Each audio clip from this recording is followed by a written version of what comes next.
Cutie, dressed up and I'm glistening. I'm the gift, don't wrap me like it's Christmas. Want some yours, you'll know what you've been missing. Feeling like we should get into mischief. Listen, you've been looking like you're down on your luck. Need a girl like me to come through, lift you up. Hold me in your hand, I like when you touch me. Keep me around or you might get lucky. I'ma keep you with the good mood. Keep you up all night. Never, never around you. Baby, this is so vibe. Got me dancing like a soul train. Laughing the whole time. Got me singing in the shower. Baby, are you all mine? Baby, I'm your four-leaf clover. Your rabbit's foot, your charm bracelet, horseshoe. Baby, I'm your good, good omen. You wanna keep me with you. Keep me with you. Yeah, it's not hard to see. There's a pattern forming when you got me. 777 all wins, big money. The tramp over here never see me coming.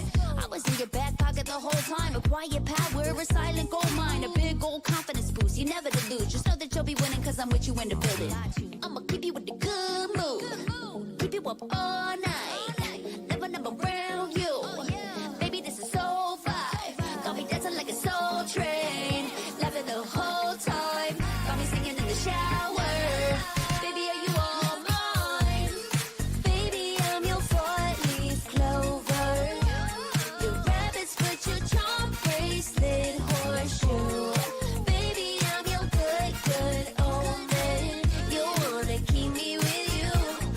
Keep me with you. You been looking like you're down on your luck. Need a girl like me to come through, lift you up. Hold me in your hand, I like when you touch me. Kick me around and you might get lucky.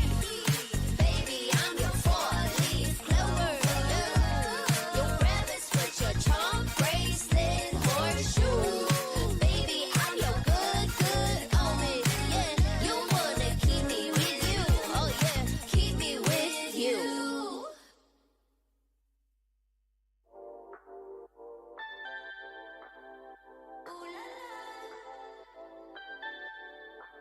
Let's go. Put it in motion. Baby, we're going faster, faster, faster, faster. Seizing the moment. Baby, keep going faster, faster, faster, faster. Speed up, make that thing rough. Foot on the gas so you got nothing left. Let's drive to the top of the mountain and see the view. Let's vibe, looking back on the journey, just me and you. Ain't nobody wanna go slow. Yeah, I was chilling in the past, I was solo. Now that I got you in my life, I'm like, go, go. I be living for the thrill of it, whoa, whoa. I hear you like to gamble. Let's take the road, let's travel. No, I'm a lot to handle, but I wanna go fast with you. Think we could go the distance, although I know we're different. Together we both fit it, so I wanna go fast with you. Put it in motion. Baby, we're going faster, faster, faster, faster. Seizing the moment. Baby, keep going faster, faster, faster, faster. It's like they never even seen us, and nothing will ever get in between us. I'ma ride by your side every season, and if anyone try to stop us, we just speed up. Yeah, always keep it at 100. Top down, pretty face, so sun-kissed. Know it's scary, but I swear I really love this. Big shades on, summertime in London. I hear you like to gamble. Let's take the road, let's travel. Know I'm a lot to handle, but I wanna go fast with you. Think we could go the distance, although I know we're different. Together we both fit it, so I wanna go fast with you. Put it in motion. Baby, we're going faster, faster, faster, faster. Seizing the moment. Baby, keep going faster, faster, faster,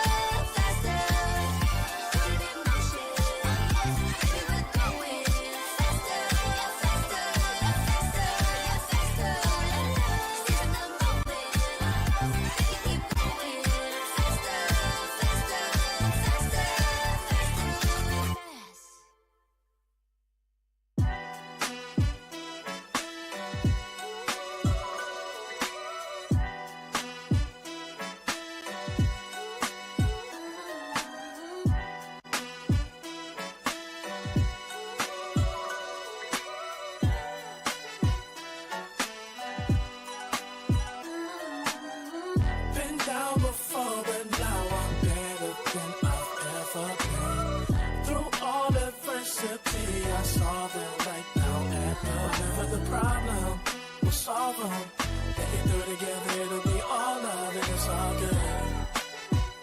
It's all good. Feel like I'm the big dog, been killing it since tip off. Come with it or stay home, the people gon' feel ripped off. It's only major leaguers in the office. If you giving half of an effort round the rest of us, you'll make it awkward. I'm about that action, not the one you talk with. You better hope I'm not the one your coach gon' have you out here really guarding. It took a lot for me to get here, but I have arrived. I really made it and the haters be looking surprised. Been down before, but now I'm better than I've ever been. Through all adversity, I saw them right down at the whatever the problem, we'll solve them. Make it through together, it'll be all love, it's all good. Yeah. Okay. They say pressure makes diamonds. That's what I align with, cause the journey I've been climbing is riddled with perfect timing. I'm in a different mode when I be trying to get it. To even get a chance to compete is a form of winning. I mean, what's the point of playing if we ain't striving for greatness? I feel a sense of pride with every play that I'm making. To the top of the world when I came from the basement. Boy, I'm the one and not the two, so don't get it mistaken.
I'm the type of girl that turns logic into utterance. Think you know it all, but then you let me get inside your head. Yeah. Steady jump design, think I know your kind. I'm about to break another code now.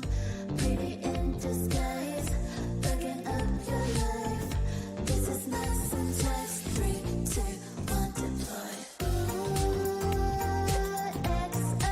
XOX code, run it again with it. XOX code. The Snapdragon Pro Series is brought to you by Snapdragon Elite Gaming, Monster Energy, and DHL. वो जो था वो past में था, वो गया, अब future पे ध्यान देते हैं। ये डिसीजन गलत ले ली, इसकी वजह से बहुत खराब हो गया। मेरे को भरोसा है कि इस टीम के साथ मैं ये ट्रॉफी जरूर निकालूंगा। हम लोग को रियलाइजेशन हुआ कि हम लोग हारने नहीं आए, यहाँ पे हम लोग जीतने आए, जीत गए और कुछ लोगों के हाथ से ट्रॉफी छीन ली।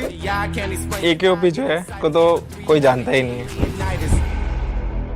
There comes a time when your worlds will collide. If it's holding you back, push it right to the side. The Quadra grenade as को knock करेगा, ट्रिगर को गेम से बाहर करेगा, and the champions, they paying the price with the blood.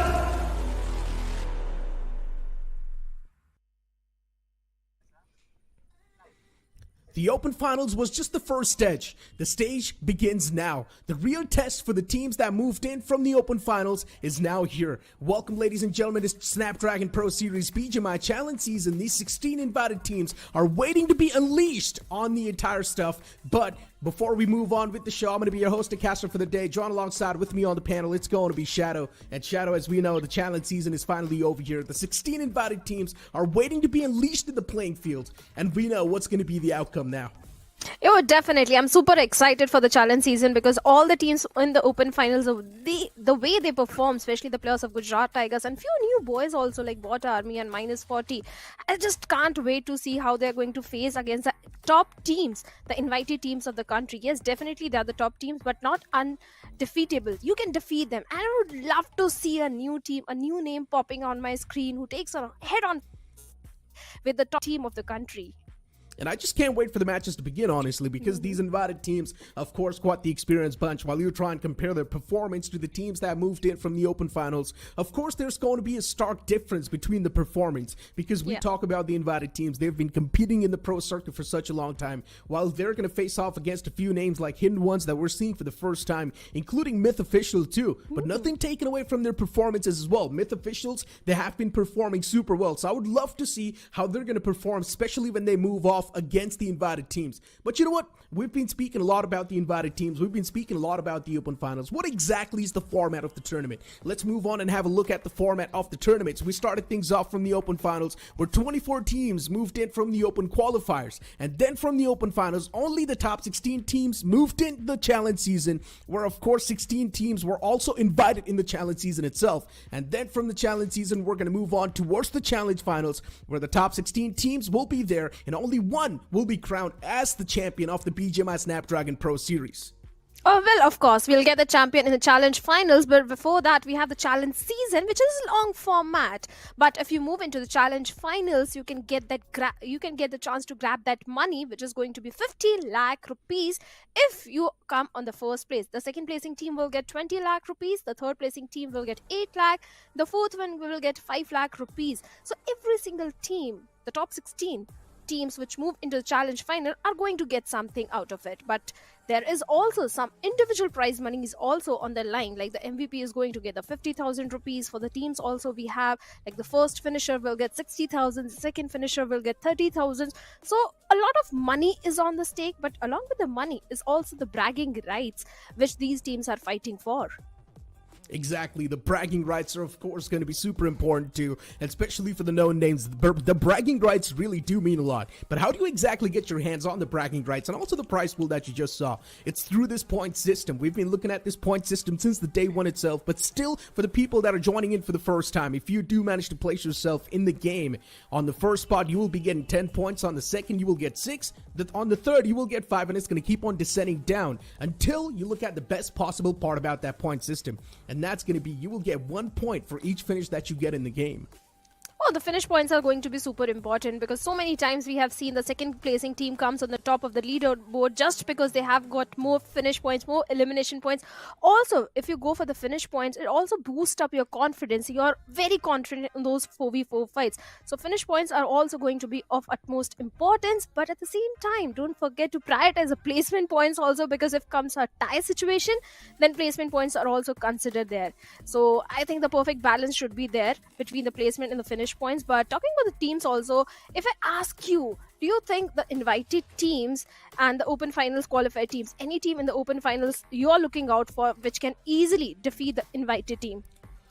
Honestly speaking, look, there's a lot of the known names as well in the Open Finals list, right? You've got Team Jelly, who've been performing since such a long time. Diesel Esports, the IGL is quite the experienced one, so I really do have high hopes from Diesel Esports as well. You've got Genesis 2, Bot Army Esports, Gujarat Tigers. The names can keep on going on. Even Metal Esports and Genix FM, how can you forget them? Wingard Esports' performance as well has been incredible. There's so many teams that can be a real tough challenge for the teams that have been invited, but you talk about the struggling side, and that's what I think these teams might be struggling, are DOD.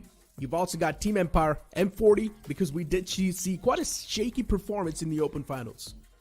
Of course, Team Empire, they just qualified on the 16th spot. They were not looking so confident in the open finals. This time they need to be more prepared because the challenge has definitely increased in the challenge season. It's not the open finals.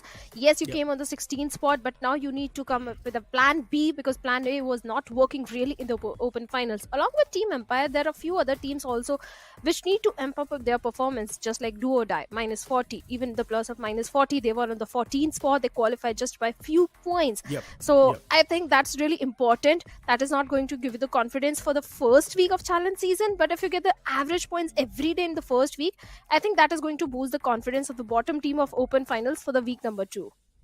That's what I said, right? I mean, M40, you've got Team Empire. These two names are definitely on the struggling side of things, including DOD as well. So these three names are definitely going to be someone that might just struggle too much in the challenge season. But you never know. We might just see that recovery happen too. Team Empire is one of those teams that has been there in the pro circuit for such a long time. But unfortunately for Team Empire, they always fail to make it to the later stage of the tournament. And finally, Team Empire is over here in the challenge season itself. So that's going to be a big achievement for the boys.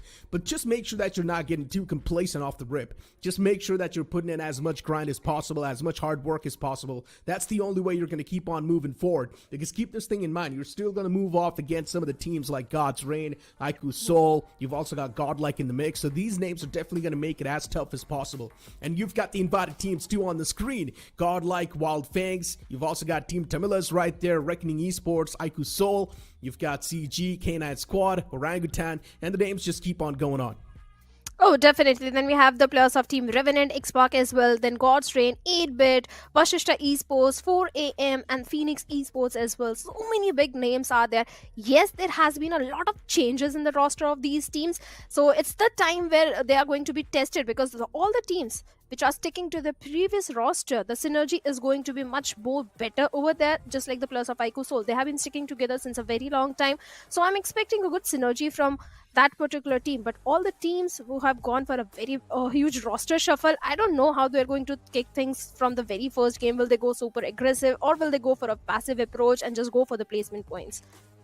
I mean, look, you've also got teams like Versatile Esports who like to put up a big mix of placement points and even the elimination points. So even that's another one of those teams that you need to consider. You've also got 4MV. Of course, the former boys of Team Limra are playing inside of 4MV. So you know what Team Limra was capable of in the past, but not exactly led by the same man. So I would love to see what that mix is also going to look like. I would love to see an aggressive form of 4MV because that's something that we were lacking in the past couple of the tournaments. But let's move on and have a look at the groups because, of course, we've got so many teams in the mix. So we've divided these teams into 4 groups, and each group has 8 teams. Oh, of course. In Group A, we have the players of Team Hero, Extreme Godlike. Then they have the players of Hidden Ones, Wild Fangs, Aiku Team Tamilas, Do or Die, Genix FM, minus 40, Aiku Reckoning. Reckoning is also one of those teams where previously Immortal was also there, but now he's not part of it. Then in Group B, we have the players of Team Empire, who just barely qualified on the 16th spot. Genesis, they had their ups and downs in the open finals. Aiku Soul, a big name coming into the picture. Team Jelly, yes, they have qualified for the open finals, but Jelly is a big known name in the community and a very well experienced player as well. Then we have Carnival Gaming, K9 Esports. Speaking of K9 Esports also, Neeraj, we were having this discussion before the show that there is a lot of pressure and expectations also from the side of K9 Esports. Hands down, K9 Esports, and looking at the roster too, it feels like they will perform pretty well on those expectations. You've got the same boys at Global Esports, just the IGLs changed this time around. It's Omega, and of course, knowing the fact that Omega is one of the best IGLs that the IGC's ever seen, I really do think so. Players like Beast, Ninja Boy are going to be put in the right direction, and I genuinely think so. This is going to be one of those rosters, a name to be feared. You move on towards Group B and D. I genuinely think so. These two groups are going to be the group of death. You saw so many big names in those two groups, and I think so. Whichever team or whichever group is going to be duking it out against either Group B or D, it's going to be a tough affair. I would love to see Group B and D take it against each other.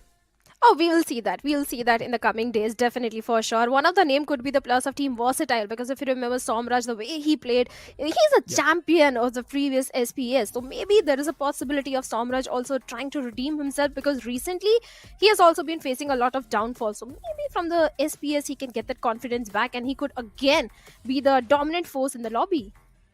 That was pretty much the same story even last time as well. Samraj's team wasn't doing too good in the officials, but then somehow he popped off in the SPS. So maybe the same thing can happen once again. These guys are the defending champions. They've got that default pressure on top of their head that they need to defend their trophy. They need to defend their pride. And of course, it is something that a team would not want to have on top of them, especially knowing the fact that, yeah, there's going to be so many eyes on top of you. But hey, it is what it is. Samraj is quite an experienced IGL. He's got quite the known players as well in his banner. So we do expect a lot from Team Versatile. You move on towards Wild Fangs, and now this is quite an interesting mix of players. You've got Scout, Sensei, Seth. I would love to see how this mixture works out.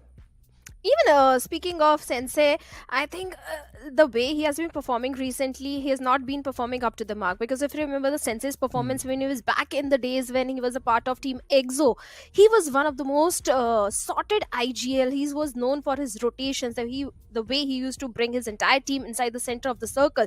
So that Sensei has been missing since a very long time. Because if you look at the performance of Sensei in the official tournaments also, that was not up to the mark. He has not been able to qualify for the finals. So maybe this time Sensei is also looking for an opportunity, and SPS could be the stage where he can bring that old Sensei back into the action. Of course, Sensei is definitely looking for a major trophy lift, and if he does not really get this SPS trophy, then he's going to hope for the best in the upcoming official tournaments and maybe just hope that he's going to be the one to come through victorious in there. But let's move on and have a look at the squad rosters, the playing players inside of this tournament. In Group A, we've got Hero Extreme, Godlike, Hidden Ones, Wild Fangs, Team Tamilas, no changes over here. Oh yes, Team Tamilas, if we talk about them, Maxi, Mr. IGL, Manti, these guys have been sticking together since a very long time. They were back playing, I think, since the start of the BGMI, they have been grinding this particular game. And since they are sticking together since a very long time, huge expectations are also going to be from this side. But Team Tamilas, speaking about their performance in the official tournament also, I do remember on the last day of BGIS, I think they pulled off a really good comeback. So Team Tamilas are also one of those teams which never back down. Exactly. You flip the page and you see teams like Do or Die, Gen XFM, -40, Reckoning Esports, especially talking about Reckoning Esports. A few changes in the mix. You've got two known names once again over here. Gravity is right there. Viper 2 sticking with that same banner. But then the rest of the playing three, they seem a bit changed. I mean, something that Reckoning Esports did not exactly want it to happen in their roster, but hey, it is what it is, especially knowing the fact that Hunter was one of the big contributors to this entire lineup, and now he's not there in the lineup. I would love to see how Reckoning Esports is going to perform.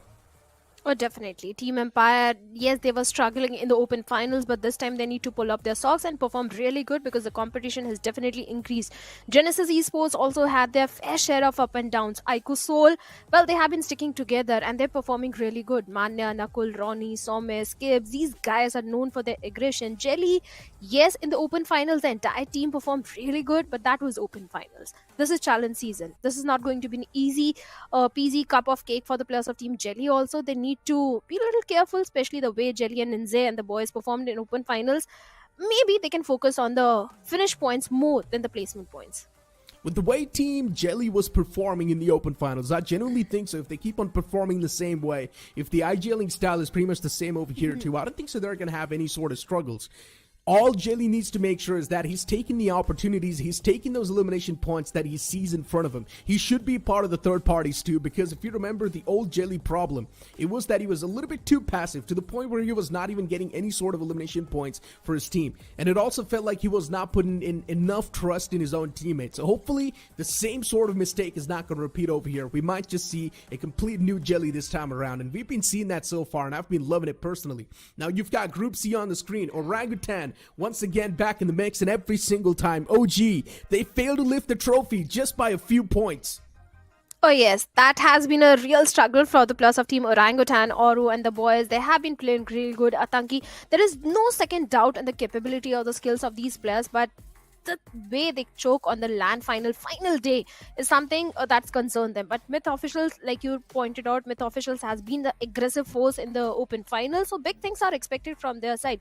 But then we have the players of Aiku, Revenant, Xpark, where we have got Shadows, Sarang, Joker, Spray God. These guys previously in the previous lineup were really playing good. They were very aggressive as well. Bot Army Esports, speaking of aggression, is one of those names, because we saw in the open finals how Devotee, Henry and Scary Jord, especially Monty, this guy was performing really good since the day one of open finals.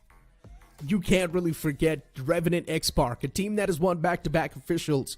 And this is going to be the heavy hitters. And of course, this is also going to be one of those fan-favorite teams to win it all for this SPS. But you never know. We're always up for a lot of the surprises. The names just keep on going on as we move on towards Group D. We've also got Metal Esports, Team Versatile, For Miracle Esports, and you've also got Legit Esports. We've been seeing Legit Esports in the open finals. Legit Esports has went through a lot of the ups and downs in their performance. Hopefully this time around, we're not going to see those ups and downs. We might just see a consistent Legit Esports. But the real conversation over here has to be around For Miracle Esports. You've got players like Dragon Reaper and also the ex-members of Team Limra, especially speaking of Dragon OP and Poco. These two guys were there, a part of Team Limra in the past, so they definitely do have a lot of that experience, considering they qualified for the grand finals and all the officials that they played so far.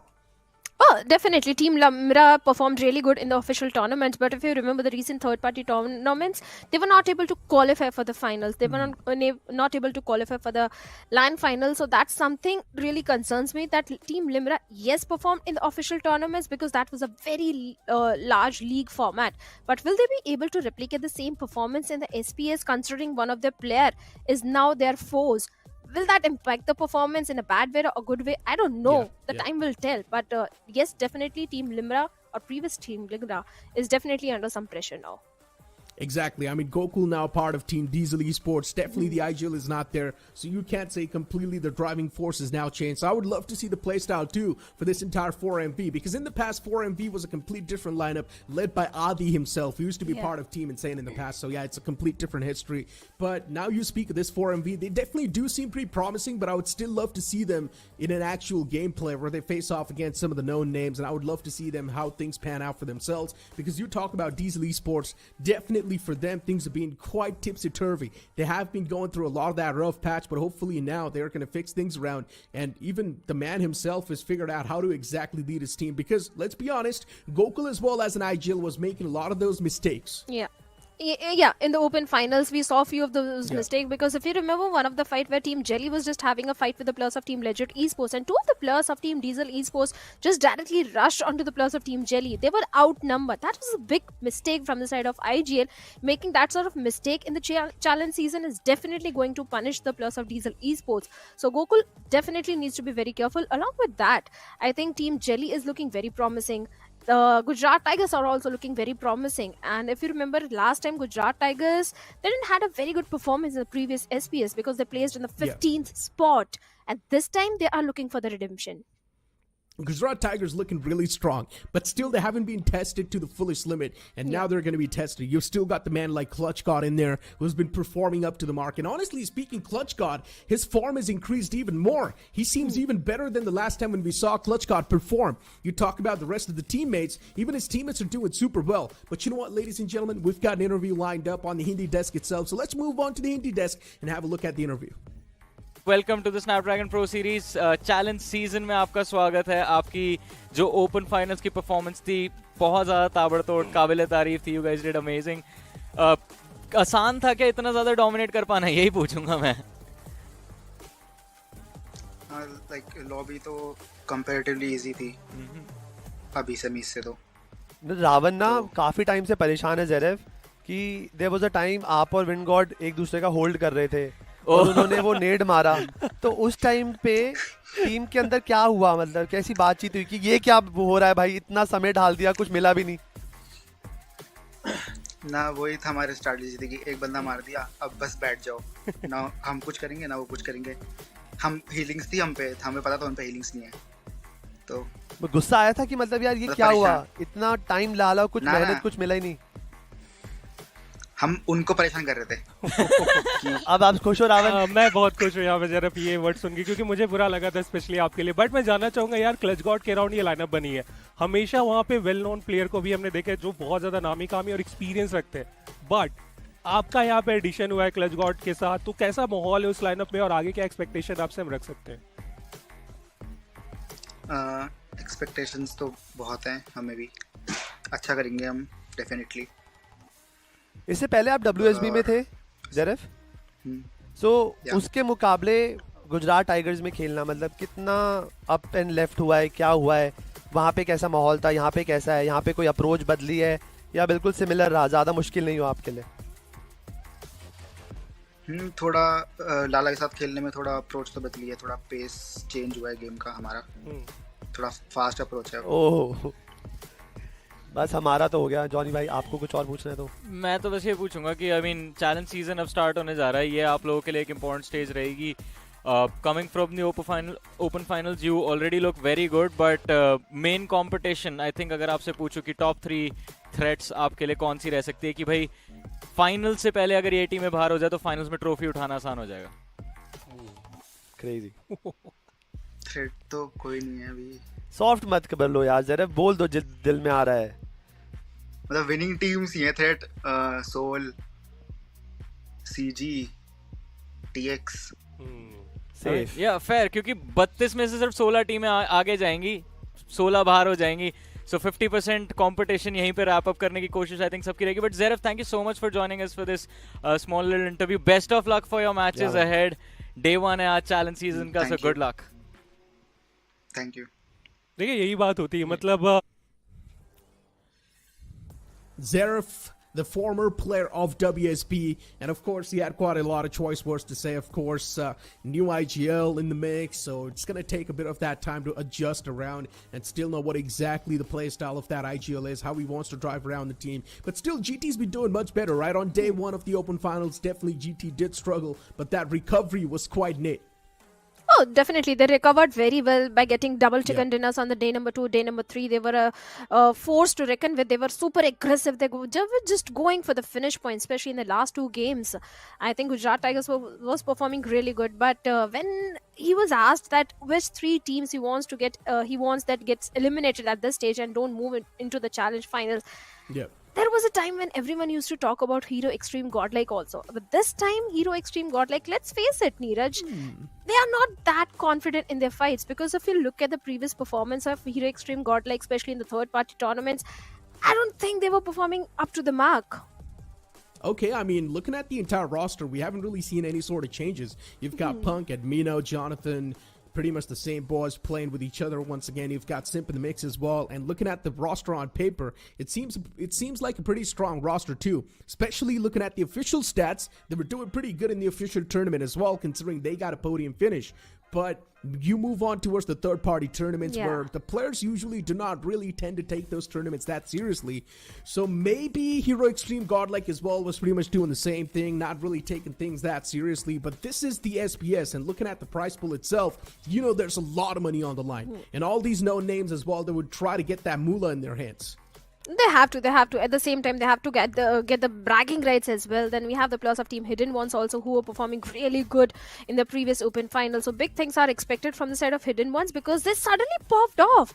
Because day 1 was not entirely in their favor. Day number 2, they started showing some signs of aggression. And immediately, they popped up in the lobby. They were coming at the second spot in the Erangel. They were going for those 4v4 fights. They were going for a very aggressive approach. So Hidden Ones is also one of those teams which can go for the aggressive approach in week number 1. But I just want to see a fight between... Okay, I'm not trying to invoke any sort of anything, but I just want to see a fight between the plus of Team Jelly and Hero Extreme Godlike.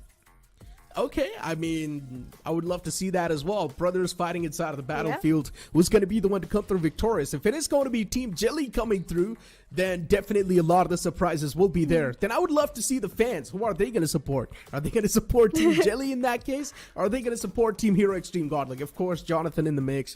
A lot of the fans are going to be supporting Jonathan himself. But yeah, as you mentioned, I would love to see that fight as well come through.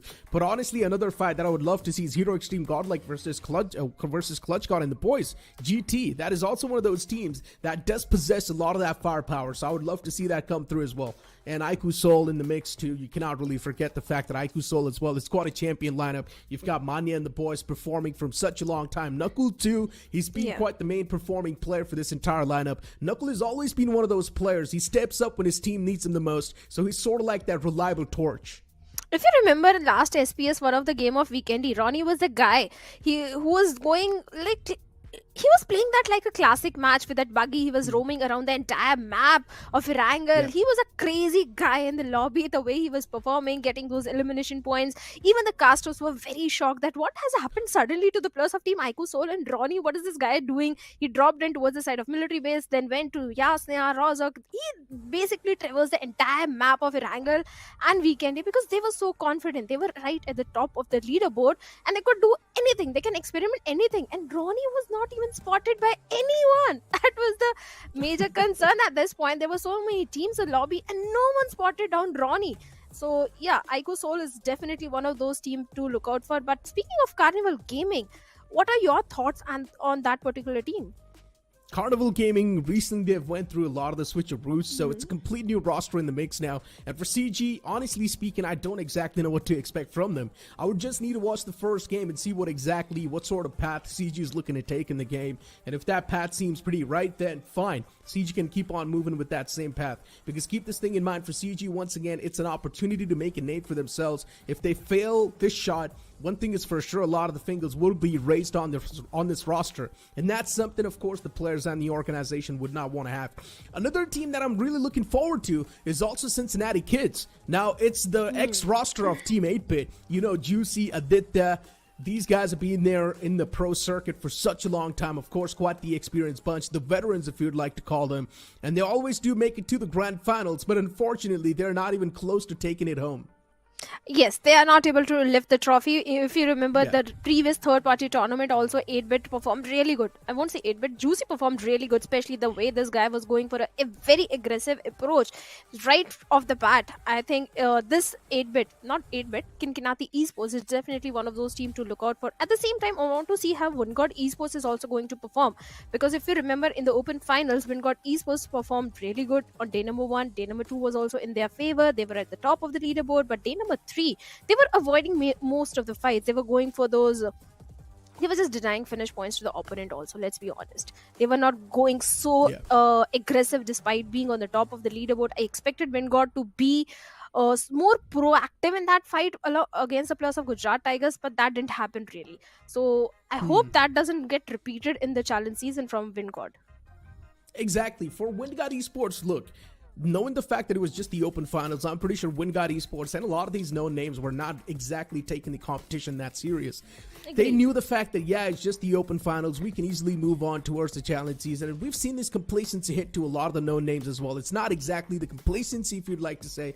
It's sort of like the confidence that you have in yourself and your boys that you're playing with, considering you're a bunch of veterans that are still playing in quite the open finals. You're still playing in quite the early stages of a tournament. So you know you can easily move on forward till the late stage. But that's when the real problems start to hit them. Now is the late stage that we're speaking of, the challenge season itself. And this is where they're of course going to have a lot of games to play, but still every single game is going to be counted. At the end of the day, you just need to be there in the top 16 to move on forward till the challenge season, which is going to be super tough because understand this, only 50% of the teams move on to the challenge finals.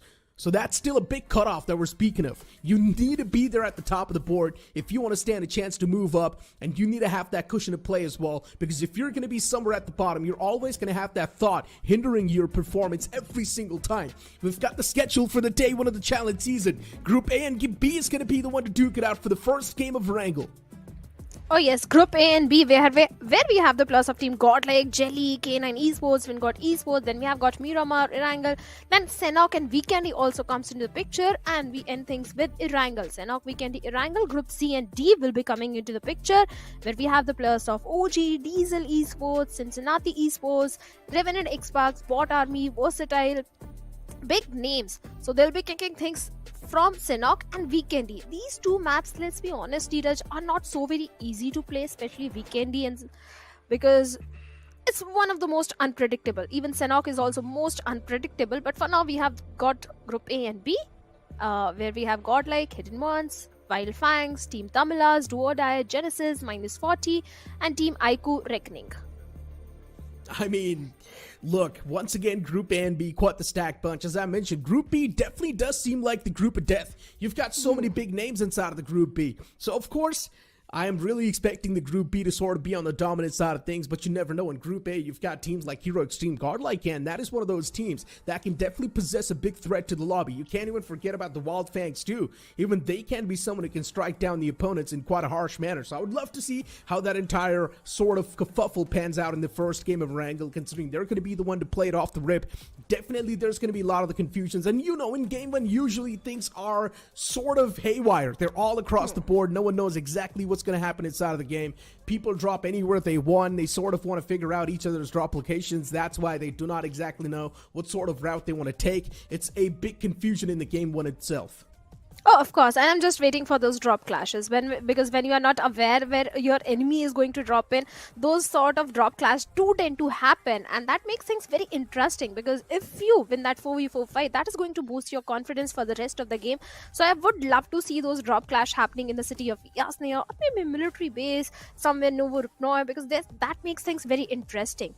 But speaking of the circle, where do you want to see a circle? Because we saw so many southern circles in the open finals. This time I don't want to see anything towards south. What about you? What? I would love to see a southern circle. That's one of my favorite circles. Everyone gets tested to the fullest limits. Imagine the teams dropping up north. They're going to be screwed at the end of the day because they want to make sure that you're moving down south as soon as possible, but all the bridges are going to be camped. So where do you exactly move from? You're going to try to get your hands on the boats, but if you're too late to the party, all the boats are going to be booked instantly. Without wasting any more time, we straight up jump inside of the first game of the day where these 16 teams are waiting to be unleashed against each other. And off the rip, you see K9 Squad on the screen. And let's talk about this team a bit more. You've got Omega as the driving force, and you've got Slug, Ninja Boy, and Beast in the backseat. These three players, they're an absolute firepower, especially mixed with the Mites Omega. I think this is the perfect mixture we all were looking for.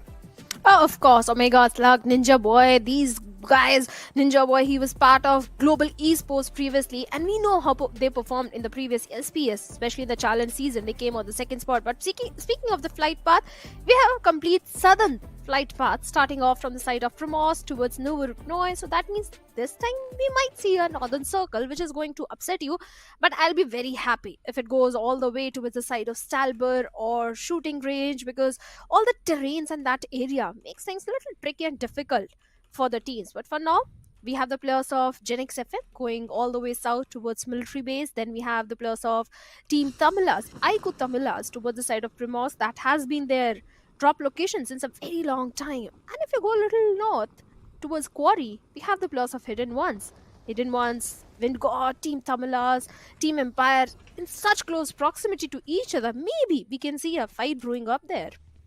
Maybe there's a big chance.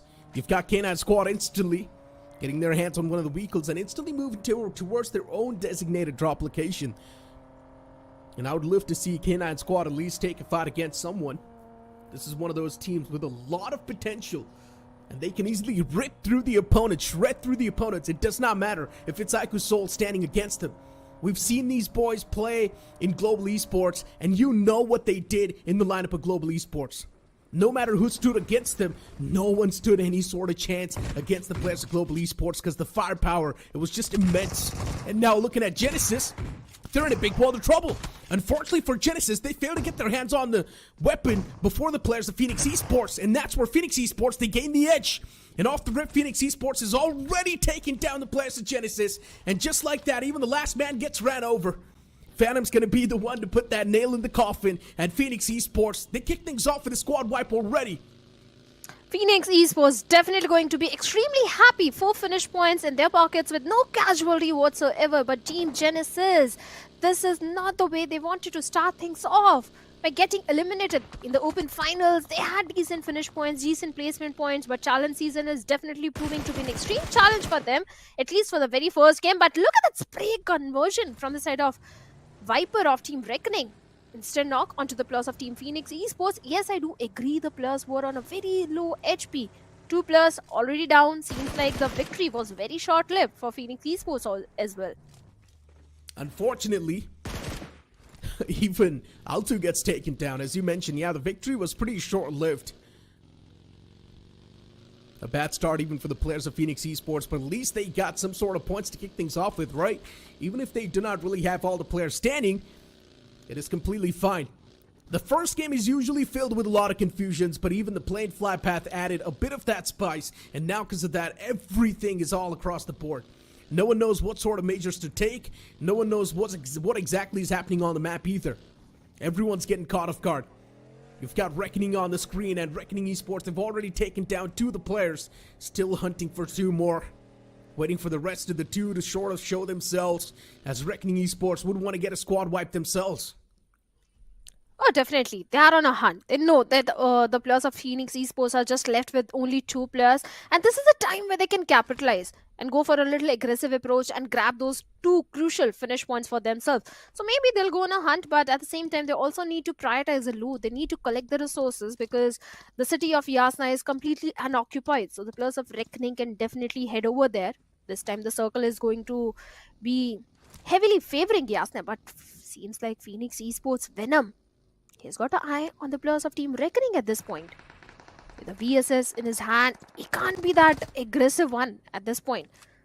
Where the entire focus of Team Reckoning is towards the side of Fury, but seems like Venom was spotted down and he has been instantly knocked out, and Fury all by himself in a 1v4 situation. It is not looking good for him, as Gravity Jord is also going to slam his buggy in the compound, and Viper knows exactly where Fury is. Remaining players of Phoenix Esports will just speak of that one last man standing. Well, not even anymore, considering Fury 2 gets deleted from the game. Phoenix Esports getting 4 eliminations in their hands and then instantly getting wiped out by the players of Reckoning Esports. And I'm loving this Reckoning Esports too. Quite the aggressive bunch. You usually expect quite a struggling start for the known names as well, especially in the game 1, but Reckoning Esports is not one of those. Instantly knowing what they need to prioritize, and they instantly pressed on the charge, and they got those 4 elimination points booked up. Reckoning Esports is looking pretty strong, but still the surroundings, they're not clear just yet. Towards the school area, you've got Aiku's Soul too. And that can be one of those banners to watch out from, a name to be feared. Even K9 Squad dropping in towards Severny, that's where the old Global Esports like to go. And still, they haven't changed their drop location at all. They still go towards Severny, which is a bit far away from that southern side. But luckily enough, the zone's not down south. It's on the right side of the map, so they can easily rotate from the northern side. They certainly can, but my eyes are locked onto the city of Milta Power, because if you notice, we have the players of Wild Fangs and -40 in Milta Power. So maybe there is a possibility of a next fight brewing between these 2 teams, because we know Wild Fang Sensei and the boys might be looking for some sort of aggression. But -40, if you notice, this is one of those teams who went for a little late aggression towards the game. In the first few circles, they just used to prioritize the loot, go for the late rotation. So -40 is not one of those teams who wants to take a head-on fight at the start of the game. So let's see how things are going to turn out in the city of Milta Power. Will either of these teams will back off or not? But for now, I'm just focused on how the rotations are going to come from the western side of the map, because we have got Team Empire in close proximity to the players of Hidden Ones. Then Vingod is there, Carnival Gaming is there, Team Tamilas is also there. So the entire traffic towards the western side, maybe there is a possibility of a rotational clash also happening towards that area. Speaking of Milta Power itself, it does feel like Wild Fangs, they are a bit cornered. They do not really have the freedom to play with, just like the players of M40 do. And that's not a great thing. Being cornered into one of the parts, that means you do not really have that intel to play with either. So let's see what the course of action is going to look like for the players of Wild Fangs. They need to spread their wings too. Get that intel to play with to try and take down the opponents. If you're not going to have any sort of intel, you're pretty much going to try to play with a complete blank book. Wild Fangs on the screen, and Sav, Trace God, Scout OP, Sensei. All the 4 players. Knowing the fact that, yeah, the opponent team's a bit too spread out, it's better for them to just back away from this spot and play for the placement. But if they do get even 1 elimination point out of this, that's the time where they should push up close and personal and get those eliminations racked up. Waiting patiently, it's now the patience game. Do the players of M40 know that there's Wild Fangs around them? That's my question too. And it does feel like somewhere down the line, M40 knows what's happening around them as well. That's why they're not really stepping out of their covers. Could be possible. Minus 40 might have a vague idea that someone could be watching them or someone could be nearby them. But as much as I know about the plus of Wildfang, Scout OP is not one of those players who wants to shy away from any sort of fight. So maybe we can see. Wait a second. What is this happening? Okay, was it a glitch or 2+? No, that was a glitch. Yes, we have Sensei and Scout OP in that vehicle. For a second, I thought there is a player of Team Reckoning sharing the same vehicle with Sensei. But no, it's Sensei and Scout OP trying for a different route where Seth is still keeping an eye onto the plus of minus 40 just in case they step out of their compound. And they'll be just ready to strike. Praise God also just holding on to his covers. Maybe Spider, the minute he comes out of that warehouse, Trace God can try and strike if he goes for that vehicle, which could be a possibility. So, few question marks are being created by the plus of Wildfangs for this point, but if you look at the minimap, not the minimap, the map feed, Neeraj, you'll notice the plus of Team Reckoning and Team Hero Extreme Godlike are also in a very close proximity to each other.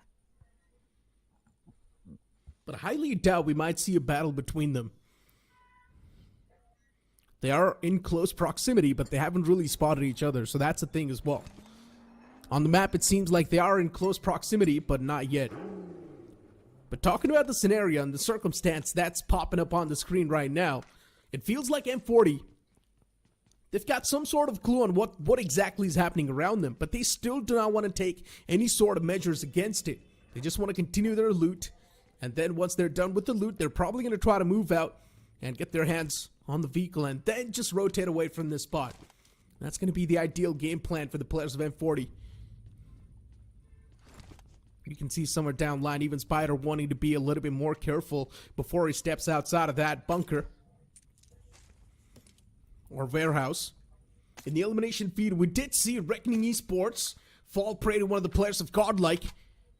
I thought, considering there was a safe distance between these two teams, the fight might just not come through, but a few shots were taken. Is the confirmation going to follow up? That's my question.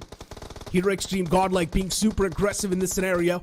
Considering they've already found the knockout on one of the players, they do want to push upon the charge, but this still seems pretty aggressive and a bit too stubborn from Hero Extreme Godlike. There's a big chance they can be wiped out from here. Oh, definitely. The way the plus of Team Godlike are surrounding the plus of Team Reckoning, just by the utility usage, there is possibility of a second knock also coming in. For now, the revival has been made onto the fallen comrade of Reckoning. Utils being exchanged, grenades, Molotovs are being exchanged, but no connection. Yes, Simp has lost 50% of his HP, but at the same time, we have the plus of Do or Die also in the close proximity. Maybe they can decide to do a third party, or the plus of Carnival Gaming, who are coming all the way from the side of Yasnia. They might be eyeing for this particular compound to hold on to. If that's the case, maybe there is a chance of a third party. For now, Reckoning, Simp is in a whole lot of trouble. In this entire fight, if you notice the position of Punk, Neeraj, I think he can be that cheeky factor just in case if any of the player of Team Reckoning comes out to the open. I think Punk can be that X factor which can turn the entire fight in the favor of Godlike Esports. I don't think so. Looking at the compounds, they're way too in the close proximity. Punk is in the off angle, a little bit too far away from this compound. He's waiting for someone to step out in the open. But even if someone does step out in the open, the first thing they're going to do is toss a smoke. And just one single smoke is more than enough to block Punk's line of sight. So I still think Punk can be easily deactivated. But for now, let's move on towards Wildfangs, considering they're taking a fight against the players of M40. M40, one of those teams that came through the open qualifiers, and also they proved themselves in the open finals. Wildfangs has also taken shots against Team Just Jelly. Wildfangs is getting surrounded from every single direction.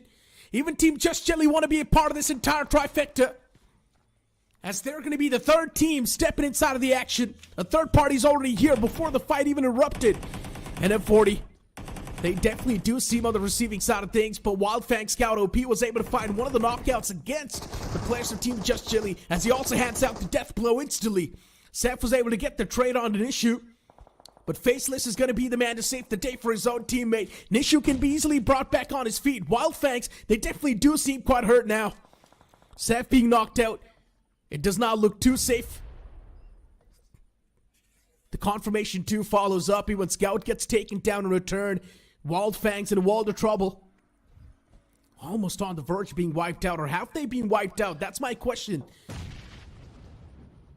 It does feel like Wildfangs, they've been wiped out of the game. Yeah, they have been. They have been. A perfect third party came from the side of Team Just Jelly. Scout was left all by himself, and Jelly strike at the right moment. But now, Team Jelly is entirely focused onto the plus of Team -40 as Faceless goes down, and it's only Nishu standing all by himself. The entire pressure is on the shoulders of Nishu to save the day for the team, but can he clutch it out? It's a 1v3 situation for him, and the way Jelly is just barging the grenades onto the plus of -40, Nishu is just hiding inside that container. Team Jelly is not even aware where exactly Nishu is. There's a lot of smoke to deny the vision, deny all the information to the players of Jelly. Ninja is just hunting for the last player of -40, and Nishu not making any sort of sound, not giving any sound cue. He has got the perfect weapon in his hands to go for the knock and the finish point, just in case if anyone comes nearby him. And Jelly was so close to him. But from the backlines, he comes out, swings out, and takes Jelly down. But the cover was there. The perfect cover was there. And Kyo Lamau shuts him down and saves Jelly. And Team Jelly rewarded with 3 finish points. 2 teams instantly wiped out. Solid stuff from M42, giving a tough fight to the players of Wildfangs. But unfortunately, the third party from Just Jelly ruined things for both the teams, even Wildfangs and M40. M40 could not really survive considering they only had 2 final survivors, and Just Jelly, they had 3. And Just Jelly had just a bit more of that intel to play against the players of M40, and that's where everything came crashing down. And speaking of crashing things down, even the zone is going to crash a few things down. Circle panning down south. There were so many teams up north, and now look at the massive wave of vehicles just moving down south. Aiku Soul hitting once, K9 Squad, even Team Empire Esports. A lot of these teams are going to be screwed at the same time considering they want to move down south, but we're going to see a lot of these rotation clashes happen soon. Oh yes, all the teams who are coming from the northern side, they are in hot water. Definitely the rotations are not going to be easy, but in that entire scenario, I think Genix FM, Team Jelly, Team Tamilas are in the perfect spot, especially Team Jelly. They can potentially try to look for a dominant southern control of the circle. That could be a possibility, as Godlike, they are trying to go for the center control at this point, where Carnival Gaming is just behind their tails. Then we have the players of K9 also on the northern periphery of the circle, where Team Empire, they are being the cautious ones, like you pointed out. They are going for a very long rotation, fighting with the blue, bearing the brunt of the blue, I'll say, and going for the complete southern rotation. Carnival Gaming, yes, they do have a control of the compound on the periphery of the circle, and seems like K9 wants to have this compound in their hands. They indeed do want to. And Omega is going to be the first man to fall down. Goblin gets the confirmation onto Omega, but you've still got 3 more players standing. Ninja Boy, Beast. And as long as these guys are still alive inside of the game, anything can be cooked. Slug gets dropped down a bit far away from this entire kerfuffle. But Carnival Gaming slowly and steadily feels like they're eating the players alive. And K9 Squad, with just now 1 last man standing, it's Ninja Boy. But as long as Ninja Boy's alive too, anything can happen. But maybe not this time, considering he faces off against the wrath of Carnival Gaming, and even he gets wrapped up. Oh, definitely. Bhalu also knocked out. It's all down to Clutcher and MJ to save the fallen comrade. But MJ also gets taken down. It's all down to Clutcher. It's a 1v3 situation for him. Aiku Soul is definitely not one of those teams you want to poke in the lobby, but seems like do or die, they're getting punished at this point as Knuckle goes for the confirmation. And Clutcher, does he has a vehicle if he wants to make a safe escape from the situation? Seems like he doesn't have got anything. He has to bite the bullet, and he has to take this fight. Do or die on the verge of the elimination. Clutcher repositioning himself with the DBS in his hand. Maybe he can get a knock or 2. But a 1v4 in that scenario is definitely not something that he can do. If he do, I'm going to be a big fan. Do or Die's taken a lot of heavy blows in this fight. And as you mentioned, expecting a 1v4 seems a bit too much and unrealistic at this point. The first knockout was there, but an instant trade's going to hit back as well. So Aiku Soul, they easily get the squad wipe in their hands. Solid stuff. Do or Die outside of the game too. You clearly do see a lot of these teams that moved in from the open finals, they're struggling a bit too much. Aiku Soul's doing great. Carnival Gaming too, after wiping out such a formidable force, even they're going to be feeling at the top of their game. as now it's going to be another team in the front lines. And this time around, it's Reckoning Esports. Gravity and the boys, they already made sure that CG is going to be hurt. And that's what happens. Even the last man gets taken down by the utilities.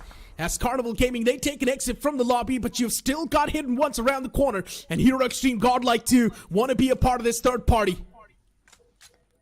Oh yes, definitely. Where Edmino, he has an idea that there is a fight happening in the compound. But I don't think Godlike Edmino is in the best of the position to strike at this point. He might want to reposition and find a perfect spot for himself, as the players of Hidden Ones and Reckoning are still locking horns with each other. Viper also needs to patch himself up, but the Molotov, perfect Molotov, his own Molotov in fact. He's burning his own Molotov, knocked out. This is the moment where the players of Team Hidden Ones can capitalize, but a single grenade from the side of Gravity Jord marks an end for the remaining two players of Hidden Ones. Reckoning, they are on a rampage, Neeraj. Doesn't seem like it's just a day one of the challenge season. This team started things with aggression, and they're still looking for more finish points. 8 finishes already in their pockets. The next could be the players of Godlike Esports.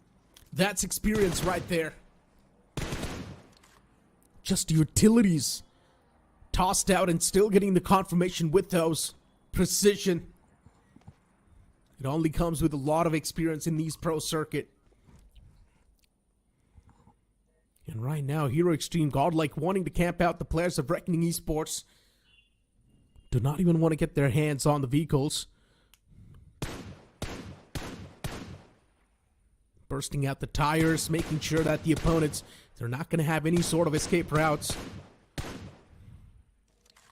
like this thing from Jonathan. Getting rid of the tires, getting rid of the vehicles, so that the opponents, they're going to suffocate slowly and steadily from that damage of the blue zone. Godlike is spread out wide. I'm not exactly sure how to feel about this entire positioning from Godlike, but maybe in the future it can work out. Before now, it is definitely filled with a lot of risks. Moving in towards another fight that's popping up on the screen right now. It's Aiku's Soul against Team Empire. Team Empire pulled off such a slow and such a safe rotation, but it feels like it was not too safe after all. Ace is going to be the last man standing, but it feels like even Ace does not want to be the last man standing. He wants to give his life away to the players of Aiku's Soul. If Ace wanted, he could have easily backed away from this spot, but Ace is able to take down Knuckle. That was going to be the first man from Aiku's Soul, but what just happened? Even Aiku's Soul to get wiped out from this game by a third party from Team Tumulus. This is huge. Team Tamila striking at the right moment when the players of Team Aiku's Soul were not in the best position. Team Tamila, the opportunistic one, getting 2 finishes in their hands. At the same time, the entire western control of the circle is also in their hands. Team Tamila's Aiku's Soul, they are going to be angry. They are not very happy because they started things on a very good note. They eliminated the entirety of Do or Die. Then they went ahead, took a fight with the plus of Team Empire. Good elimination points. But an early exit is definitely going to hurt the plus of Team Aiku's Soul. But for now, Team Tamilas, they need to be a bit careful about the approaching team of Reckoning from the northern side. Towards the south, we have the players of Team Jelly being so very silent at this point. But for now, Team Tamilas, they're definitely peppering few bullets towards the side of Reckoning. But for now, Reckoning, they are safe and sound. But Edmino is too close to the players of Team Tamilas, and he strikes at the perfect time and deals with one of the players. Fox immediately gets a confirmation point also onto him. Solid start to this fight for the players of Hero Extreme Godlike, but even Edmino falls down. The reply from the side of Team Tamilas is looking pretty strong. But the separation between the players of Hero Extreme Godlike is something that might just cost them this game.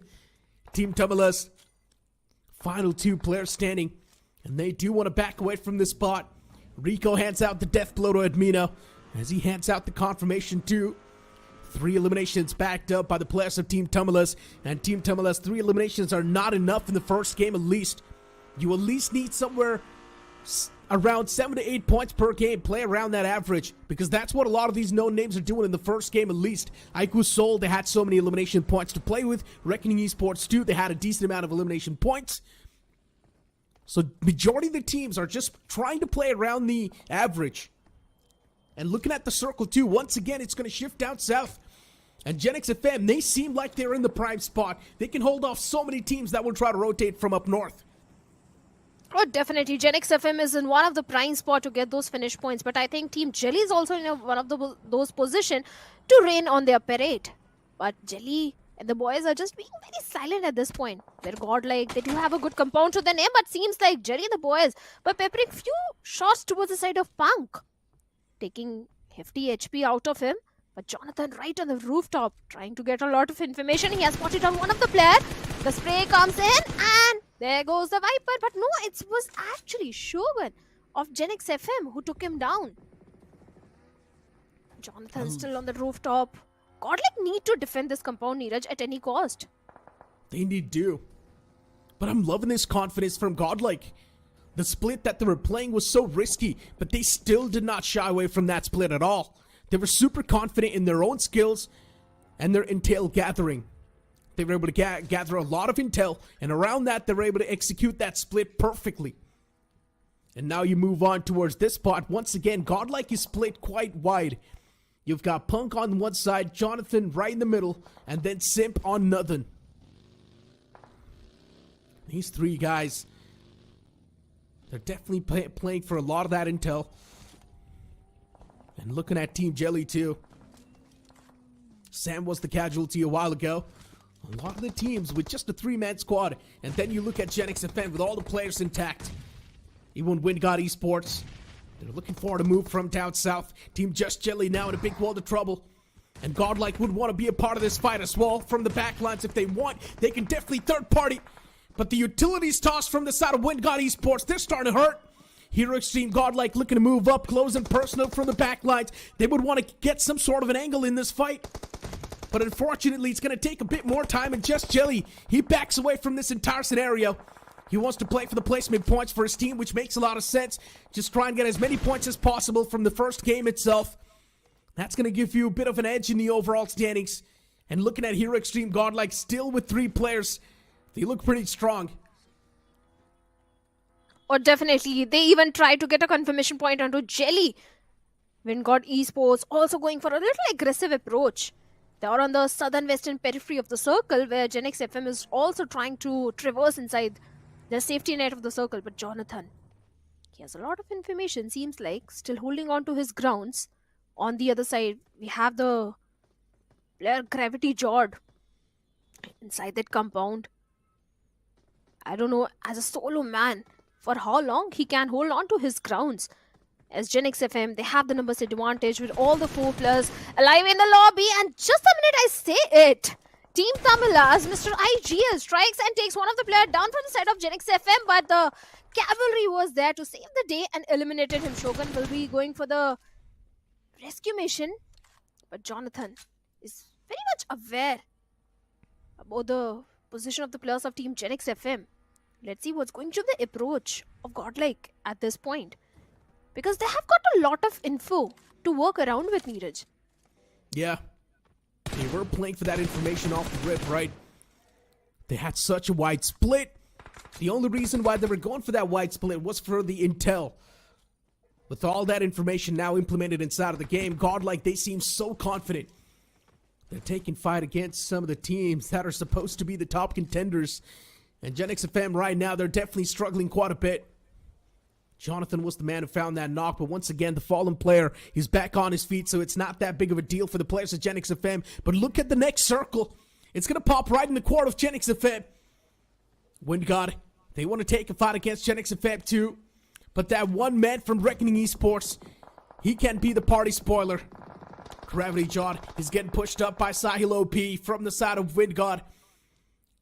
And this is going to be a tough pill to swallow, especially for Gravity, when you've got 3 players moving up close and personal at the same time. Even Sahil, he needs to be a bit more careful about this compound, but Sahil's not going to go for that check. Instead, WinGod Esports, they look forward to take a direct fight against the players of Genix FM, which seems a bit more reluctant. Infinity gets knocked out. Yesh is backing away. He's taken down a bit too low. The spam inside of the smoke is going to find the knock as well, as even Yesh gets confirmed. And now Sahil's going to be the last man standing. WinGod Esports. Oh boy. It was quite a stubborn move to take a fight against the players of Genix FM in such a straight manner. But this is going to be the opener that Godlike was looking for. And Godlike, with all this distraction, they've already moved inside of the circle. Oh, they definitely are trying to do so. Jonathan Nate is trying to find a knock onto Vishu. He has got the awareness, he's got the information that where exactly Vishu is hiding, and Vishu, as he's trying to reposition himself, he needs to be very careful as the spray comes in. Godlike trying to eliminate the entirety of Genix FM, but this is the game for Genix FM not to lose. This is their own game, but a lot of util being invested at this point as Simp up close personal with the nade trying to find some sort of connection, but the connection comes in from the side of Jonathan towards Vishu as Vishu gets knocked out. Now it's only 3 men remaining. Lot of util, lot of grenades being exchanged. Godlike looking for the confirmation point onto Vishu as well. From the backlines, Gravity Jot can also strike in, but he also gets eliminated by the play zone at this point. It's only 2 teams remaining as from the up top, Simp was trying to do something, but he gets taken down by the nade of Madrick. Maverick, solid stuff. Retaliation's on point.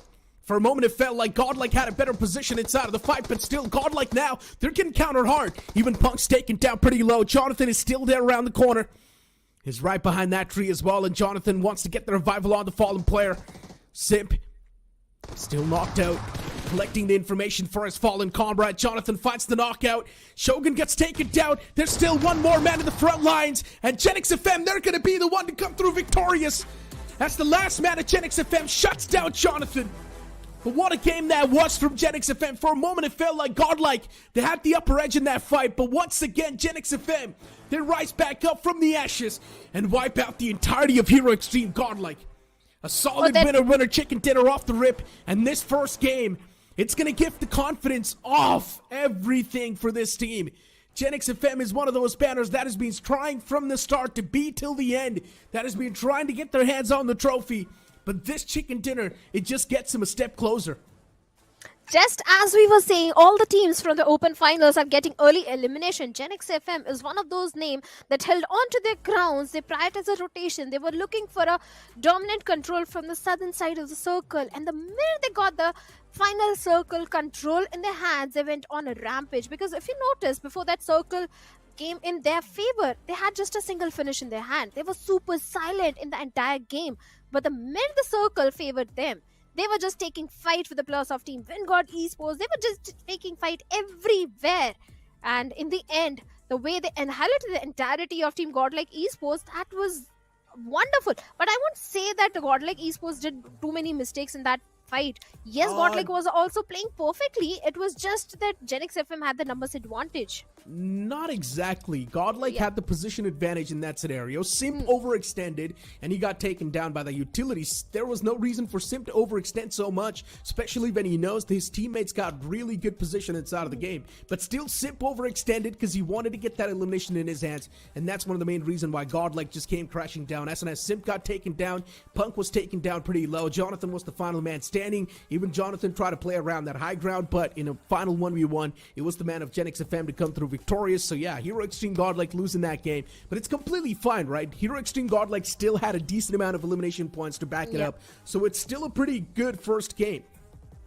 Definitely, Godlike Esports, they came on the second spot, but too many elimination points in their pockets to help their case. So definitely, along with Godlike Esports, there is one more team who went for a little aggressive approach. That is going to be the players of Team Reckoning Esports. They started things by eliminating the players of Team Genesis and Phoenix Esports. Actually, Genesis was eliminated by Phoenix Esports, but the moment they got the finish points, Reckoning was right there to cut off the rotation and eliminate the entirety of Phoenix Esports. But this was the moment when Team Jelly also came for a third party at the perfect time. They took down Scout, eliminated the player, and the team then went ahead, eliminated the remaining 2 players of -40. So Jelly was also looking for an aggressive approach in this particular map. Exactly. I'm especially talking about this compound fight, right? CG facing off against 2 of the teams, and generally speaking, CG being able to wipe them out both.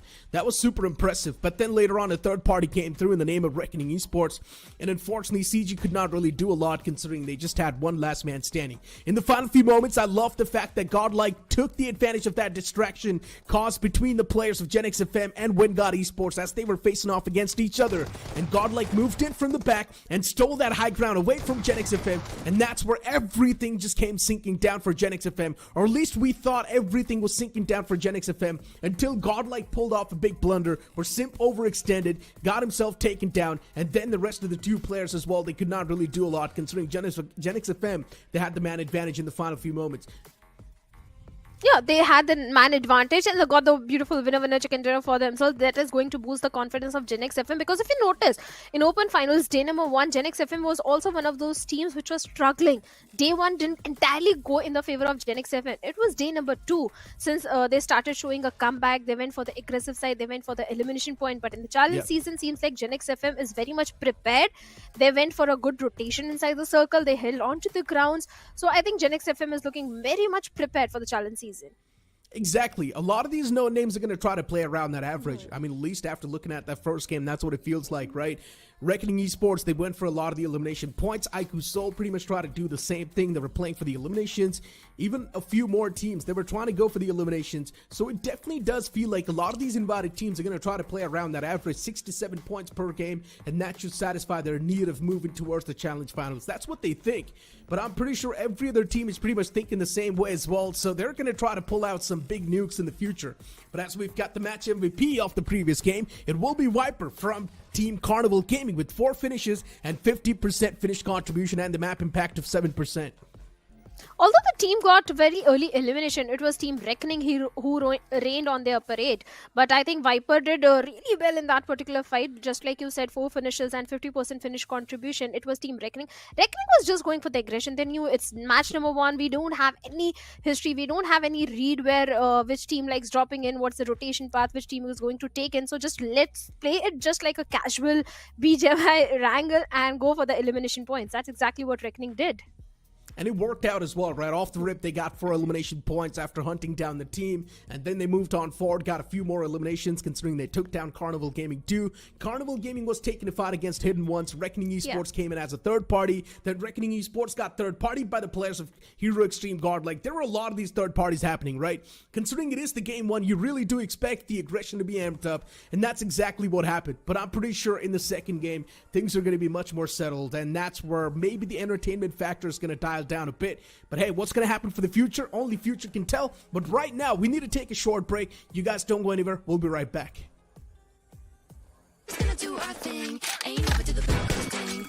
We're gonna bring you down. If you think you'll stop somehow, just let us do our thing. This ain't never do the Broncos thing. So we're just gonna do our thing. Ain't never do the Broncos thing. We're gonna bring you down. If you think you'll stop somehow, just let us do our thing. This ain't never do the Broncos thing.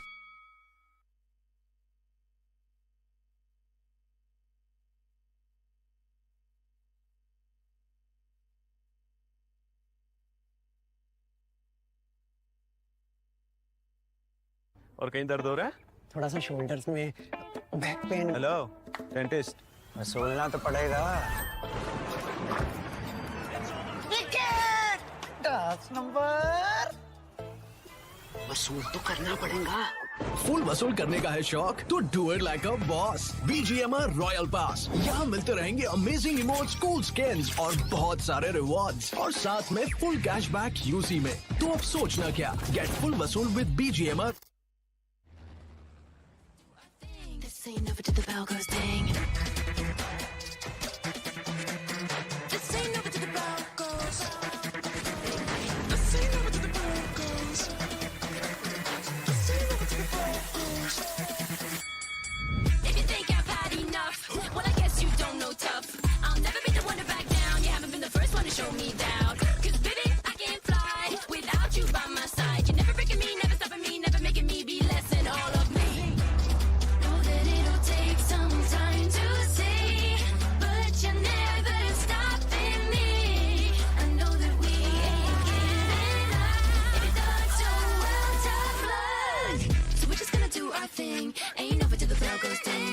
We're gonna fight, so step aside and let us sing. We're gonna bring you down. If you think you'll stop somehow, just let us do our thing. This ain't never do the Broncos thing.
do our thing. Ain't never do the bell goes ding. We're gonna bring you down. If you think you'll stop us somehow, just let us do our thing. This ain't never do the bell goes ding. The Snapdragon Pro Series is brought to you by Snapdragon Elite Gaming, Monster Energy, and DHL. Welcome back, everyone. You guys are watching Snapdragon Pro Series Challenge Season Week 1 and Day number 1. My name is Shadow, and joining me for this next one is going to be Fixes. And Fixes, just now Gen X FM, a team which qualified from the Open Finals, got a beautiful winner chicken dinner, and they proved that yes, experience matters the most, but I think the new boys, the new upcoming teams are also not something that you can ignore in the lobby. It's basically the blood coursing in their veins. It's a fire there where they want to prove to the world that yes, they are not the ones to be trifled with, because honestly throughout the game I was watching, Gen X FM had majority of the circle, but what made them the winners was the tenacity, the resilience they displayed in front of everyone when they had pushes coming in from multiple directions. On one side had to deal with the likes of Wingod. At the same time, when Godlike even closed in, they had a couple of knocks. Everybody thought that they literally threw this game. But no, they somehow managed to recover and get this game in the bag. Shogun's new addition. I am looking so excited for this team to perform ahead. Oh, definitely. Shogun was the force in the entire team. But looking at the match ranking, we have got Gen X FM on the top with total of 16 points. Reckoning, they were going for the aggressive approach. They were going for the finish points and third parties, because of which they are on the second spot with 13 points. Godlike Esports, just because they didn't had enough finish points, they are sitting on the third spot with total of 11 points. Aiku Soul, they were also going for a very aggressive approach, 8 finishes, but they were taken out pretty early in the game just because of a third party coming in, and total 9 points for them. You know, honestly, Aiku Soul, Wingod, and Carnival Gaming, all three of them have secured enough amounts of points. We talk about the average, but this is where you would feel a little tensed about K9 not really having the best of starts. A very rough battle against the recently turned arch nemesis former teammates. That was a delight to watch over there. Expected a little bit more from Phoenix Esports, considering the fact that they've just been recently given a new banner coming in. You've got the former players of God's Reign coming into play over there. But yeah, also felt a little bad for Wildfangs, considering they were hunkered down to that one spot, keeping everything in check, going after the players of -40 just to get third partied by Team Jelly. That was hilarious. Team Jelly was going for the third parties, and it's not only in the challenge season. I think Team Jelly was doing the same thing in the open finals. They were going for the aggressive approach, and this time also they did the same thing until Godlike rained on their parade. Hero Extreme Godlike eliminated them, but at the same time Wingod was also taking a fight with the players of Team Jelly. So I think Jelly just had a taste of his own medicine. He was also third parties as he was trying to do the same thing with the other teams. But I think they have got enough sufficient points to start things off on a good note, so nothing to complain about. But coming to the next map, what are your expectations? Which team you think is going to stage a good comeback?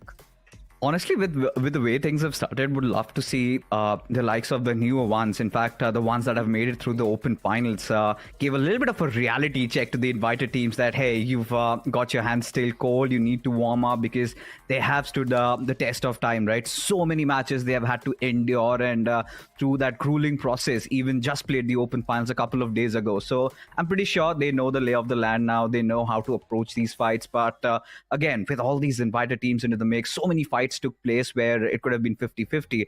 When you talk about that Aiku Soul fight over there, when they got third party just after wiping out the likes of Team Empire, and even for Carnival Gaming, they were looking so promising. This one new addition, Viper, coming in from Rivals and getting the MVP in the first game itself. So goes on to speak that yes, this young lad has a lot ahead of him. But Shadow, you've already told us about the schedule up next. It's going to be Miramar. It's going to be fun because in the desert, anything is possible. This time we were given a little bit of a different kind of a circle in Erangel, and the likes of Godlike, Gen X FM were very fast into rotating and adapting to that given situation. Hence, they made a lot out of this game. But in Miramar, anything is possible.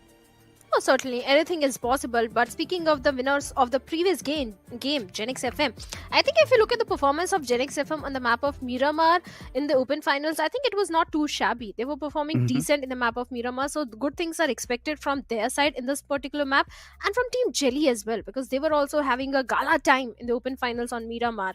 But along with that, there is one more team I want to see how they're going to perform, because Reckoning, they were very aggressive in Erangel. Can they keep up the same aggression in the map of Miramar, which is quite open, where you have to be very much aware about the terrains and everything? Will they be able to keep up the same aggression? That's the main question.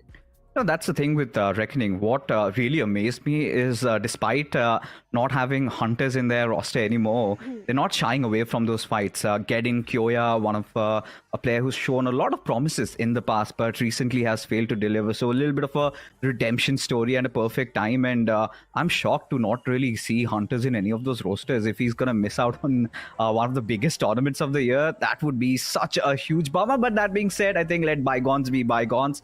As we head over to the dessert, of course, it's going to be Miramar game number 2. We've got groups A and B duking it up once again. So really eyeing out for all those drop collisions, hoping that we get to see some action, maybe around Picado or Los Leones, or maybe even San Martin. I'm going to take it. I would love to see a drop clash in Picado or maybe Saint Martin, but I think the teams are very much aware that which teams like dropping in Picado and Saint Martin. So maybe there is a possibility of them opting for a different drop city. But for now, we have a flight path up on our screens as it is going all the way from the side of Minas towards El Pozo. So flight path is not much of a concern for the teams at this point because it is covering all the major cities. You can easily glide over to the side of Chumacera, Landriela, Los Leones, Picado, El Pozo, or even Campo Miltar. But for now, Team Jelly and Hidden Ones, they are going towards the northern side, somewhere towards El Hazar. Team Reckoning going towards the southern side. Team Wild Fangs might be heading over to the side of Los Leones. So a drop clash, I don't see it happening at this point. Yeah, a little bit of a bummer, right? Especially when you've got the likes of Phoenix Esports in the lobby, you would expect something great to happen. But hold on, you've got Genesis going up against the players of K9 as Beast, one of the last members surviving. He's also been taken down. Genesis, of course, they crumbled in the very starting game of Erangel, but this time, no is going to be the answer. They come out swinging without even a single loss, wipe out the entirety of K9. Now, let's not forget K9, former GE, they were one of the favorites even in the previous rendition of the SPS. But this time, 2 games done and dusted and not really getting a lot of those points. It was a drop collision fight. It was a 50-50 fight. And yes, Genesis did have a couple of their players knocked out. But still, for Genesis to win this one, it is going to be such a huge morale booster. And from here on, I would love to see how they carve their path to glory. Considering that Genesis also got eliminated very early in the previous game. In fact, they were the first one to be eliminated. I think this is going to help their case. They've got 4 elimination points, so definitely a good redemption coming in. A good start to the map of Miramar. All they need is just the placement points, and they've got the after that they'll get the average points which they need in this one. So definitely, but K9 Esports, the synergy, we can't say this is a new roster. It's just a new banner. I don't know what's really happening. Yes, a lot of luck factor also comes into the picture when you have a drop clash, but from such an experienced team, we expect them to win that drop clash. Considering Genesis is one of those teams which has qualified for the open finals, and K9 is a very experienced lineup. As the name suggests, they're quite ferocious, and we've seen more often than not, they're the ones instigating a fight. And yeah, even in the previous game, they got third party there as well. So a little bit of trouble going on for Genesis as Godlike out of nowhere, just roaming around, had no monkey business, and suddenly they spot out a vehicle in which 4 players traveling together, and they make good work of it. 3 finishes already secured in the bag, and Jonathan Punk, both on their knees, no trouble whatsoever, will get them to safe covers and give the revive. So 3 good finishes coming in from Team Godlike. You still have DOD, maybe hearing all that commotion, but look at Phoenix. Made some quick rotations out there. Seems like they're a little bit hungry for those finishes. And honestly, when you talk about this roster, start of 2024, we felt like they're going to bag a couple of titles. But seems like they've been having those issues to play under pressure, as a result of which haven't really lived up. Hence, so many banners changed already. But this time, maybe hoping that they go on to win this title. Because for ESL, SPS, we've seen previously it was Somraj's team that conquered when nobody really count them in as favorites. So you never know. In this tournament, it's still a long way to go. Still a lot of time to gauge Phoenix Esports, one of the most aggressive lineups. But as we see, for now, Shadow, the circle is going to be quite obvious. It's one of the circles we've seen in the past, and Carnival Gaming are in real good position. Oh, they certainly are. They certainly are towards the side of Picardo. They just need to be a bit careful because Team Empire having that linear spread across the power grid, if they go a little close to the plus of Carnival Gaming, I think they might get punished. But Team Genesis, speaking about them, again, a disappointing performance from this side because just the moment they got the 4 finishes, I'll say that there is a thin line between the confidence and the overconfidence. They got the confidence and then they got the overconfidence to go against the players of Team Godlike out in the open. And Godlike being the experienced one, they definitely eliminated them. But there is one more team also which got third partied in the previous one. Wild Fang. Speaking about them, big things are expected from their side because Sensei being the experienced IGL, then Scout, we know how aggressive he is. But at this point, they are in the city of Los Leones, where we have the plus of Team Tamilas. And if you look at the performance of Team Tamilas, even in the official tournaments, Miramar is definitely one of the strong map of theirs. So I think Wild Fangs needs to be a bit careful at this point. To be honest, going back to the first conversation that we were having about Genesis, I feel like, all they were trying to do was sit in a vehicle, surviving the aftermaths of a fight, and they were heading their own ways to their drop location. And that is where I think the timings just went a little wrong, or maybe they were just unlucky. Because the entire squad in one single vehicle, you know what's going to happen, right? Couple of shots coming in from Godlike as they were also traveling to Crew de Valle. So a little bit of more of read maybe should have been an extra little bit careful because at that time they did not even bother to check if there were a couple of other vehicles running around. And for all the right reasons, because you already have 2 squads beside you. But when we talk about Wild Fang Shadow, they always bring in that air of uncertainty. You really do not know what to expect out of them. On pen and paper, yes, they've got a lot of that experience combined with some raw power. You've got the likes of Trey Scott, who's been on quite a good form. But then again, to say that this team is one of those teams to potentially lift the title, I think it would be a little too early. But yeah, expectations are high because of all the right reasons. They've got Scout in their roster. That kind of a shaky start they've had this season. The ESL. Would love to see how they play it out in Miramar. Oh, definitely. They need to live up to the expectations of all their fans and the supporters. But there's also one more team, Hidden Ones. As we were praising about Hidden Ones in the open finals, that suddenly how this team has popped off in the previous Erangel, they were completely missing out. They were eliminated pretty early in the game as they were having a fight with the plus of Team Reckoning. So Hidden Ones, they are also looking for those average points in this Miramar. Do or Die is also one of those teams which were wiped out pretty early in the game. I think it was Team Aiku Soul who did a perfect third party, and Do or Die were eliminated. So this time they might be going for a little safe approach. For now, they dropped in towards the side of Graveyard and now trying to traverse a little bit inside the circle, have a good compound to their name because the basic loot which they need at the start of the game is already there. They might be looking for the secondary loot as Clutcher is still holding on to the compounds of Minas. But there is also one more team towards the northern side where we have the plus of Team Aiku Soul. And we saw that Gen X FM is also in El Pozo. So both these teams, they need to be very much aware about the surroundings because if they start the rotation at the same time, maybe there is a possibility of a rotation clash happening between these two. Just recently, we've witnessed the great slump from Aiku Soul, and we've also witnessed them trying to stage their comeback.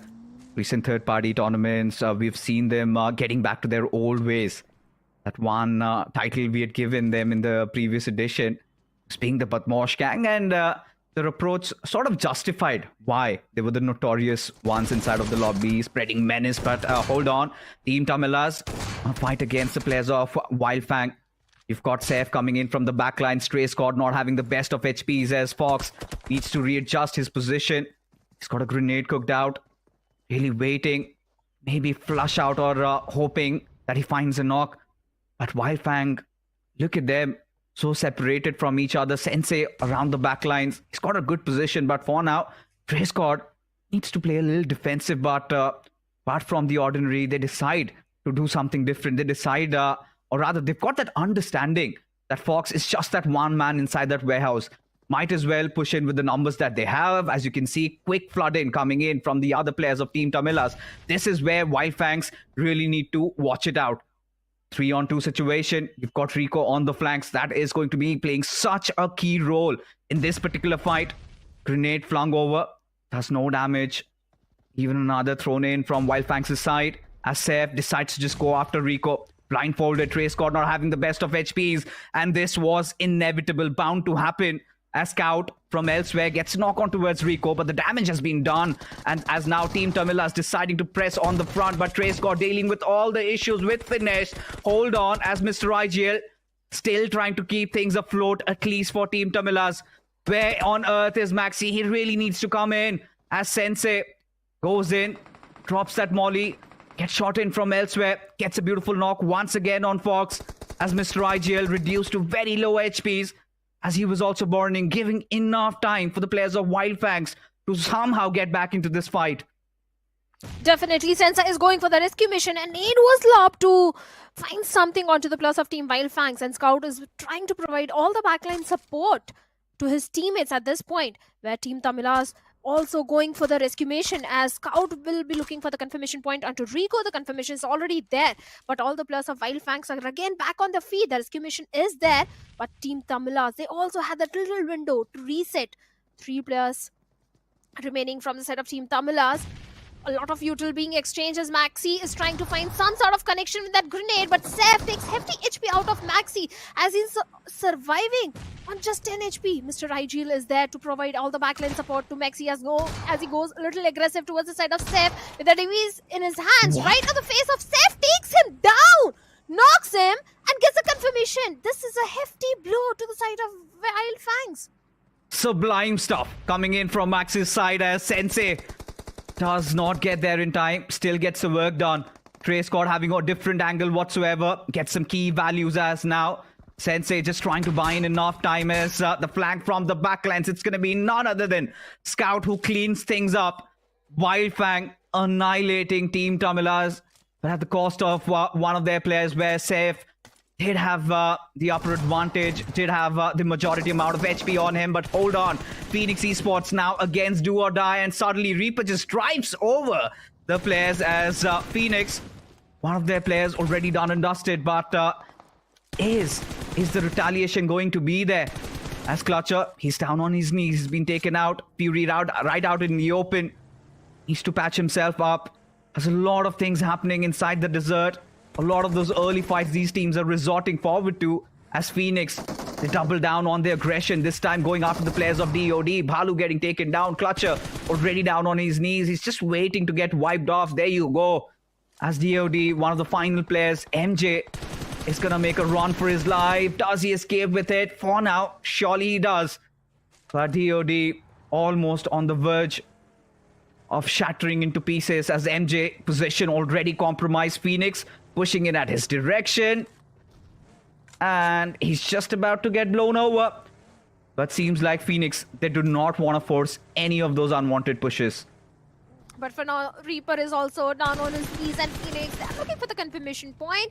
Easy confirmation also coming in. Just one player remaining, if I'm not wrong, from the side of do or die. That could be MJ. Yep. And he'll be looking. Oh no, this is not a good news. What? As MJ has spotted out in the open, but a good spray coming in from the side of MJ. But he needs to patch himself up, as Alto has already moved so very close to MJ. But for some reason, he decides to back away. I mean, that would be the best case scenario. I'm rather surprised on how could Phoenix really let him live, let him breathe.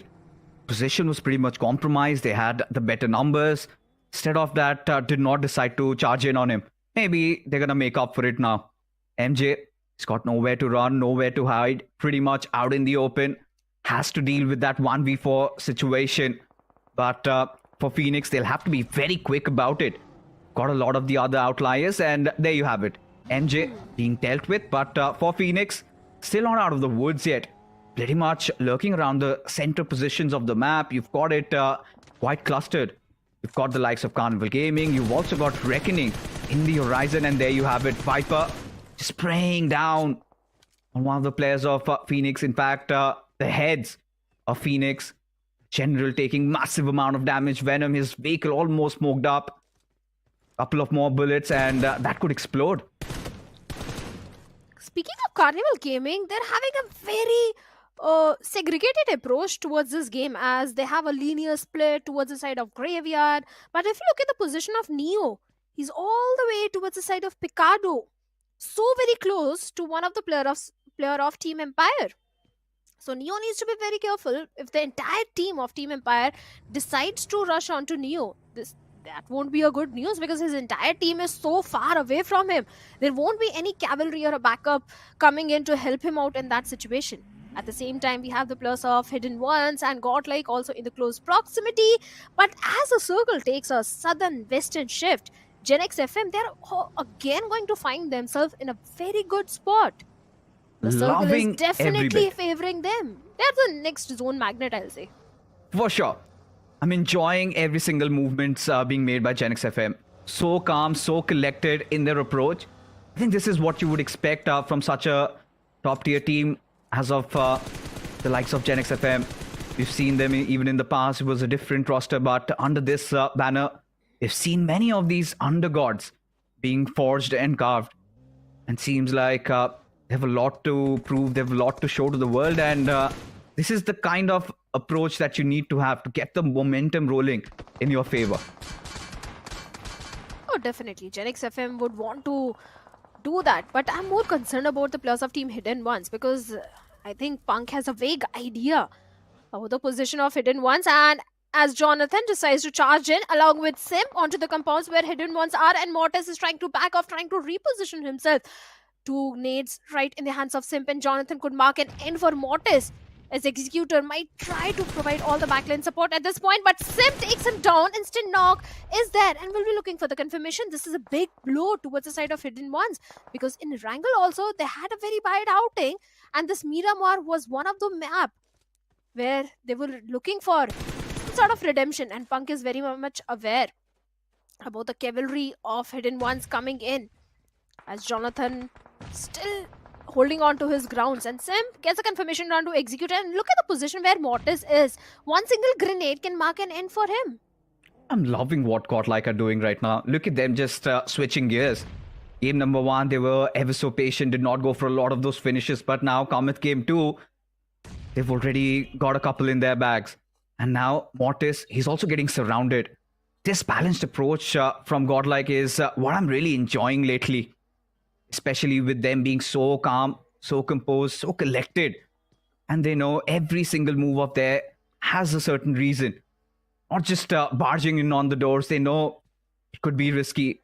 They're ensuring that they've got the odds favoring them. Look at Admino. That is a risky maneuver, but Daniel instantly senses the situation. Now he's out in the open, has spotted out Punk, will get into cover in the right nick of time. But Admino's threat on the backlines, it is quite real. As Hidden Ones, Alien, he's been alienated from his squad. With the circle closing in, he's going to take in a little bit of that damage. But now, Godlike, they've got the numbers favoring them. Mortis surely coming in to provide some assistance, as Jonathan looking forward to maybe drive over Alien, gets smacked right back on his face. As the mighty falls, Punk. Now the odds have changed. Punk against a 1v2 situation against the players of Hidden Ones. Does survive the one player? Does he get the other? No is going to be the answer. Where Godlike, they are flustered right now. They are broken in this situation. Simp far from providing any sort of assistance. As Admino, he does connect on Alien, but not enough to put him down on his knees. Oh, the follow-up is also there, but no connection. Alien has managed to patch himself up, and now he's in a 1v2 situation. There is no time for the rescue mission onto Mortis.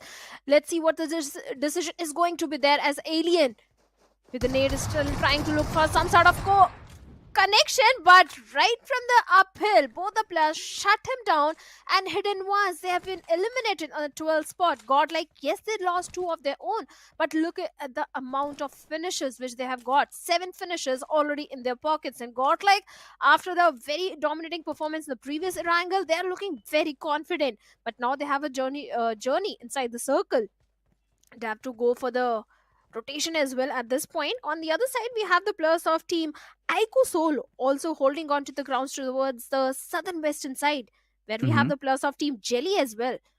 But as the circle has taken a northern shift, it's entirely in the hands of Carnival Gaming at this point. Look at Neo's position once again. He hasn't moved a muscle. And this could really pay off in dividends if Neo can survive and play the cards right. One of the most balanced players inside of the esports community in India, as Vodka just blindsided, unaware of Empire's presence, just slams in, instantly taken down. And as of now, M40 really want to bring in all that heat, but Spider taking a lot of damage over there as his teammate gets the cleanup done. Two of the players, Team Empires, already down on their knees as Faceless. Oh my goodness. That would definitely hurt. Just blowing him up over there as Hunter really walks into the ring of fire. Gets dealt with as M40 somehow responding back into this particular fight. Hoping to get that revive on Faceless as Vodka back on his knees. Now again, the odds stacked in the favor of M40. They've got the numbers to play around with. Predator needs to patch himself up ASAP. As Team Empire, they need to quickly cover Crossfire. If otherwise, M40 just push in without any information, I think Team Empire could have a feast going on. But Spider, grenade on point as Predator now against the world in a 1v4 situation. Team Empire's had such a great start into this fight, and now here comes the pot. At any given moment, the push could really come in. Predator prepared for one, does get him down on his knees, instantly wiping off, just trying to throw that grenade. Is it gonna... Oh no, there you go. There you go. Gets ripped apart as M40. They survive the onslaught and live to fight another day. Well, they certainly did, but can the players of Team Phoenix survive the shots of gravity, Jordan? And seems like they won't, as both the players have been eliminated and Reckoning. Well, they've got two finishes, but they also need to go for the rescue mission onto Kyoya, as he has been knocked down. It should be an easy revival for now, but no. There are still players in the close proximity. And there are the players of Godlike Esports, as Viper from the backline is trying to provide all the backline support. Edmino right in his crosshairs. The shots being peppered, but no connection whatsoever. Godlike surviving with only 2 players remaining. This fight should go in the favor of Reckoning on paper. But let's see, will they be able to convert this one? As Carnival Gaming, Viper has his crosshairs set onto Fury of Phoenix Esports. Oh. And Fury, unaware, has got no idea about it. Certainly does not. It's gonna hurt. It's gonna bite him in his back any given point right now as Viper just coiled up, trying to inject his fangs. The hearts of the players of Godlike over there at Minnow taking quite some bashing, down to almost 20% health. And for now, they somehow survive this attack. But for how long? Because for Godlike, they can just play it slow. They've got enough points going in their favor. But Simp, no. This young lad, this bright lad, has something to say about that. It's not a push that Godlike can initiate right now. But certainly, warning shots leading into that knock. And maybe Reckoning is going to think twice before they re-engage in this situation. Of course, Godlike still have their troubles going. They have to get inside the circle because the circle shifting around Picardo just makes things oh so easy for the likes of Carnival Gaming and Aiku Soul, who find themselves at the right central positions. You've also got Team Jelly just closing in on the backs of Neo. This is Neo's real test by fire. If he can survive Just Jelly and get a couple of finishes out of that, I think he's pretty much done his job. Oh yes, certainly. But for now, he has to be that anchor who can bring his entire team inside the circle. True. As Hector reunites with Neo. Now they're just waiting for the remaining 2 players to regroup. And maybe after that, we can see the players of Carnival Gaming going for a head-on fight against the players of Team Jelly, who are outnumbered in this one. But Gen X FM, looking at the position, they're trying for a potential dominant control from the southern side as they have got good compound to their name. But for now, Jelly, Carnival Gaming, Aiku Soul, they just want to be the king of the hill. And in fact, for the same hill, they are contesting. Where Carnival Gaming, they are right in the top. Hector and Neo. The thing about holding on to the hill in Miramar is that, yes, you get a lot of information, But if the circle goes away from you, the journey downhill is never an easy one.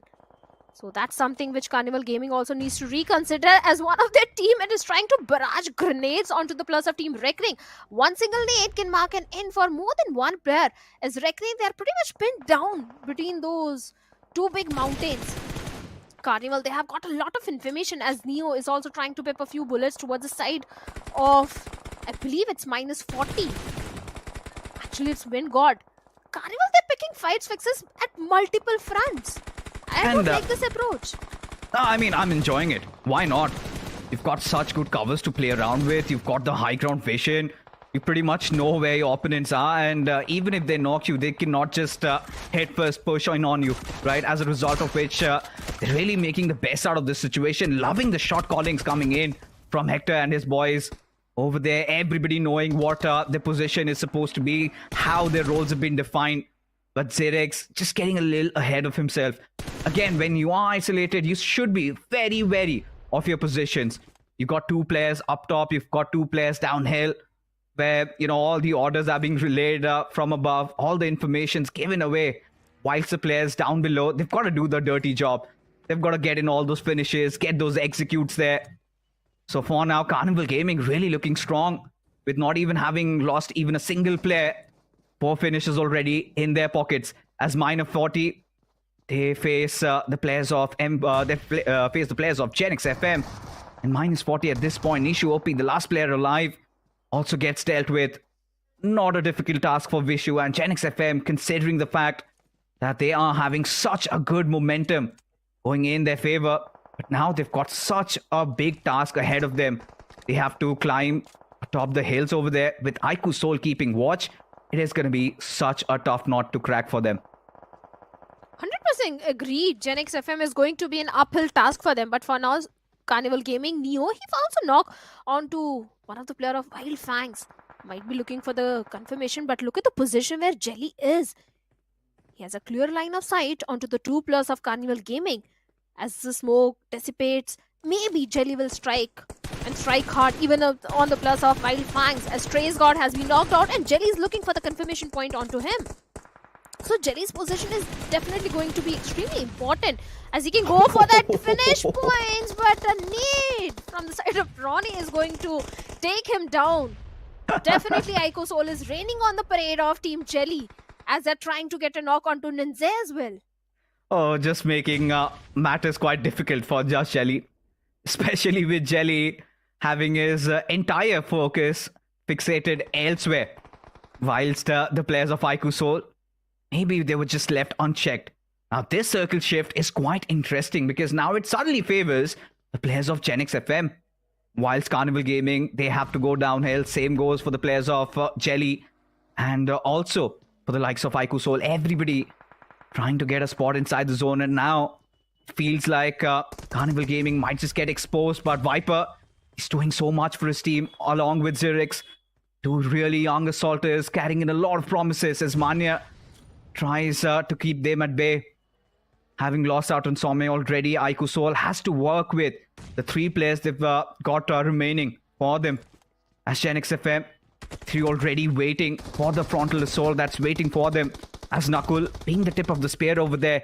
So much grenades being flushed over. But Neo, he's got his job ahead of him. Knows he's got to deal with the likes of Ninja and Kyo Lamau. And Ninja just constantly bombarding with grenades from above, not making things easier for Carnival Gaming. But Neo trying his level best to survive, as Hector, that is going to be a mad dash inside the circle. Look at the cojones on the players of Carnival Gaming. Neo being the sacrificial lamb over here. Ninja connects with that grenade. Shogun gets taken down from Nakul over there, as Neo just tries to take a dip. Gets picked off from Kyolamau. Would of course want to secure the finish, but before that, Hector is there with the wipe up, as Nakul, he's just tearing apart the forces of Genix FM. And now it feels like Aiku Soul and Carnival Gaming might just battle it out against each other. could be a possibility as Carnival Gaming Viper is going for the rescue mission on the fallen comrade, and Nakul is trying to deal with the plus of Gen X FM. Both the plus on a very low HP, a perfect need. And look at the plus of Ico Soul. All the three players moving in tandem in synergy against the plus of Gen X FM, who are pretty much pinned down in that area as Vishu goes down through the hands of Nakul. Shogun being the last man standing takes to Nakul. Knocks him down, but can get the confirmation as Carnival Gaming also wants to be part of this fight. A constant barrage of grenades and molotovs towards the side of Aiku's soul. A blessing in disguise for Shogun. And look at Shogun, how he's surviving. But now he also gets dealt with. It's a 3v3 fight against Carnival Gaming and Team Aiku's soul as they are going for the rescue mission onto Nakul. This is the golden time. This is the golden hour for the players of Carnival Gaming. Knuckle needs to patch himself up. There you have it. Hector delivers that opening blow as Ronnie. He has to hold the fort. Knuckle back on his full HP over there. Takes down Zirix. Will be Ronnie, but Viper just raining hell from above as Carnival Gaming successfully annihilating Aiku's soul over there, with Sensei being the last player surviving. And Carnival Gaming might have just snuffed him out from his covers. Just trying to deny his entry inside the circle. Sensei, position compromised. Viper will get that final death blow. And that being said, Carnival Gaming have this game secured in their bag. What amazing plays coming in from this young lineup, coming in with two new players, and despite that, showing that old aggression and right calculated movements. This is peak Carnival Gaming at their very best. 100% Carnival Gaming, the way they were dealing with the plus of Team Jelly, then they were dealing with the plus of Team Aiku Soul. They even did a third party when Aiku Soul and Gen X FM were fighting against each other. They striked at the right moment and are being rewarded by a beautiful winner chicken dinner this time. The previous Erangel didn't go entirely in their favor because Reckoning did eliminate them at the 10th spot. But this time Carnival Gaming, they were looking for the redemption. Too many finish points in their favor and good placement points as well. That is definitely going to help the players of Carnival Gaming. But at the same time, this was not just a good game for Carnival. It was a good game for the players of Team Wildfangs as well, as Sensei survived till the very last.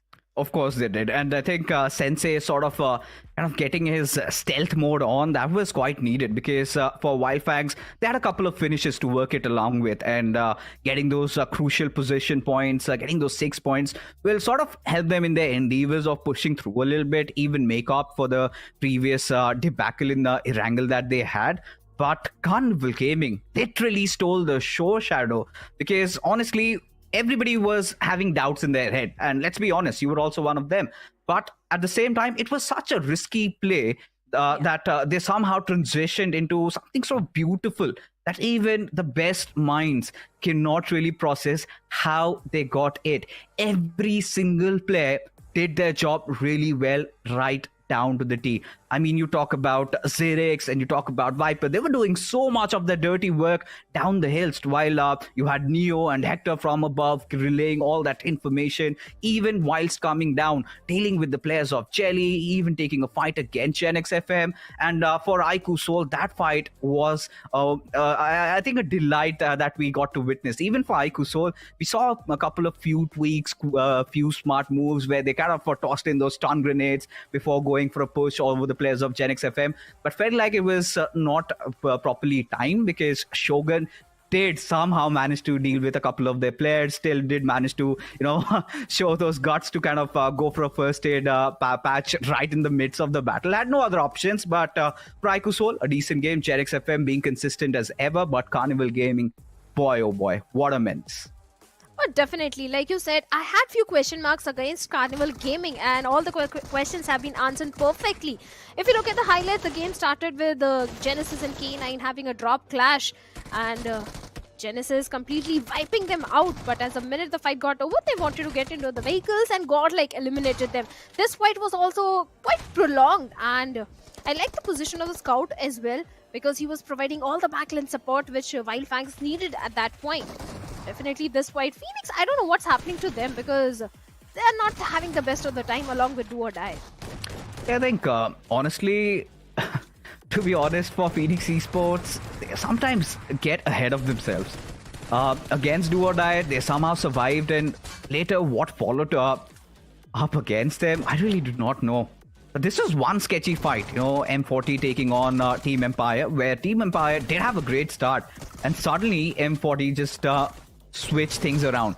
And for Gen X FM, I think really they're flying high on confidence at this point. And this is where Carnival Gaming, they just took over, right?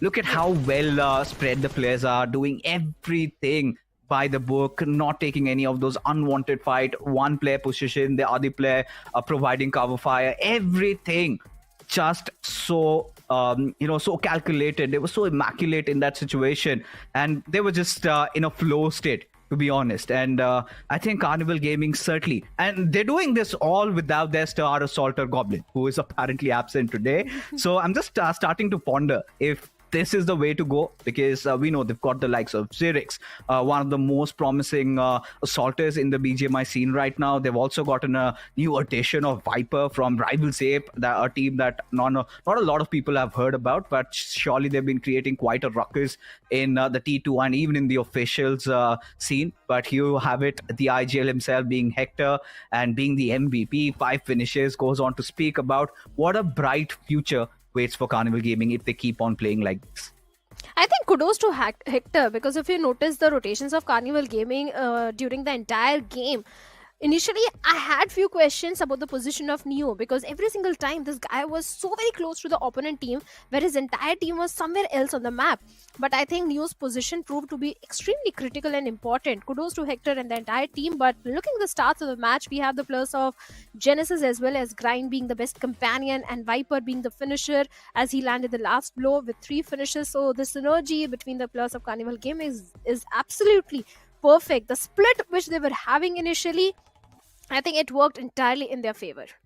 Oh, it did. It was such a risky play, and we've seen a lot of those teams trying to execute that, but they have failed. And coming in, this is one of those earlier phases of the tournament where you can get into those experimentations. And considering the fact that Carnival Gaming just dropped down Picardo, it was a rather easy maneuver up top. And Neo, yes, for him to stand his ground over there, because a lot of teams were also around him, and to be alive, to buy enough time for Hector to also come over and get atop the hills, relay all that information. I think, yes, stats and figures might make Hector to be the MVP, and yes, the shot callings were there, but Neo played such a crucial role in that game. And even for the likes of these young guns, Zirix and for Viper, they were also commendable. But getting back to the other big names, even for Hero Extreme Godlike, I think they did fairly well, considering they did get taken down early.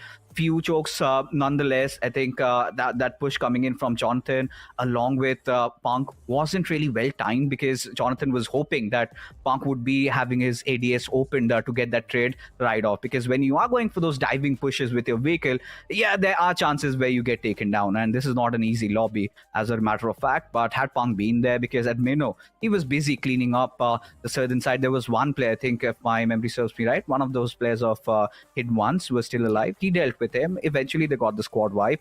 7 finishes, decent amount of points, considering they got a good amount of points in the previous game also. So for Godlike, they're also doing quite well in this game.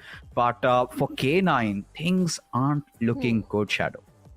Agreed, 100%. Godlike, at least they have got the average points in this one and more than average in the previous one. K9, they have got nothing at all. Just a single point in the previous one, and this time they were the first one to be wiped out from the lobby. And a team which was performing so good in the official tournaments, even if you look at the performance in the previous SPS also, in the third-party tournaments, I think under the banner of Global Esports, these guys were playing so fantastic, so aggressive. But this time losing on to a 4v4 fight against a team which has qualified from the open finals. And no way I'm saying that Genesis is not a good team. The way they eliminated the entirety of K9, kudos to them. That is going to help their confidence. But that is also going to raise few question marks onto K9. That how can they lose that 4v4 fight? They got 3 players down from the side of Genesis. In the end, it was a 1v1 situation. Yes, a lot of luck and RNG factor comes when you have a drop clash. But from the experienced teams, we expect they handle drop clashes perfectly. And at this point, the biggest change that has happened with K9 is with their IGL, and I'm pretty sure he's going to be under fire over here. He's going to be, severely scrutinized. But again, it is one of those opening phases of this tournament. Maybe K9 will take their sweet time to get their way through. Who knows? I mean, maybe a couple of games later, maybe in the next game they get a chicken dinner. But for what it stands right now, folks, the match rankings in front of us, Carnival Gaming getting 23 points just out of this one game. They were phenomenal. But for Wildfangs, having to take those early fights, they dealt with it, survived, but not enough in front of Carnival Gaming. 12 is what they are going to get to their names. But K9, there you have it. Even for the likes of Tamilas going up against Wildfangs very early on, and could see a little bit of those miscoordinated plays did not really go their way. For Genesis, slightly unlucky, but Reckoning just getting 4 points out of this one. I think they would have been wanting a little bit more. Of course, especially the way they played in the previous Erangel. 3 finishes is not something that is going to satisfy the hunger of Reckoning Esports. So yes, Reckoning will be again going for the aggressive side. But Team Jelly also, this time they didn't perform really good. They've got decent points, but the way they were performing in the previous Erangel, I think Team Jelly is also going to be up in the arms against the players of Team Aiko Soul, because it was Knuckles' grenade, if I'm not wrong, which knocked on one of the player of Team Just Jelly. It was Jelly? Yeah, it was Jelly only who got knocked on first. So yeah, I think they're not going to be pretty happy. They certainly aren't. And at this point, Jelly must be wondering, had I just checked the areas just beneath my feet, things could have been different, right? They could have, in fact, gotten 2 knocks to themselves. But, Jelly was so much fixated on the players of Wildfangs. And for Wildfangs, I think it was pretty much a deal done when the moment the circle started to close in.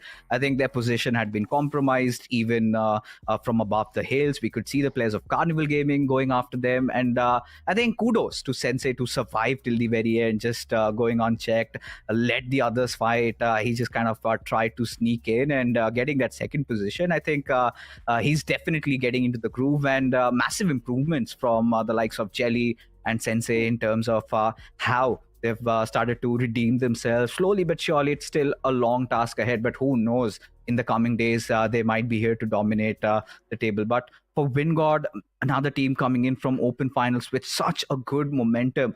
But I feel like they've changed their style of play, don't you think? A team that was so aggressive during the open finals really called it an easy lobby. And now when they had to perform, they're starting to crumble. Could be the pressure, I think. Could be the pressure of the invited teams. They might be feeling a little intimidated, because if you notice the fight which they had against the players of Team Jelly in the previous Erangel, good utilities were being exchanged, and this time they were looking a little off. They were holding on to their grounds. They were just avoiding those fights. So Wingod, I think they just need to feel confident and play by their natural style. If they do so, I think Wingod is going to fare off really well, because in Erangel they were getting those elimination points. It's just a little bit of the confidence and a little bit of the push which Wingod needs at this point. Yeah, of course they do, and hope so that in the next game of Erangel, they mend their ways, maybe get a couple of good points in their bag. As Erangel, it's going to be up next in front of us. It is going to be groups A and B going up against each other. Once again, their final game for the evening, because after that, it is going to be quite a weird map rotation, at least for C&Ds, where you see them starting from Sanhok and Vikendi. But for now, just sticking to Erangel. Of course, Shadow, we would want your predictions, or what do you really expect? Do you think Carnival, they're just going to mop over the lobby, or do you think it's going to be somebody new? Maybe, once from the open finals, or is it going to be one of those invited teams taking it in the bag? I would love it if the qualified team from the open finals dominates and gets a winner chicken dinner in the next one, because I always feel when I see a new face, but I really want K9 to step up in the next game, because it's of extreme importance. K9, they are right at the bottom of the leaderboard. If they don't step up in the next game, I think they won't have the momentum for the second day. They won't have the confidence for the second day. So they need at least few good average points in the upcoming Erangel. Let's hope so. Because, at this point, anything could potentially happen, because we've already seen that one game of Erangel where, the circle was a slightly tilted towards that eastern side. And, Gen X FM really made good work out of that situation. But henceforth, going ahead, we do not know what's going to happen next, because we could have maybe a potential southern circle, something happening around the northern territories, or maybe it could be a generic Katka circle. In that case, Carnival Gaming would really enjoy their time. But whatever the case is, folks, I think we are ready to dive inside of Erangel and find out for ourselves who's gonna emerge as the victors as we take it up to the skies. And for this game, I would have my buddy Necro joining with me on the desk. So Necro, we were having this discussion about K9, and you are a believer in that squad, considering the fact that you had indeed loved them during the times in global esports. What has gone wrong for them? I just think it's taken a bit more time to understand what exactly is happening in the lobby, and of course, the new IGL2 is not really that aggressive compared to Mavi, so maybe adjusting around that pace is something the boys are sort of lacking. Maybe it's going to take a bit more time to understand what exactly Omega wants to bring on the board, especially for Ninja Boy, Beast, and Slug, because let's be honest, you talk about Beast, Ninja Boy, Slug, mechanically gifted players, and if you try to get these guys on the aggressive side of things, they're instantly going to start to dominate the lobby. But knowing the fact that Omega is not exactly one of those aggressive IGLs, it makes a lot of sense why the team is currently struggling. It's just going to take a bit more time.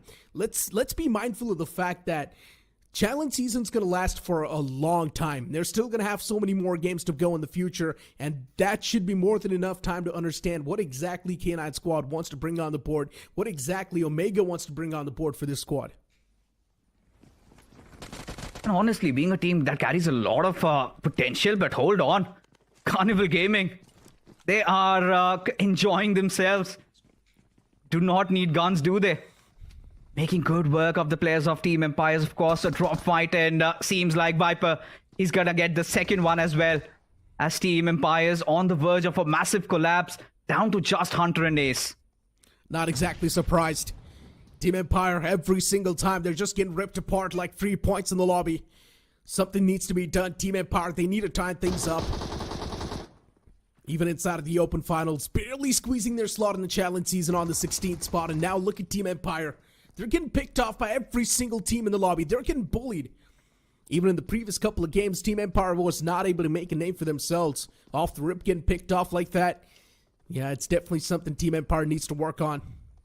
And CG slowly and steadily looking for to rip him apart. Utilities tossed, but finally Ace is going to be the man to reply back. As one of the player gets knocked out from CG. But still, the revival is not going to be tough. They can easily get the fallen player back on his feet. Team Empire with 3 players standing. Something desperately needs to be done.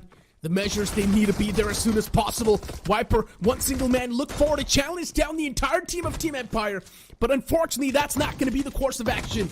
As the rest of the 3 players, they do make sure that Viper's going to pay the price. But still, Carnival Gaming, they've got the upper edge. And now in the end, it's taken down to a one-on-one, considering the man has got a better weaponry in his hands. Still, Neo is doing a perfect job of playing around the corner. What? And what just happened? Ace loses that 1v1, even though he had the HP advantage. He had everything going into his favor. Did you see how quick Neo was with just swapping that guns off the SMG? Oh my god, he had a pistol, for Christ's sake. Took on the Thompson, but we'll get back to that a little bit later. Because Gen X FM, they've got enemies in front of them in the form of Vanguard. Right now, just trying to cross over the bridge, and a lot must be wondering why it is going to be a slightly inclined certain circle over here. As Gen X FM already losing out on Shogun. Not really the kind of a start that they would have wanted for themselves.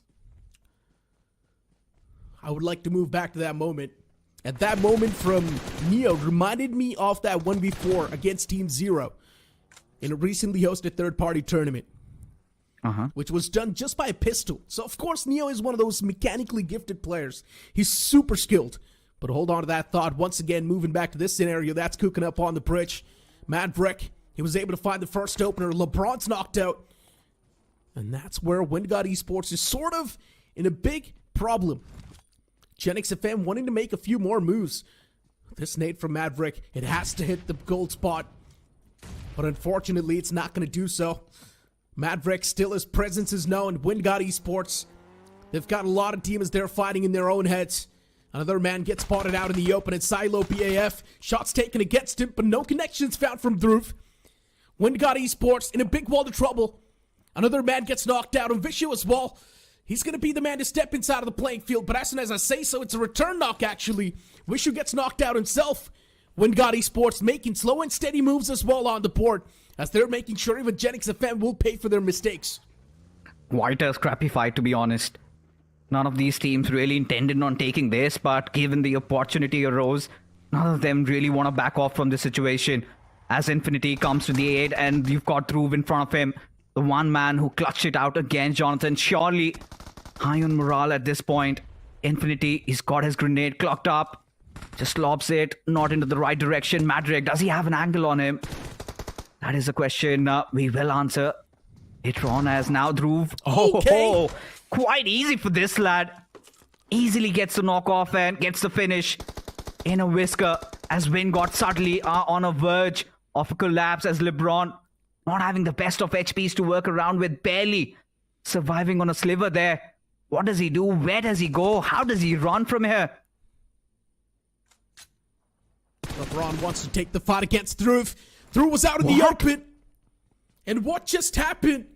He finds the final person as well of Genix FM. Dhruv makes a rookie mistake of leaving the cover and moving out in the open.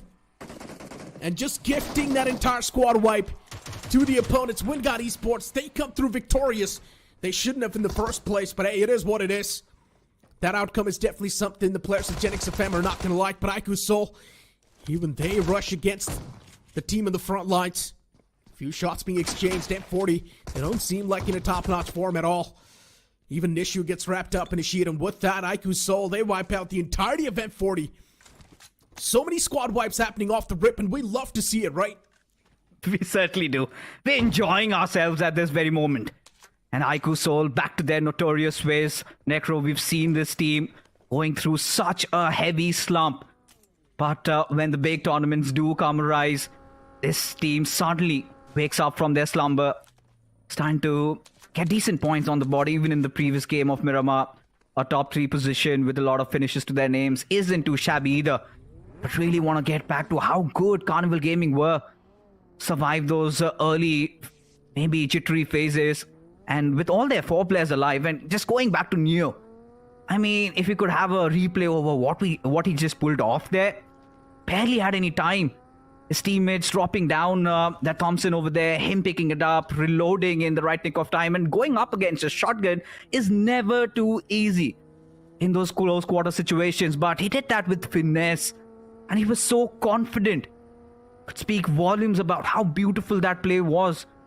I'm pretty sure Team Empire would have been bewildered by what happened, and yeah, it was just Neo's magic taking over. But as things are, what do you think? Are we going to have a southern circle? Because you've got the entirety of the southern island being engulfed inside of the circle, and more often than not, it goes down south. But Necro, let's be honest, we have seen the circle sometimes gets tricky. It also sticks and goes up north, or maybe even towards a bridge. That could also be a possibility. It can be. I would love to see a bridge zone, honestly. It's been a while since we've casted that. I would like to speak a bit more about the previous game too, right? Genix FM is one of the most consistent teams so far in the game. But getting wiped off the rip like this in this game, it's really going to bring down that consistency. You talk about the cushioning that was built in the overall standings. Now that's going to start to fade away from Genix FM. That cushion was burnt in this game. You move the conversation towards Wild Fangs, and for some reason it feels like Wild Fangs, they're not exactly the confident bunch. Yeah, the previous game's still there in the top 2. All thanks to Sensei, because the man was playing it super passive, and he was playing it super defensive. He was the only person staying alive, and he was playing for the placement point anyways, because he had no option. That's the only reason why Wild Fangs right now is in a fighting position. But still, I expect better from Wild Fangs. I would like to see them be a part of third parties. I would love to see them go aggressive in the lobby. You know what? Last time that happened in Erangel, we all know how that really panned out, right? But for Wild Fangs, you know, yeah, exactly. So, you know, honestly speaking, this is a team that I do not have a lot of expectations from. So I'm coming with a blank canvas, and I want to be surprised. And they have done so even in the previous game, going up against Team Tamilas, having a really good spread. Of course, that Sef 1v1 against Maxi did not go the way they planned, were reduced to 3 men, but still managed to get Team Tamilas out. So that is quite commendable considering Team Tamilas. They've been quite strong in Miramars especially, but hey, there you have it. Finally getting some confirmation that the circle goes down south. Look at Just Shelly's position. They've got good coverage over the eastern bridge over there. Ninze just holding on, making sure that anybody who comes crossing through that bridge is not safe. But even for Wildfangs, I think a lot of questions on Sensei's mind. Does he make that rotation right now, or does he just sort of delay it? Because feels like 80% of the lobby is still inside the blue. What is going on? As usual, teams wanting to take it slow and steady.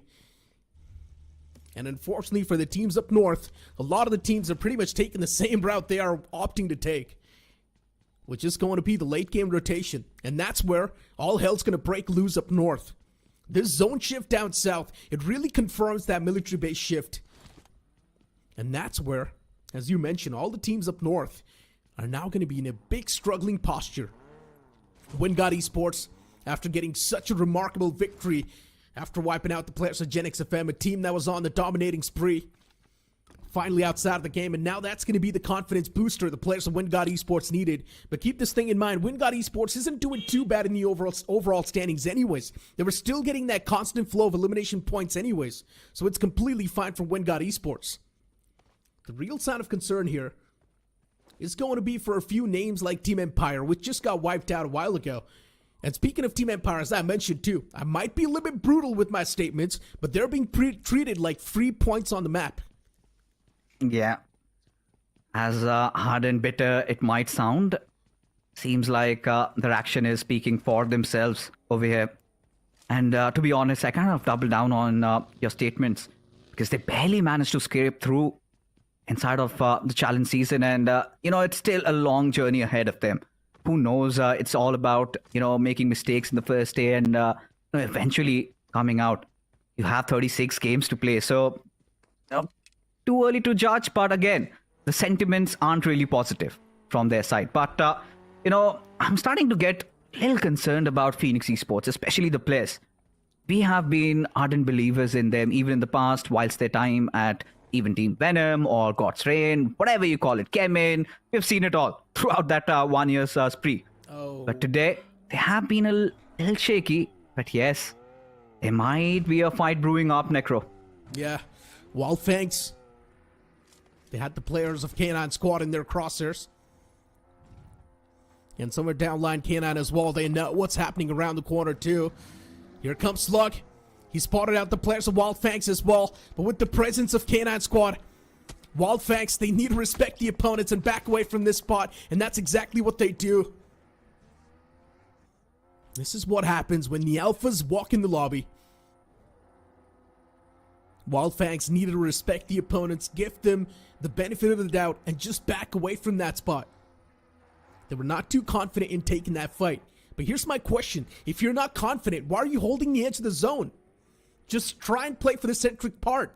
Just try and make a rotation down south. You know what?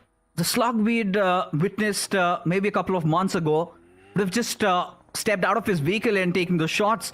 Well, clearly the confidence is missing. Yeah, he's finally gotten a knock onto Red Scout. Of course, cut off their flanks of Wildfangs as Trey Scott. His position also compromised. Even Sensei just lurking around, trying to maybe trade a couple of blows there. Scout, I don't think there's any chance on earth he's going to get back on his feet over there as K9 starting to make good work. But look at this, Reckoning coming in with those steals.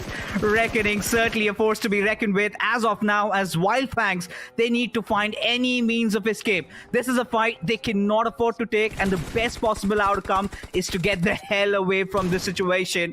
But seems like Reckoning and K9 have got no intentions. In fact, it's going to be Reckoning that are going to be stealing away all those finishes. And K9, they're not going to be pretty happy about it.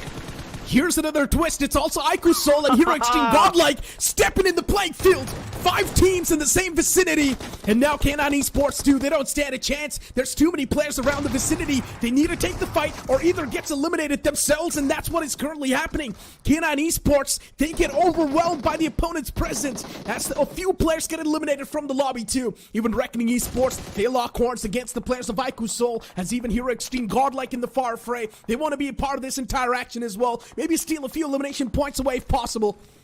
And Aiku Reckoning, with just a few elimination points garnered, they watch out the players of Soul just take an exit from this vicinity.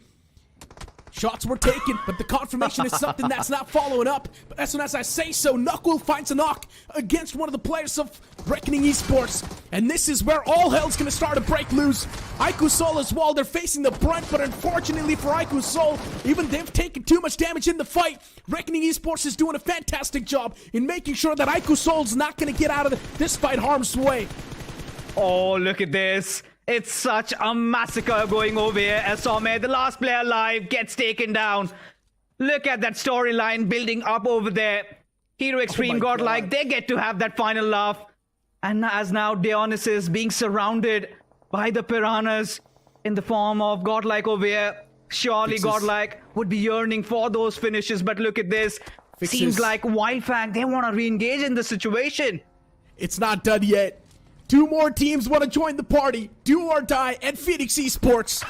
Even they are going to be a part of this. 8 teams back to back. They collide against each other. Do or Die. Even they're starting to fall prey. Hero Extreme Godlike, for a moment, we thought they're going to be the one to have the upper edge, but this is what the zone does to you. The circle played its mind games, and now the entire lobby is struggling too much. Phoenix Esports is the team now with the most amount of advantage in this entire scenario, considering they can be the cleanup crew and wipe out the entire lobby on this spot right here. Wildfangs is still there on the receiving side of things, but oh man, so many fights happen at the same time. For a moment, we thought it might just be Iku Soul coming through, then Reckoning Esports wipe out Iku Soul, then it's Hero Extreme Godlike stepping in, then once again Wildfangs re-engage, then Do or Die and Phoenix Esports, they re-engage at the same time. What is going on? And Do or Die right now, they just want to wipe out the entirety of Hero Extreme Godlike. Jonathan's the last player standing. Oh my goodness, it is wild affairs happening right now in the lands of Erangel. Jonathan, the final player surviving from Godlike at this moment. And he's got a 1v1 situation against him. The last time he was in such a situation, he failed. But this time, can he relinquish himself? Can he redeem himself back is the big question. As now, he just needs to let it cook.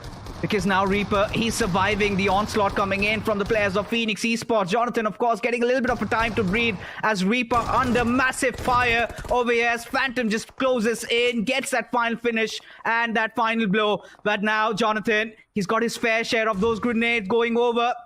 Not a lot of damage done though, but Phantom from the backlines, it's going to be safe. Wildfangs, they retaliate, they strike back. When the hour was 9 and now suddenly out of nowhere, Wildfangs, they come in here for the cleanup crew. Oh my goodness, what on earth is happening over here? It feels like Wildfangs was the one to start this, and they might just be the one to put an end to this as well. Praise God. Tossing in a few more utilities inside of that bunker. Hoping to find some connections. There's the players right next to him as well. Phoenix Esports is right next to Trace God, and finally the connection is there. Trace got knocked out. One more man to go from Wildfangs, and that's going to be the name of Safe. Safe is looking to toss out a nade, but instead it is going to be Jonathan's nade, finding that confirmation, and also another connection onto Fury.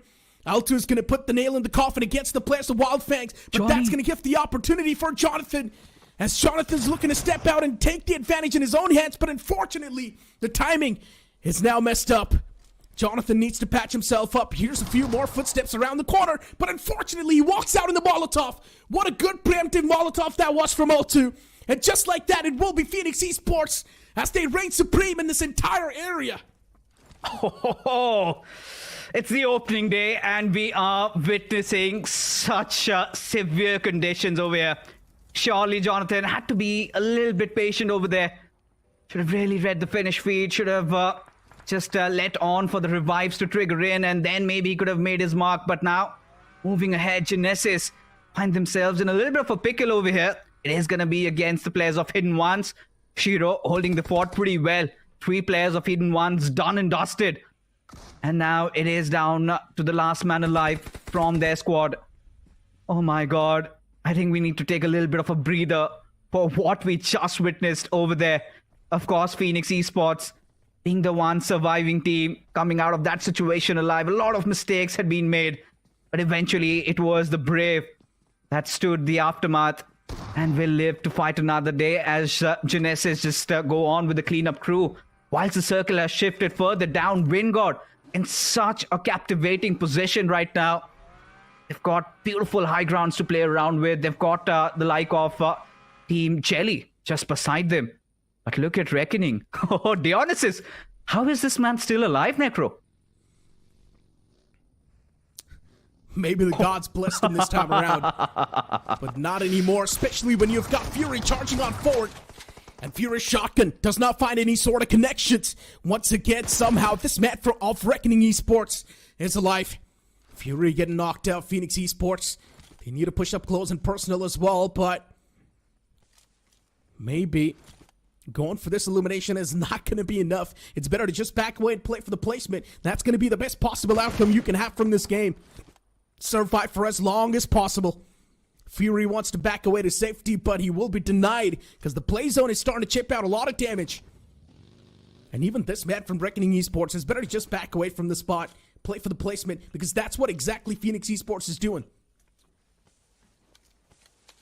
Alto, I don't think he's got anything with him. He still has 11 first aids to work around with. I think at this point, to be honest, the best measure is just not just off angle. I think that's going to be a long shot if he gets it. Good enough. More first aids for him. But Dionysus, he needs to be on his toes. He needs to be alarmed. And yeah, he just missed his chance. He had that opportunity, and now Dionysus knows the threat just looming over his heads. Of course, Altu hasn't backed off, but now Circle's going to surely start hurting them. Still stage 4, 10 first aids. I'm pretty sure it can go past 20 if he just checks all the death crates lying around. But now look at Altu. He's actually committing in for that push. Really wants to go in for that fight. On a chase up against Dionysus. It's going to be interesting as to how this entire situation really breaks down. Because for a moment we thought Phoenix Esports, they really had this in the bag. But Dionysus had another story to tell. Both of them desperate for any sort of points. You move on towards a different fight, towards military base. It's Team Tumula's locking horns against the players of Genix FM. Or Genesis, actually. Fragger getting knocked out and confirmed instantly. And especially this confirmation now, it's going to reignite the hope once again in the hearts of Team Tumula's. Team Tumula's, they were getting those elimination points, but not exactly able to survive till the late game. But maybe this is going to be the game where Team Tumula's makes it happen. Majority of the lobby wiped themselves out. We saw 8 teams duke it out in that same vicinity of Shelter. And all thanks to Wild Fangs, because they were the one who decided to camp it and start the fight against K9 Squad. It was K9 who had initiated, and we know what followed. Oh, that was bloody. No other way to put it down. But for now, as it seems the dust is finally settled. And whilst all that had happened, I was checking the finish feed, and it was Team Tamilas who, in fact, got the better out of the players of Carnival Gaming. Hence, those 5 finishes to their names. Would have loved to witness what really went down here. But as of now, of course, Team Tamilas, they also have to get inside the zone. And at this given moment, Wingod, they might have their hands full, Necro, considering how the circle's forming up. You've got Team Josh Shelley from one side. It's also going to be Team Tamilas inching in ever so close. It's going to be really testing times. And with God, for sure, that early fight against Gen X FM, them pulling off the impossible, clearly have opened a lot of floodgates. But look at this, Maxi just charging in head front against the players of Wingod, and Yash, he certainly had to say something about that, didn't he? I'm loving this aggressive Team Tumulus. Not really thinking twice, straight up making the push, but that's also one of the main reasons now why Team Tumulus is getting absolutely shattered. Still, they get those 2 knockouts confirmed. But Fox OP is the only player surviving in that vicinity. LeBron from the far phrase constantly taking the shots as he even finds the knock on to Fox. And now for Team Tumulus, they were almost able to wipe out the entirety of Wingod Esports, but just because of this one man who were placed in such an off position, he catched everyone off guard. LeBron realizing the fact that there's a third party instantly backing away from that spot. It's Team Just Jelly now stepping in the action. LeBron is going to go for that longer route, go for that longer rotation. It will be tough to pull off as LeBron's catching a bit of that hurt upon himself. And he's got no other option than to go for this fight. He's going to be isolated soon. Team Tumulus is Mr. IGL. He's the only player standing for Team Tumulus. And let's be honest, a lot of the shots were missed from Team Tumulus in that scenario. If those shots weren't missed with the shotgun, maybe the outcome could have been different. Maybe they could have dealt with the opponents much more earlier, and they could have had a better shot at repositioning themselves. Look at Daniel. He's managed to squeeze in that one finish. Of course, good stuff. Yeah, it's cheeky. At the same time, giving his position away as Kiolamau. He was in the right position there. Just waiting for LeBron to come out of his hiding. Instantly gets the job done. I think the stars have aligned. It is Jelly's time to shine. 4 finishes. Nothing to scoff at, to be honest, considering they had the zone favoring them right from minute 1, dropping down at Nova Ripnoid, really helping them in their endeavors. But hold on, Genesis. They're on the hunt. Maybe they just want to deal with Daniel, but over here, he is fighting against all odds.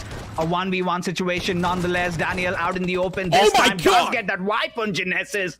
But of course, Jelly, they would be joining up for that cleanup as they get the chicken dinner registered in their bags in this one. What a beautiful game of Erangel. A lot of those mid-fights did happen, but it was Jelly, and that sheer patience did pay off. Daniel dropping a 1v2 before getting taken down. Yeah, just Jelly getting the chicken dinner, considering they had all the 4 players standing till the late game scenario. But still, Daniel, he pulled off the highlight play in the final few moments. And you know what? Speaking of the highlight play happened near Shelter. All thanks to Wildfangs and, of course, K9 Esports. These two teams, man, they were quite the naughty ones. They started a fire that was not taken care of till the end. Okay. Let's make a list. We had K9. We had Reckoning. We also had Wildfangs. We had Aiku Soul. We had Godlike. Hero Extreme, yeah. Yeah, and then we also had Phoenix. Do or die. Do or die also.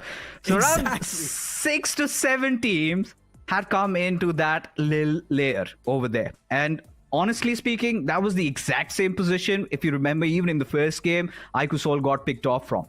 And getting a little ahead of themselves, maybe in believing that they could have just gotten away with murder, could have been a narrow escape, and so many of those finishes being stolen off. And what an ending to Aiku Soul over there with that perfect highlight, Admino getting that final spray on Some, while Some was actually being the hero over there. He almost clutched it out, and it was a sight for the sore eyes. Nothing taken away. I think Necro, we are all pumped up. We are so happy to be the ones covering these matches. I know, right? Half of the lobby wiped himself out near Shelter, and then half of the lobby was already there inside of the military base, duking it out against each other. So you can't say the chicken dinner was made much more easier for Team Just Jelly, because they did not really have to wipe out a lot of the players at the end of the day. Everything was just served on a silver platter. You move on towards the highlights and relive the moments. This is how the entire moment kicked off. For a moment, we thought that Team Empire, they're going to be easily wiped from this lobby. But then Ace sort of flipped the tables, especially when you knocked out 2 players. Even Hector getting knocked out in this scenario was something we never saw coming. But then Neo, when he did not even have the weaponry to play with, he instantly gets his hands on that Tommy gun, and he still somehow wins that duel.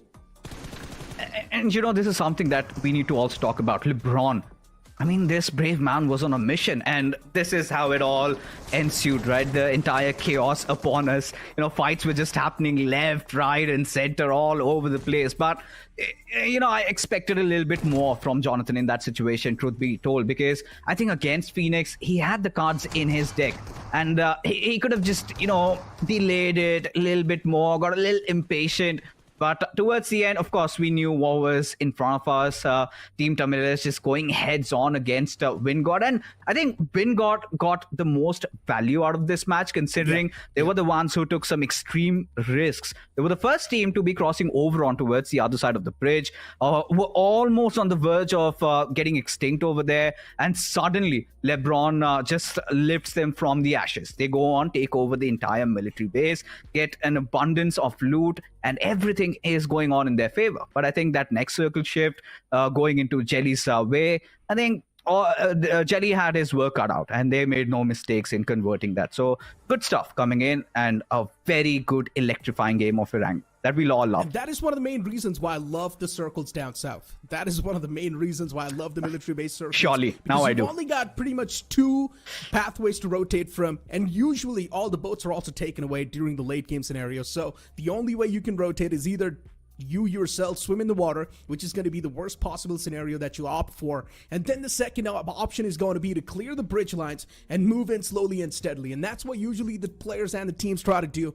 But what happens is that majority of the times, a lot of the teams decide to think the same way. And that's why when the thought clash happens, we do see a lot of cluster teams forming at that same bridge. And that's where we see a lot of the fights happen. Before now, looking at the match MVP, it was Jonathan from that previous game, getting 3 finishes and 5 knockouts, 0 bonuses, and the damage number of 625. Neo being the best companion, 2 rescues and 1 assist, and Just Jelly being the finisher.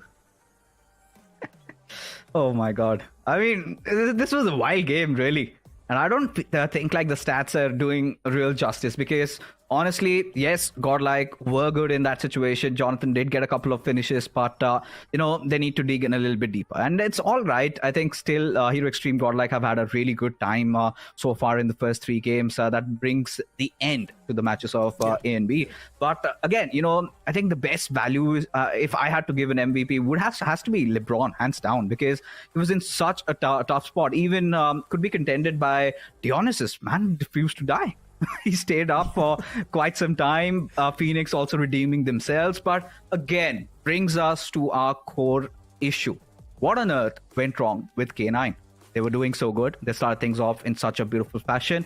Again, when the time arose, we have seen this squad of K9, or formerly Global Esports, being in this situation numerous times. But this time, again, just messing things up. Maybe they have to go back to the drawing boards, fix it up. But that being said, we are done with our 3 games. Over to a short little break. We'll be right back after this. We're gonna bring you down. If you think you'll stop somehow, just let us do our thing. Say no to the bell goes ding.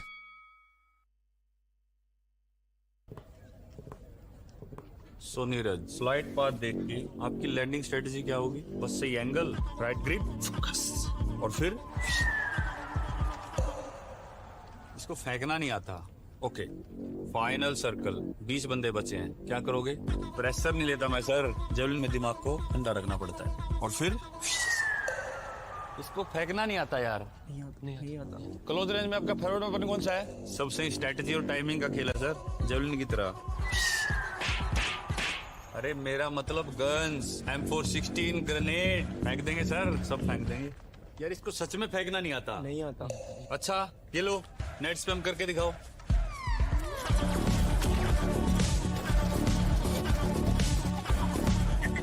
Wow, इसको फेंकना नहीं आता, मगर इसको net फेंकना आता है यार. आता है. नीरज तो फेंकने में पास हो गया. आप भी BGMI खेलो और रश करो और चिकन डिनर. यार तुम तो फेंकने में चैंपियन निकले. चैंपियन नहीं sir, conqueror. O yes. Yeah, I am superstar. You were never the one for me. Never should have felt for me. Take back your heart. Why don't you take it back? You never had a chance. I'm gonna take back one heart. Call it a savage love, just till I had enough of us.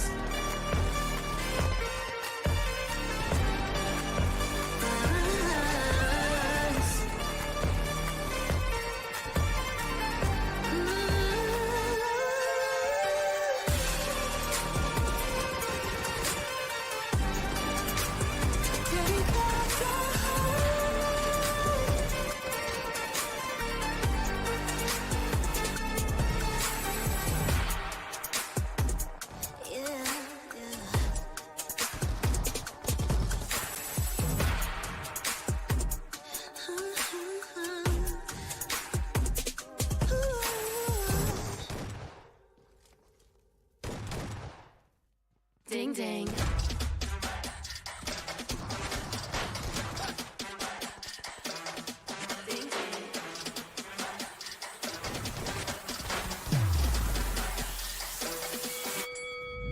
Why you just have that look? The look upon your face with the underestimation. It is so yesterday. 'Cause baby, I can fly with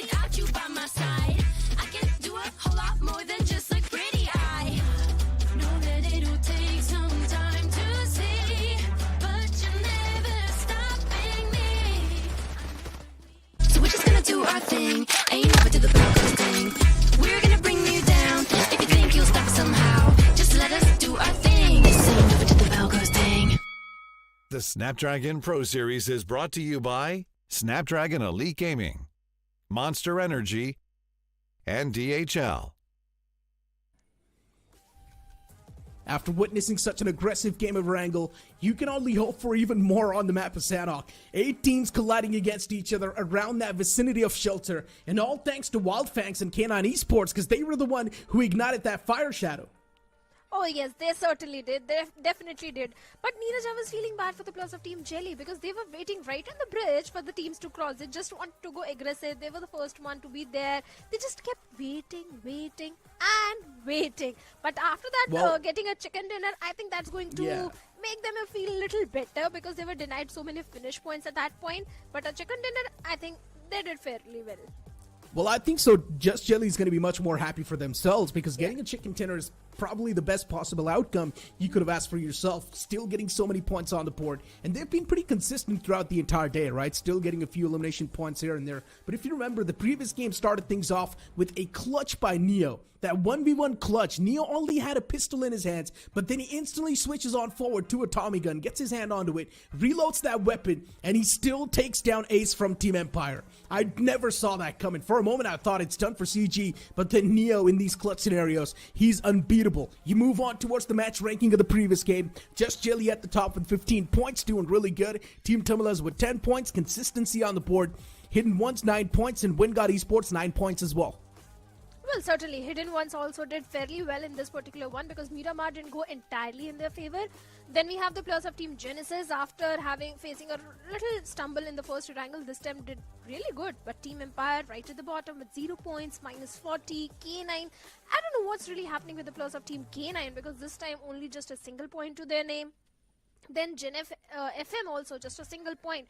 So all these teams who are on the bottom, Reckoning also is one of those names. They were super aggressive in the very first game, and this time, okay, I'll just say that all the fight which happened around Shelter, that's the reason that so many teams are right at the bottom of the leaderboard. Exactly. Every single team that was there on the latter half of the board, or maybe you can't say majority of the teams that was there on the latter half of the board, is because of that fight. K9 Esports was right there, Wildfangs was right there, and a few more names, Reckoning Esports 2, Aiku Soul. Honestly speaking, if that fight never happened, we might have seen a complete different outcome. Maybe it would not have been Team Jelly taking the chicken dinner. Instead, maybe you could have been anyone else taking the chicken dinner. Team Tumulas as well, being a little bit too desperate in the final few moments, taking fight against Wingard Esports, sort of threw that game away because a lot of the shots were missed in that entire kerfuffle. The entire fight happened because too many teams were having a similar mind that if we all will go for the late rotation, we'll take the brunt of the blue, but seems like they all crashed at the same time at the same spot. For a second, it looked like the entire fight is going to go in the favor of Team Aiku Soul, but they were also taken out pretty early. Then Jonathan survived a solo army, but Phoenix Esports, that preemptive Molotov from the side of Alto was so precise and perfect. But now Group A and B are done with their matches for today. As we look at the schedule, we have Group C and D coming in. And Group C and D, well, they're going to start things on the map of Sanhok. And if they are taking a lesson from the previous Erangel, I can only imagine what's going to happen in this Sanhok. I mean, Sanhok has always been one of those maps where you expect a lot of aggression from teams. But as you mentioned, Group A and B is now done and dusted with their games. And with that, we've officially reached the halfway point of our day as well. Group C and D are on the screen, and you've got a few names like OG, Diesel Esports, Cincinnati Kids, Myth Official, a team that we saw perform in the Open Finals, was doing so good. You've also got Revenant, Team X-Spark, Bot Army Esports, God's Reen. Of course, even these two groups are quite stacked up. Oh yes, then we have the plus of RGC, which is Bunny Esports in the Open Finals. These guys were doing so fantastic in the Open Finals. So I really expect Bunny officials to be like what Reckoning was in the first Erangel. Go for the finish points because Bunny Esports, they have got in themselves. I feel happy when you performed really good in an Open Final and then you get the sponsorship, etc., etc. So I'm sure Bunny Esports, they are going to be elated, or should I say RGC now, are going to be elated at this point. But at the same time, we have few more teams like Gujarat Tigers. They were a force to reckon with in the Open Finals. I don't know how they're going to perform in the challenge season. Big expectations and a lot of pressure is going to be there on the shoulders of Clutch God. It will definitely be tough, especially when you've got so many known names like OG in the playing field now, Metal Esports too, and a few more known names that are going to create a lot of troubles for Gujarat Tigers. But as we move on towards the map of Sanhok, and as the map boots up as well, I'm expecting quite an aggressive game off the rip, and I'm also expecting a lot of the squad wipes as well to happen, because teams like OG are someone who are looking for that redemption arc. Oh, they certainly are. They certainly are. Speaking of OG, well, Vizgod is there, a known name in the community. We have seen this guy perform phenomenally well in previous few tournaments, but the entire change of the roster, I don't know how that is going to fare off for this team. But for now, the split approach in the map of Sanhok, 2 players heading towards the side of Campo Bravo, 2 players heading towards the side of Bhan. Let's see how that's going to turn out for this particular team. But looking at the northwestern island of Camp Alpha, we have the players of Revenant Team X Park and even the players of Team CK, also Cincinnati Esports, sharing the same island. But Cincinnati, well, they're on the shorelines. Indeed they are. Especially when you've got RGC now taking a fight against the players of Myth, and Aiden getting taken down like that. The players of Metal Esports, definitely they are going to start to feel a bit more confident. Metal Esports, or maybe you can't say RGC, who are moving up close and personal, getting the confirmation onto the players of Myth. And that's going to be a handicap already. It's something the players of Myth officially never saw coming. And if you remember, Myth is one of those teams that does not like to take fights off the rip. But still they're getting picked off by a lot of other teams. Well, Fierce, he has managed to get the confirmation point. Myth officials, like you said, they don't like engaging in a fight at the start of the game, but this time they have been forced to take that fight. But looking at the player, Sanchit of Metal Esports, or RGC, well, he has a higher ground and might be looking for some sort of action, but the last one from the side of Team Myth official, Spear, well, he's going to scuttle back to the safety and hope for a very slow-paced game where he can get at least those average placement points for the team. Because let's be honest, it's not going to be easy to survive in the map of Sanhok as a solo man, because Sanhok is one of those maps where you need your teammates to have that 360-degree information of the surrounding area. There can be anyone camouflaging in the grass of Sanhok, and you never know. They'll strike you at the right moment, but heal battle and maybe a very late rotation inside the circle could be the approach for Myth at this point. But we also have a drop clash around Painan, as Medal, they have the entire control of Painan, and the players of 4 Miracle are also in the close proximity. It just blows the fact that Myth is now going to start things off with just one single player. And look at what's happening. VXT versatile. They're indeed looking pretty versatile this time around. Finding one of the confirmations against the players of Metal Esports, and that's going to be the salt on top of the wounds. Versatile, exactly what they needed in this scenario. Samraj being the cheeky player, and Versatile is another one of those teams that does not like to take things off in quite the aggressive manner. Instead, there's someone who would like to take their own time and understand what is exactly cooking in the lobby. First game of Sanhok for these two groups, and yes, it's going to be filled with a lot of confusion. You've got 8-Bit moving up against the players of Team Legit, and I highly doubt they've had any clue that there's Team Legit in this corner. But they still do clash around the compound as they find the first pick against Proton. The man instantly gets confirmed. 8-Bit. All the players sitting in one single vehicle. I'm not a big fan of this approach, but hey, it's working out for them, so we might as well just keep on doing the same thing. Oh, they have a vague idea that there's someone in that compound. And 8-Bit, they are on a chase. They've already dealt with one of the player of Team Legit Esports and now might be going for the second one. They spilled blood and they're still looking for more. But they also need to be a bit careful as we have the players of Gujarat Tigers in the close proximity. Maybe Gujarat Tigers could go for a third party in this scenario, as Zeus of Legit Esports is still hiding and not making any sort of sound. As the players of 8-Bit, they're trying to traverse around the map, as the players of Legit are still trying to shot onto the vehicle. Curse God, being one with the nature, he needs to be very, very extremely careful at this point because his teammates are so far away. There can't be any sort of backline support, and there it goes. 8-Bit Mafia with the DBS in his hands shuts down Curse God, gets a confirmation point, and Legit Esports is the worst possible start they could have asked for. 2 players already lost, and 8-Bit, they are chasing the remaining 2. They indeed are. Zeus's position still uncompromised. I'm loving this aggressive characteristic of 8-Bit that they're showcasing for the first time. And they're looking pretty confident too with the approach. 3 players in one single vehicle. Choco does not go for any sort of shots. Instead, he wants to maintain that anonymous factor. He wants to be the X factor inside of the fight. Still, one man is at the top of the hill. 8-Bit is dropping off players all across the corner. They want to surround the players of Team Legit and not let him go anywhere. Legit is completely surrounded. The final 2 players, they can't even do anything. It's tough for them to move freely. Man out in the open gets spotted too. Choco nowhere to go. He's way too exposed as he gets dealt with eventually. And Team 8-Bit, with that, they know they've got a major advantage in the fight now. Just one last man standing, and he should be somewhere near this compound. That's why they straight up crashed through. Ash and Omega moving in tandem. Last man, Zeus. He's there inside of the house around the corner with a DBS in his hands, and he's looking for to deliver a few death blows. But Ash spots Zeus. The final man's final glimmer is being spotted.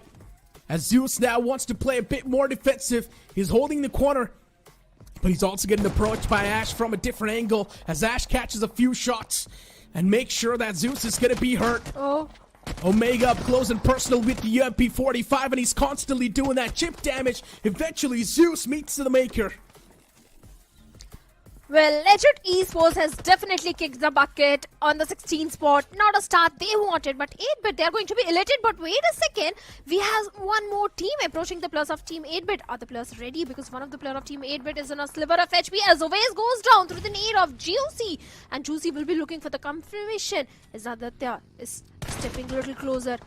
The players are aware that the players of 8-Bit are right in front of them in the compounds, hiding and waiting for the players of Sinati to come out in the open. As Oveis is still bleeding and begging for the help, but I don't see any sort of rescue mission coming for Oveis at this point, because the way he's there out in the open is not going to be easy as we move to a different fight. As for the finish feed, we have the players of Team Versatile also locking horns with the players of Team Bot Army Esports. Look at that, Omega. Aditya right in the crosshairs of Omega. But thankfully, Omega has managed to go for the rescue mission onto Oveis. All the 4 players fit as a fiddle. 4 finishes and 8-Bit. They don't want to lose this one. This is going to be an important fight for the players of Team 8-Bit. Equinox, look at the elimination feed. Bot Army Esports, they're getting dismantled. Equinox is single-handedly taking care of the players. And even inside of this fight, Cincinnati Kids, they've got the big advantage. Aditya, he knows somewhere down line the surroundings, they don't seem too clear. 8-Bit, they don't exactly have the upper edge in the fight. While Cincinnati Kids, look at the resources. They've got so many utilities to play with. They've got meds as well. Cincinnati Kids, they're stacked up. They've got the advantage even when it comes to the positioning. And they've also got the loot advantage. They look much more better, and they look much more posh in this fight. While Juicy, still taking care of the surroundings. Cincinnati Kids don't exactly know how they want to re-engage in this fight at this point. It's better to just maybe back away or hold on to the same spot for as long as possible and wait for the next zone to pop up, because that zone shift is going to reveal its true intentions. Certainly. If you look at the position of the players of Team Revenant, Revenant X-Spark, they need to cross that bridge. They need to move towards the eastern side of the island. It's not going to be easy if they take a complete southern route. Maybe that could be the approach. But there are a few teams who are still fighting in the blue, bearing the brunt of the blue. One of them is going to be Diesel Esports. We talked about this team. And Diesel Esports is one of those teams that can go and afford to be a little aggressive. But this time they're taking things very slow. Still, around Shami, bearing the brand. Then also we have the players of Team Versatile, still in the blue. 4 Miracle also might be heading over to the side of Boot Camp. But the entire cluster which is forming around the side of Paradise Resort, so many third parties where they can expect as the next circle shifts. We also have the players of Team Vasista. We also have the players of God's Reign, Destro, having the entire control of the Paradise Resort as RGC, Gujarat Tigers. They're surrounding those hills of Paradise Resort. 8-Bit, Cincinnati, they are on the shorelines. In all this commotion, if you notice, Neeraj, there is one team which is feeling very comfortable in the city of Khao. That is Red Ross. Indeed. I mean, especially looking at Red Ross, I highly doubt they would want to be part of this fight. Maybe just stay hidden for as long as possible. At this point in time, every single team is just waiting for the next zone to pop up. That zone's going to be the decider. As soon as the next zone pops up, the intentions of the game as well, they will start to reveal a bit more.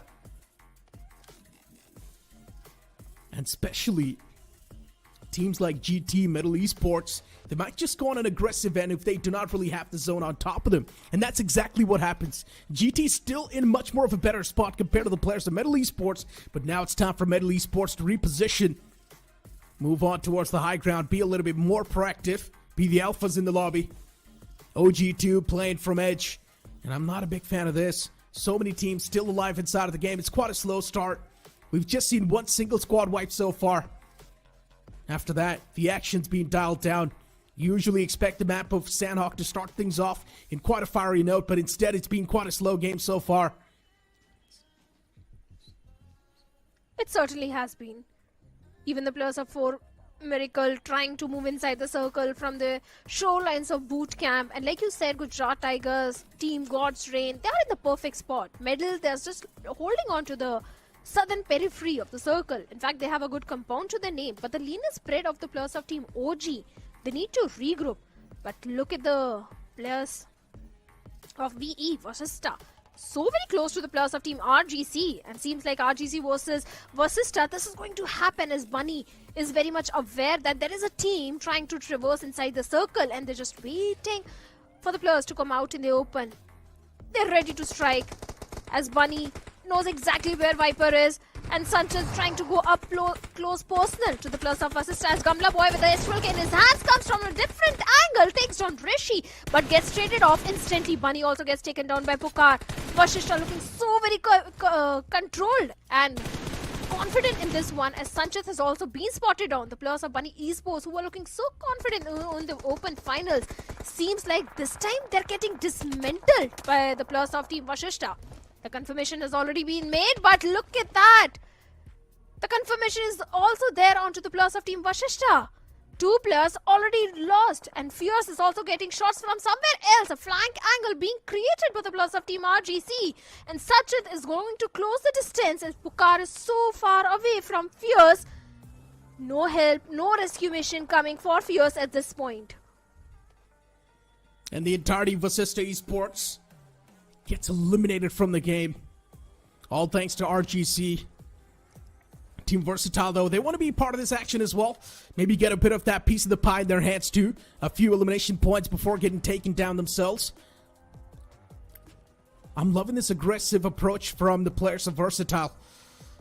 S-Power in the mix too, Aquanox. It is quite a firepower stacked lineup. Raiden, Aquanox, and S-Power. They've got 8 eliminations so far, so yeah, Versatile, they're indeed looking pretty powerful. Team 8-Bit in the front. Oasis still locked in that same house. He can't even move out yet. It feels like the boys of 8-Bit, they're getting suffocated to death. And Oasis is patching himself up slowly and steadily. Cincinnati Kids still staying in that same area. And it's completely fine for Cincinnati Kids too, and the same thing can be said for the players of 8-Bit as well. They're in a really good spot inside of the circle, but maybe the next zone shift is where things are going to be a bit more different. Cincinnati Kids, they need to be a bit more careful of the surroundings, considering there's also Revenant Team X-Spark moving from the back. And that's where things will be a bit more problematic. Flock's position was pretty confident, but he needs to be a little bit more careful. The backlines are not secured anymore. A team has already creeped up. And somewhere downline, Cincinnati Kits, they know exactly what's happening too. So that's a great thing. Presence of mind is there. And Cincinnati Kits now, they shift their focus towards RNTX. At the same time, the circle takes a southern eastern shift towards the side of Paradise Resort, where we have the players of God's Reign, Gujarat Tigers. But for now, Metal versus 4 Medical Esports, they are locking horns with each other as Beard Baba is trying to find some sort of connection with a grenade. His own teammate Dragon knocks down Aru of OG. 4 Medical, they are picking fights at multiple ends and they are losing this one. As Poco and Dragon have been eliminated by the plus of Team OG. A perfect raid! Nade on the face of Beard Baba from the side of Legend takes him down. But the kill confirmation have been stolen by the plus of Team OG. The finish point has been stolen for Miracle. They're just left with only one player remaining. That is Reaper. In a very difficult situation. He's in hot waters. A solo man surviving. Team OG definitely getting those finish points for themselves. 3 finishes and a good control of the southern compound of the circle. For Miracle, this was a mistake of their life. Picking fights at multiple ends. It indeed was. And that's what he seems like too. Look at GT. In such a good spot. The same thing can be said for the players of God's Reign as well. Looking pretty solid in that position they've gotten. Versatile too. Looking forward to move in towards Paradise Resort. And soon enough, that area is going to be filled up with a lot of foes. That one man from Myth official is still alive, Spear. At this point in time, Spear needs to be that Snake of Sanhok that everyone is scared of. He's got no other option. He needs to play for the placement. Metal Esports, they close on up a bit too much towards this Paradise Resort area. And it sort of starts to rise that concern in the hearts of God's Reign. They don't want to fall prey to the players of Metal Esports. Prince already gets caught. And that's going to be the big knockout, the opener the players of God's Reign were looking for. God's Reign finding that opener means it also opens up a lot of the possibilities. Even Orangutan taking shots against the players of Diesel Esports. As Diesel Esports, they seem pretty pinned. Veron's the player who's constantly applying that pressure. Unfortunately for OG, Aru was the casualty off the rip, so the IGL's not there in the game anymore. But he can still sit in the back lines and guide the team to perfection, as you've got Cincinnati Kits finally taking fight against the players of 8-Bit. The silence breaks out. Cincinnati Kits, equal trades on the board. 8-Bit as well doing a fantastic job in making sure that Cincinnati Kits, for them, this fight's gonna hurt. Even the Wall of Death starting to move from the back lines, and 8-Bit, I don't know where they've got the upper edge, but 8-Bit did mess up big time. From the back lines, it's also going to be the players of Gujarat Tigers who step in the action, who step in the playing field. Cincinnati Kits too, they've got too much to worry about. 8-Bit, they're also dealing a lot of damages. Even Red Ross, they step in the playing field. They're here with the third party. Flock is the only player standing from Cincinnati Kits, but for how long, that's my question. Even Flock's going to get snuffed out soon. Lucifer and Arto working in tandem. They know exactly where Flock is. The utility's being tossed in that same direction. Flock's position compromised. He can't survive for too long. He needs to patch himself up, pop those boosters, get his HP up to max. Flock, this guy has clashed in the past in the previous third-party tournaments, but he needs to do it again, this time against Red Ross, as Red Ross is just waiting for them. As a blue, the Wall of Death is also closing in, and this is stage 5 circuit. The blue won't be as mercy, won't provide as much mercy onto Flock. He needs to be inside the circle as soon as possible. As we move towards the side of Paradise Resort, where we have the plus of God's Reign, the entire team of Team Delta is there. At the same time, Team Versatile has spotted on the plus of Team Revenant X-Park, as the Equinox with the grenade is looking for some sort of connection onto the plus. As Sarang gets taken down, the instant confirmation is also there, all thanks to Somraj. Revenant X-Park is in shambles at this point, with only one player remaining. And Team Versatile, they're having a gala time at this point. 10 finishes already in their pockets and still looking for more. They have the control of the Paradise compound as well on the other side of the map. As per the finish feed, even the plus of Team OG are also locking horns with the plus of Team RGC, as Sanchit has been eliminated by the play zone. OG, they're still 16 meters away from the circle. God's Reign, the grenade, getting a confirmation onto the plus of team medal as Legit has been eliminated. So many utilities are being invested, and OG kind of in a stalemate situation against Gujarat Tigers at this point. Red Bros. Oh, they engage in a fight against Cincinnati. Gets the last man. Flock, he does not survive for too long. And Red Bros, they put the nail in the coffin. 3 finishes racked up so far. Decent start even for the players of Red Bros. And look at the next circle. It forms right on top of Spear. Somehow this man has found himself on the lucky side of the bed tonight. He's doing pretty okay. Gujarat Tigers, they're around the edges. This game of Sanhok is panning out in quite a weird way. I'm not gonna lie.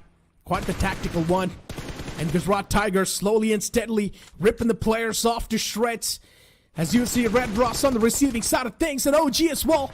They take a few more shots against the players of Godspeed, but instead, no value is being found.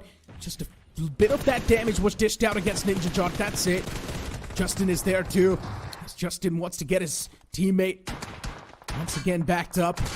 OG, they had a pretty good field setup, but unfortunately, they did not really connect the shots that they needed to in order to execute this field setup.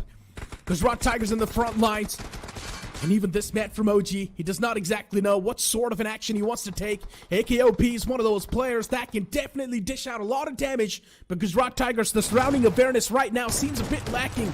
And that's where AKOP takes the advantage. Strikes down Armand. You move on towards another fight. You've got Team Versatile taking shots against the players of Godsreen, as even Delta, he's going to be the final man standing. Not anymore.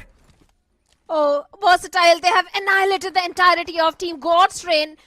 19 finishes. They are raining death and destruction in this map of Sanhok. And Gujarat Tigers, they could be the next victim. Orangutan, they need to reset themselves, as we have the last player of Team Diesel Esports out in the blue, going for the heal battle, going for the mid strat at this point. Gujarat Tigers, yes, they do have the numbers, but they don't have the circle, as the circle control is with the players of Team Orangutan, with only 2 players remaining, joined at the hip. Not a good position, I'll say. Albi from the blue strikes in and strikes hard at Gods, takes him down, knocks him down. But before getting the confirmation, the play zone comes into the picture, and Diesel Esports, last player, has also been eliminated. Now they have to go for the rescue mission, but Team Versatile, they're looking for the action. They have spotted down the players of Team Orangutan. Lot of utility being invested. The Molotovs are there, but the perfect projectile is not there. Gujarat Tigers, they also need to go for the rescue mission onto Gods at this point. I love the spread of the players of Team Versatile at this point. This is their game to lose, Neeraj. It indeed is. They've got such a great split. Players, they've got the rocks to play with, but they do not exactly have the high ground to play with. And that's where maybe things can be messed up a bit. Gujarat Tigers too, they've got the man number as well. The only team that can stop the players of Gujarat Tigers inching towards victory is OG. And OG right now, they're definitely dealing out a lot of damage. Clutch God gets knocked out with the help of that util. He's trying to back away to safety, and look at Samraj. He wants to create that X factor. He wants to create the off angle on the players. He's pushing up close and personal, slowly and steadily, prone in the grass. He's like a snake, just waiting to inflict the pain and hurt against the players of GT. But GT, considering they've got the higher risk to play with, that's where they've got the big advantage. But soon enough, GT would need to leave that and move inside of the upcoming circle, which is right on top of the players of Versatile.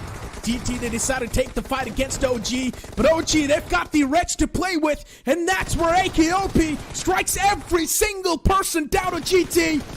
What just happened there? Orangutan single-handedly wiping out GT, and then getting third party by Versatile, but AKOP, this man was instrumental in the final few moments. But in the end, it was Versatile with the big advantage, considering they had the zone right on top of them. They did not need to do anything. So chicken dinner was in the court of Versatile.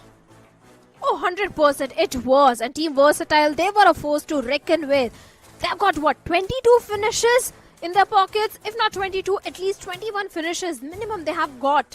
Versatile, they were playing it to the perfection. Somraj and the boys, they knew they are here for the domination, and exactly they did so. Even the players of Team Orangutan, like you said, AKOP up against the players of Gujarat Tigers, and single-handedly the shots which he landed against Gujarat Tigers. Well, Gujarat Tigers, they went for the hunt, and they were the one to be hunted down by AKOP in that situation. So Orangutan, kudos to them. AKOP, kudos to them. Valiant effort, but Versatile having the better position and the better timing at that point for the third party. landed them the beautiful winner chicken dinner for themselves. And I think they have got the highest finishes up until now, including the open finals. No one has got so many finishes, no team. Yeah. I mean, Versatile, even in the early phase of the game, they had 8 elimination points already secured. So one thing is for sure, this lineup of Versatile Esports, it does pack a lot of punch. They seem like a powerhouse. And of course, you talk about the expectations in the future as well. You just expect even more domination from the side of Versatile Esports. At the end of the day, Samraj is also sort of like the defending champion, you can't say, because he was the one who won his team the trophy. He was the IGL of Entity back in the day. So yeah, I mean, of course, Entity's not here playing anymore. So Samraj is the person you can't pretty much say that he's the one defending his title right now. Oh, he certainly is. The way he has already started things off on a very aggressive note, big things are already expected from the side of Team Versatile at this point, because Sanhok is a very tricky map too. It's very unpredictable, and Team Versatile dominating on this map is already making a statement. And this Sanhok started off on a very slow note. Yes, initially we had few fights where Team Versatile was able to get 8 elimination in their pockets, especially Samraj, the way he was taking down the fights against the players of Team Myth officials. And Myth, speaking about them, Neeraj, I think this team was looking so strong in the open finals, and this time they were easily wiped out. The indeed were, right? Myth officials off the rip, unfortunately losing out on 3 players. It's something we never saw coming. And as I mentioned too, Myth is one of those teams that does not like to take fights off the rip. But unfortunately, they were put in such an awkward scenario where they had to take the fight. And Myth, unfortunately, was not someone to come out on top. In the end, it was just Spear staying alive. He was right in the smack center of the circle too, but considering he was prone out in the open, we all knew what the action's going to look like in the future for that man. So he got taken down in the end by the players of Versatile. But still, this game was completely dominated by the players of Versatile. With the way they played things out off the rip, they were so aggressive, getting so many elimination points. And then in the final few moments, AKOP taking down the entirety of GT. Even that was super impressive. I'm a little disappointed from the side of God's Train, to be honest, because the circle was towards the side of Paradise Resort. I expected God's Train to step up and go for that elimination point, just like the players of Team Versatile were doing that, but that didn't happen. In fact, Versatile were the one to eliminate the entirety of God's Train. So kind of a little disappointed from the side of God's Train at this point. Hands down, I mean, God's Reign should have done much better. I do understand they had a pretty good placement to play with as well. They had a pretty good position. Metal Esports was the team that decided to take a fight against God's Reign. Unfortunately, Metal Esports got eliminated. And when God's Reign tried to make it inside of the circle, there were so many teams holding him off. And GT was one of them, and right next to OG. OG AKOP took the advantage of that fact, decided to take a few shots against GT. Unfortunately, we did not really see a wipe on that regard, but still, there were 2 teams holding out the players of God's Reign, which is completely understandable. That's why God's Reign was not really able to come through victorious. As the match MVP is on the screen, it's going to be Samraj, the IGL himself, getting 8 finishes from that game. Now that's remarkable. Oh, 100%. Samraj, the entire team, in fact, I'll say, not just Samraj, the IGL himself getting 8 finishes. Finish contribution is going to be 35%. Map impact, 14%. Along with that, we have the best companion also, Omega from the side of 8-Bit with 2 rescues coming in. Even 8-Bit was also playing really good. Initially, they went for the chase against the players of Team Legend Esports. There, they got 4 finishes. Then, as a finisher, we have Raiden of Team Versatile with 4 finishes of his own and 2 assists. So Versatile stats are obviously going to be extremely good because of the finish points which they have accumulated, 20 plus finish points they have accumulated in a single game. I think this is also going to help them propel themselves in the leaderboard, just in case if they have few bad games in the coming weeks. That was a nuclear performance from Versatile, hands down. In the first game itself, they got a cushion to play with, and now imagine, even if in the upcoming game Versatile's not able to play, it's completely fine. Still, they're going to be at the top of the board. That's how many elimination points they had. I mean, tally it up with 10 placement points. That's a lot of points the Versatile Esports got in the first game itself. Yeah, God's Reign was not able to perform, but still, they had a few elimination points to play with. As I mentioned, as long as you're getting 6 to 7 points per game, that's going to be more than enough for you to place yourself in the top 16 and move on towards the Challenge Finals. But of course, there's a lot more to talk about, but that's going to happen after this short break. So me and Shadow are going to go on a little break. You guys as well, make sure you guys are staying hydrated. We're gonna bring you down. If you think you'll stop somehow, just let us do our thing. This ain't over to the bell goes ding.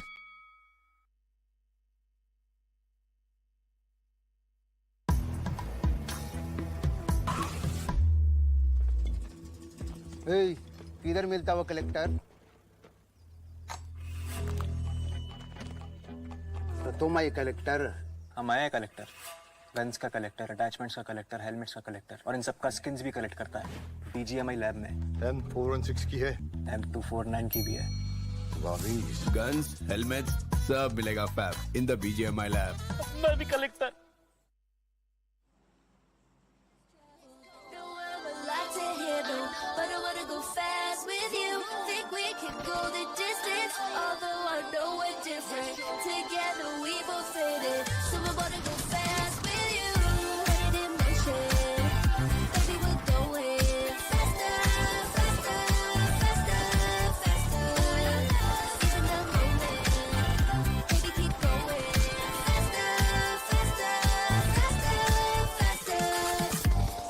Never even seen us, and nothing will ever get in between us. I'ma ride by your side every season, and if anyone try to stop us, we just speed up. Yeah, always keep it at 100. Top down, pretty face, so sun-kissed. Though it's scary, but I swear I really love this. Big shades on, summertime in London.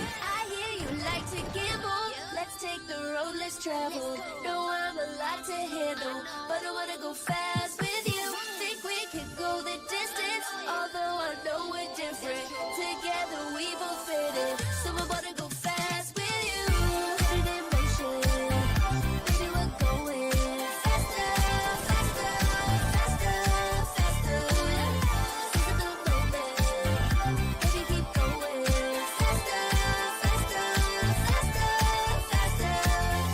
Put it in motion, baby, we're going faster, faster, faster, faster. Seize the moment, baby,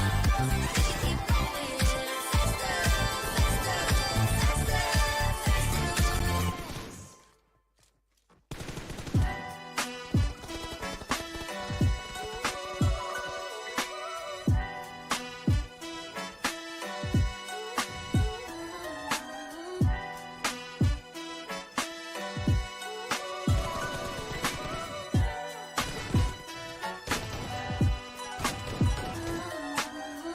Been down before, but now I'm better than I've ever been.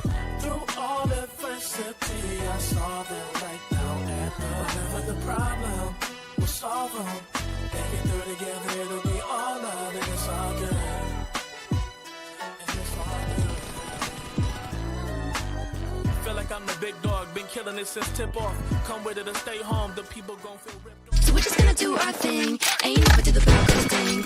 We're gonna bring you down, if you think you'll stop us somehow, just let us do our thing. Just ain't never do the Broncos thing. The Snapdragon Pro Series is brought to you by Snapdragon Elite Gaming, Monster Energy, and DHL. Welcome back everyone to Snapdragon Pro Series Challenge Season Week 1, Day number 1. At the start of the day, Neeraj pointed out that Group D is going to be the group of death, and Team Versatile definitely proved it. And joining me for this one is going to be Fixes. And Fixes, Versatile, they were on a rampage. They were just playing it like a casual BGMI game. I mean, take my money away already. The defending champions, of course, Somraj did not have a great season throughout, but feels like finally he's found his missing puzzles. Everything is there. The jigsaws are set. And I think this is one of those teams that could go on big, provided they stick with each other. I think we've seen what potential they carry as a team together. I think Equinox and Espower could be the next rising duo that we talk about so much, especially Espower finding home in Versatile. Of course, a lot of questions on his longevity with this roster. But yes, enjoyed every little bit of what we witnessed from Versatile, from being one of those teams that relies on healing battles in Sanhok to going on, dropping a 20 bomber right off the bat. Give me more of this. Come on. Well, definitely. We would love to see this team breaking their own record. If someone else comes in, I'm happy to welcome them. But looking at the match ranking, we have Team Versatile right at the top with 33 points. I thought it's 22, but no, it's 23 finishes. Who on earth gets 33 finishes in a opening game of Sanhok? I mean, Talk to me about that. Has that happened previously before in Sanhok, where it gets so difficult to accumulate so many finishes to your name, considering all those fights happening at the same time, you getting exposed to being third-partied, but versatile, man. They were so prepared. They were so meticulous with their approach. Loved every bit of it, but nothing taken away from the likes of Orangutan, even Gujarat Tigers, given that they're also on a redemption arc of their own. They were doing quite well, but can't say the same for the likes of Revenant, X-Park. Just getting that 1 point, had a lot of difficulties, especially to squeeze in inside the circle, given that they were being watched over, Spray God being that final player surviving. But yeah, I think for Revenant, X-Park, Sanhok hasn't really always been their strongest suit. It is those one-off days where they pull off those chicken dinners. But again, lying ahead of us is going to be the mysterious tundras of Vikendi, one of those maps where a lot of those tier 1 teams are well accustomed to. But for these new underdogs, for the ones that have made it from the open finals, this is going to be such a true test of how well prepared they are for this tournament. They have to be prepared because the challenge season is itself bringing a lot of challenge for the teams which are coming from the open finals.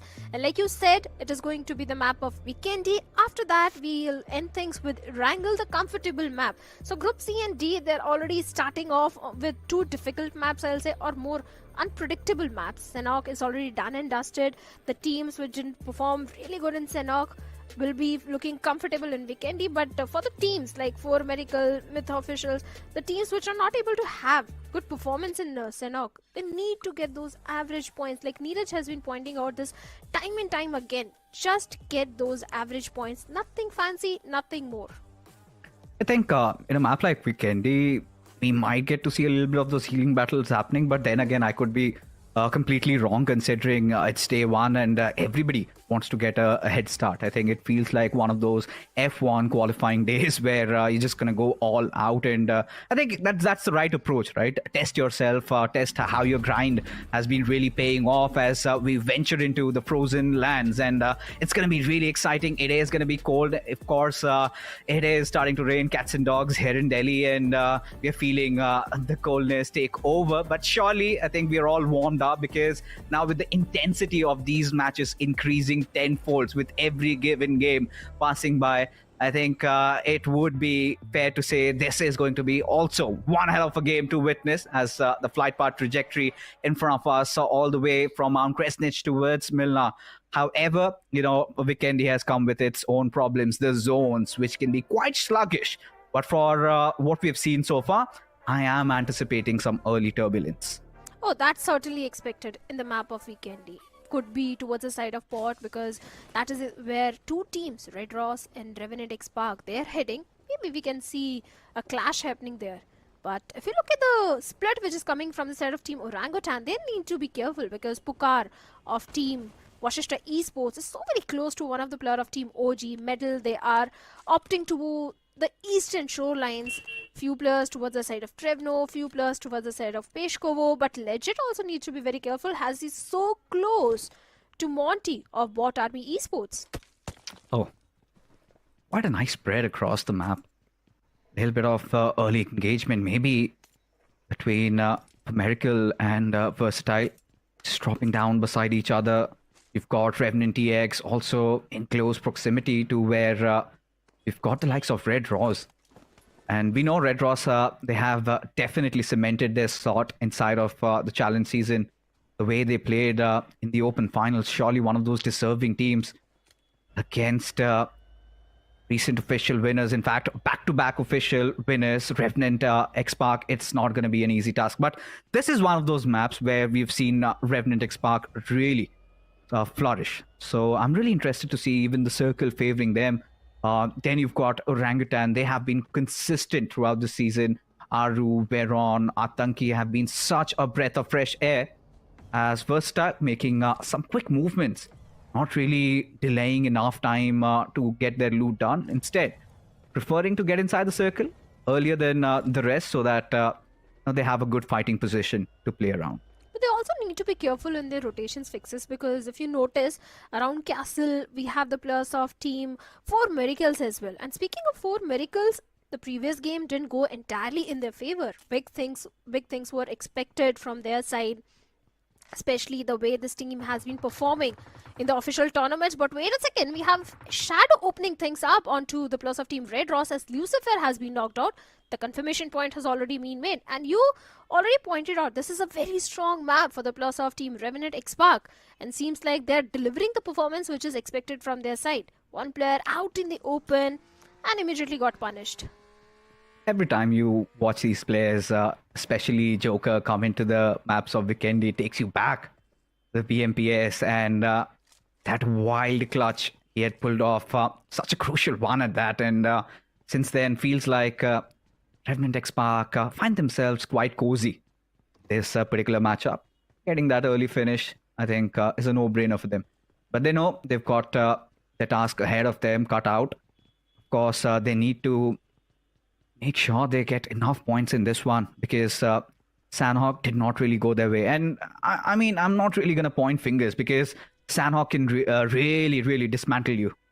It can be harsh. It can be challenging if you do not get the better of the circle. You feel helpless. That was the case with them in the previous game. But now, when things are under their control, surely you would expect a better outing from their side. But now talking about RNTX, we need to also bring in God's Reign into the discussion, Shadow. A team that had such a good position in the previous game. They just got dismantled by the likes of Versatile. Or in fact, it was just one of those players of maybe Versatile or Gujarat Tigers that just went in ham on them. It felt like they had no response. Agreed, 100%. Because if you notice the entirety of God's Reign, they were not even aware what's happening to them. There was just a single smoke, and the players of Team Versatile just chimed in, and they were just landing shots, knocking down one player after other. God's Reign looked completely off in that fight. Maybe they were not aware about their surroundings, but whatever is the case, that was just the first game. So I'm sure God's Reign, the entire team, Destroy and the boys, they are going to recover from that, and maybe will try to deliver a good performance in the map of Vikendi. But for now, one more team which had a not so decent performance in the previous one, 4 Miracle. They are looking for a good compound inside the circle, but they need to be a bit careful from the boys of Cincinnati Esports, because the good thing about Vikendi is sometimes your foes will be holding on to the adjacent compounds, but out in the open, running like oxen. Not a good. Oh my god. Oh. He gets away on the snowmobile. All right, Beard Baba, it's your time. You need to take those shots. Oxen! If you can hear us out loud, he's being checked. And Beard Baba still nothing to respond back with. Finally does. And Oxen, caught with his pants down there, had no response whatsoever. And for Miracle Esports, they're also off to a great start now, considering it was a severe collapse in the previous game. And for Miracle Esports, ever since they split apart from each other, haven't really been having those green days. But now looking to maybe change their fate, as with official having no other options, but they have to get back to their role ways, get back to some safe covers, witnessing some early fights. Of course, those long-range distance collisions we're getting to see, but even God's Reign up close against the players of Orangutan, this is going to be quite interesting. But Orangutan, do they have the numbers? Because if you look at the split which OG is having at this point, 2 players all the way up north, 2 players to the side of Mount Kresnik, they are outnumbered pretty much. If God's Reign decides to breach into the compound of OG at this point, it's a 2v4 scenario. Not a good news. Yes, I do agree that sometimes you have to hold on to 2 different compounds, 2 different areas of the map, just in case if the circle takes a hard shift. But you also need to defend that area. You also need to be aware about your surroundings. So OG needs to be very much aware that God's Reign are in such a close proximity to them. And not just God's Reign. We have the players of Team Vashishta also holding on to the center of the circle. Then there are a few teams which are going for a very late rotation, just like the players of Team Middle Esports, who are still onto the eastern periphery of the circle, taking their sweet time to move inside the circle. At the same time, Gujarat Tigers towards Cement Factory. I think the late rotation might work for these teams. No, honestly, I would not doubt Aru. He's one of the hardest working IGLs in the community, and it's just not me telling, it's a lot of the other IGLs praising him. Pretty sure he's prepared for whatever adverse situations. But, Orangutan, they have been such a welcoming team. This season around, this revamp, finally breaking their curse, getting into the officials grand finals. But Myth, all right, the debacle continues as even Diesel get to lay down fingers on them. A couple of players already down on their knees. Even for the likes of Gujarat Tigers, Clutch God isn't looking safe anymore. Finished off. Ninja, he's going to get his heads. And now GT started off really well in Sanhok, and losing out on Clutch God surely is going to affect their morals, as this is where all these teams, we can very clearly see what they're trying to do over here. Just want to delay things a little bit. Want to make sure that they get good playing positions. And for GDR and OG, I feel like they're looking quite comfortable. But the best team with the best position right now has to be Revenant X Park. Hands down, agreed. They just need to be careful from Diesel Esports, as Diesel is also making their way from Dobro Mestro. Or should I say Diesel needs to be worried, because let's be honest, the previous game didn't go entirely in the favor of Diesel Esports. They looked a little off. Then at the same time, we have the players of Team 8-Bit also holding on to the southern periphery of the circle, trying to look for the southern dominant control at this point. And like I said, few teams still fighting in the blue, like the players of Team Legit. But wait a second, we have the players of Team Vashishta also locking horns with the players of Team Myth officials. 2 players from Vashishta already down. Already down, but still not giving up. Need to get the revives ASAP. Right smoke deployed over there, just blocking the entrance inside that open warehouse. As Kamla Boy, he needs to come in quick to provide it. As Pukar, of course, he's gotten those revives back up. It's a good thing, a blessing in disguise nonetheless. Because for Myth officials, things could have been looking very sketchy. Did not have the numbers. And Cincinnati kids also getting a couple of finishes over there. So really unwantedly helping players of Vashishta Esports, as Mighty, one of those players who's had a really great season, even if 8-Bit, or you could say their former clan, did not have a good outing during the finals of any official tournament. But this is the thing with Cincinnati kids. They always manage to get through. What follows after is still a mystery that Juicy is trying to solve. But for now, they're definitely looking quite comfortable. I like the way that how everyone is just focusing on to the center of the circle. All these teams holding on to the adjacent compounds. That's the beauty of Vikendi. There is no other map where you'll see so many teams in such close proximity, and no one is trying to pepper any sort of bullet, no one trying to breach into the compound, just waiting for the circle. And the next circle shift is barely noticeable sometimes. But like you said, Cincinnati kids, just a finish point to the name, just trying to be aware about the surroundings. Legit, still out in the blue, going for a very late rotation. Even the plus of Medal Esports, I don't think Medal is one of those teams who would love to go for the late rotation. Because if you notice the performance of Medal Esports in the open finals, they were so very aggressive. They were so proactive in taking those fights. But this time, in the previous Sanhok and this Vikendi, Medal is not looking like the same Medal which was in the open finals fixes.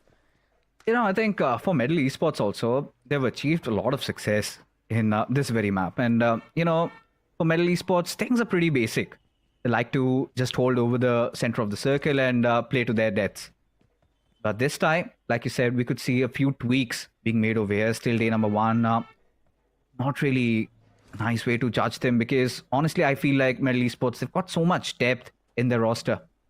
I think all they're going to be eyeing out is for that hard shift, and that is where they go barge in, or maybe they will be on the lookout for a third party, maybe something that Versatile Esports are now looking forward to. They've got enough loot, and now they might enter inside the circle. But pretty much, I think Somraj might have that read as the center is looking quite stacked up, a couple of finishes here and there.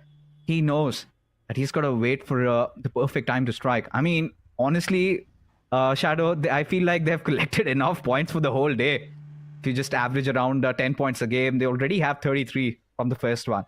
So anything and everything they get from here on is a bonus. And of course, Versatile would like to have such a commanding position, a driver's seat. This long format that we have ahead of us. But right beside them is going to be RAR GC, or you can say Bunny Esports. We saw them being quite aggressive during the open finals, but they've also toned it down a bit. Yeah, I agree that Team Versatile, they have accumulated so many points that they're on the comfortable spot to go for the aggressive approach. That's the reason I'm not understanding that slow approach, taking the brunt of the blue, because Versatile, they can go all bonkers at this point. Maybe they're looking for the control or domination from the periphery of the circle, going for the late. I don't know. I thought that Versatile would be an aggressive force in this Vikendi. They will try to take some sort of extra risk involved in those 4v4 fights. But that doesn't seem like the case at this point. But Team RNTX, they have some higher ground. And the way they're surrounding the compounds of Team 8-Bit, maybe we can see the next fight brewing between 8-Bit and RNTX.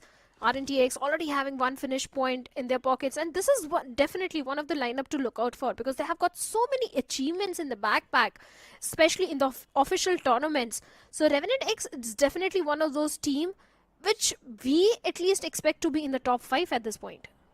Everybody somehow disregards them.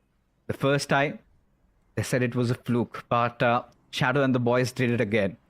And did it again with a squad that maybe not a lot of people believed in. That goes on to speak volumes about how much of a good team RNTX is right now. But ever since the officials ended, their performance in the recent third-party tournaments haven't really been that great to be remembered of. But again, Necro did hit the bullseye on the fact that not a lot of teams have been taking those tournaments seriously. But here is one. Of course, whoever wins this, we know they've got such a promising future ahead, at least for 2025. We get to know who gets to be on that driving seat.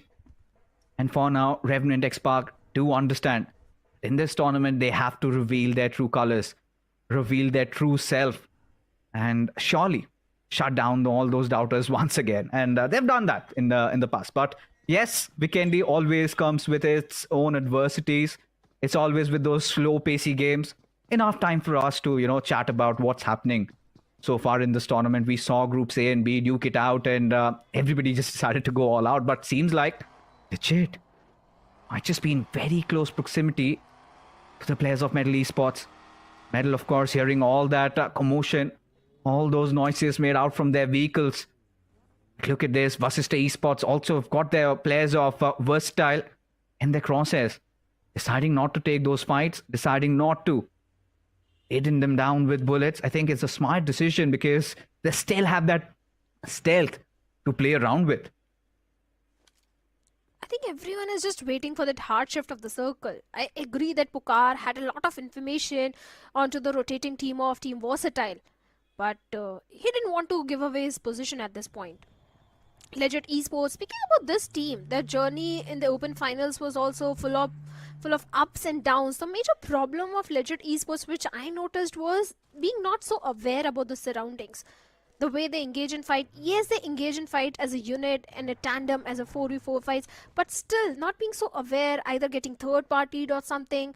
This time also, yes, they're in a 1v1 versus 2 split, but Metal being in such a close proximity, I think this is a time where they need to reunite or regroup, because it's not just Metal Esports fixes, it's also Versatile Esports in the close proximity.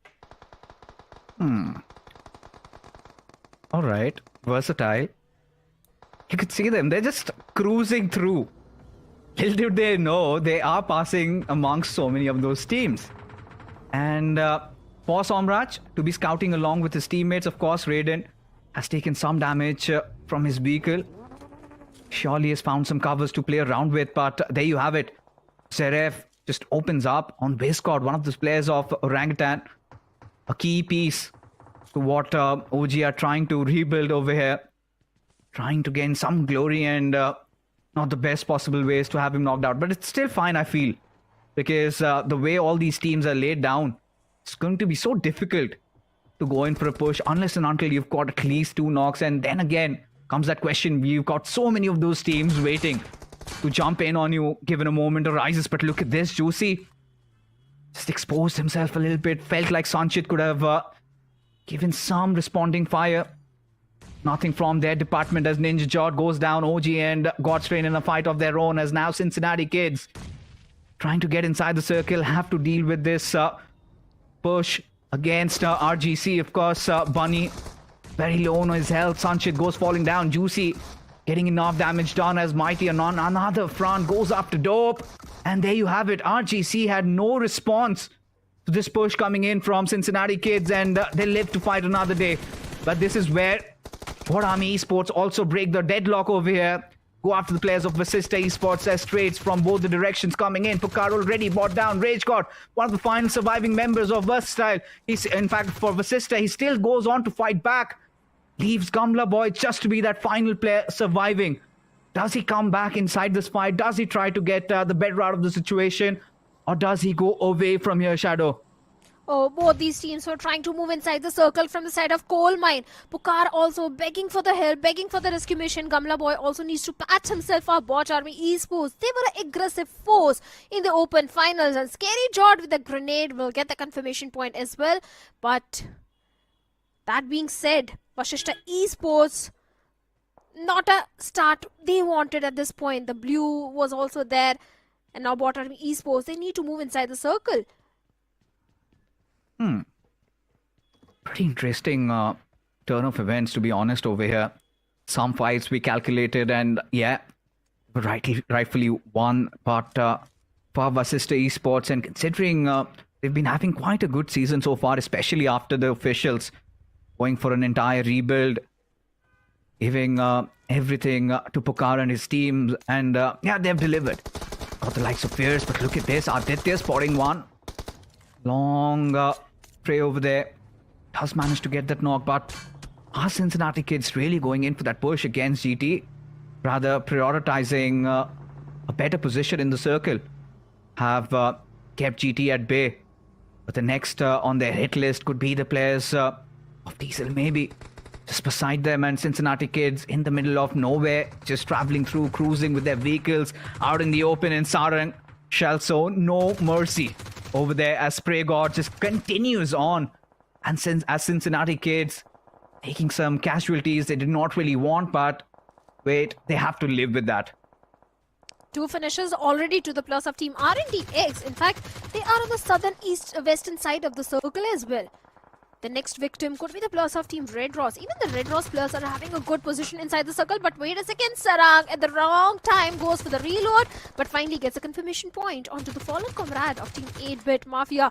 At the same time, Ash also gets taken down, and Sarang gets the confirmation point. Zeref, who was trying to fight for the blue, and Sarang, being at the right spot at the right moment, has been rewarded with 3 finishes. And you know what? It feels like Revenant X Park aren't done yet. They're also dishing out massive amount of damage even to the players of 8-Bit. They are showing no mercy. It's just bodies are dropping down left, right and center, and seems like Oves, the only surviving member from Team 8-Bit at this point, just fighting for his life somehow, hoping that some miracle happens and he lives to fight another day. Oves trying to get back to his fallen teammate over there. His vehicle almost on the verge of just blowing up. Somehow has made it, but maybe could make things easier for Revenant X Park as a grenade goes lobbing in at his direction. There goes Omega once again. Oves not really looking in good condition there as he also gets sprayed down. That being said, 8-Bit out of the lobby once again as Revenant X Park definitely are bringing in all the sparks and lightning inside of these mysterious tundras. In fact, 8-Bit was the one who was trying to gatekeep the plus of Team Revenant X Park, and despite that, Revenant X Park has annihilated the entire team of Team 8-Bit. Now, speaking of the plus of Team Orangutan, they have the complete southern periphery control of the circle. They are very much aware about the position of the players of Team Versatile. And look at Team Versatile. They were the ones going for a very late rotation, fighting with the blue, and now suddenly they are right in the center of the circle with a good compound to their name. kudos to the rotations that came from the side of Team Versatile. But Orangutan, they also need to be a bit careful as AKOP has been knocked out. They need to go for the rescue mission, but the grenade, they just survived. They certainly did. At this point, Orangutan, they're also having quite a ball, but it's absolutely ludicrous to define what Versatile are doing right now. One game, blitz their way inside the circle. The next game, gauge the hard shift. That is some impressive reads coming in from Somraj. Now in such a driver's seat to maybe even clinch this game into their favor. As Viron starts cooking up those grenades, trying to lob it into perfection as Gokul. He goes in for the mad dash as AKOP somehow withstands the onslaught, but eventually falls as Gokul gets one more.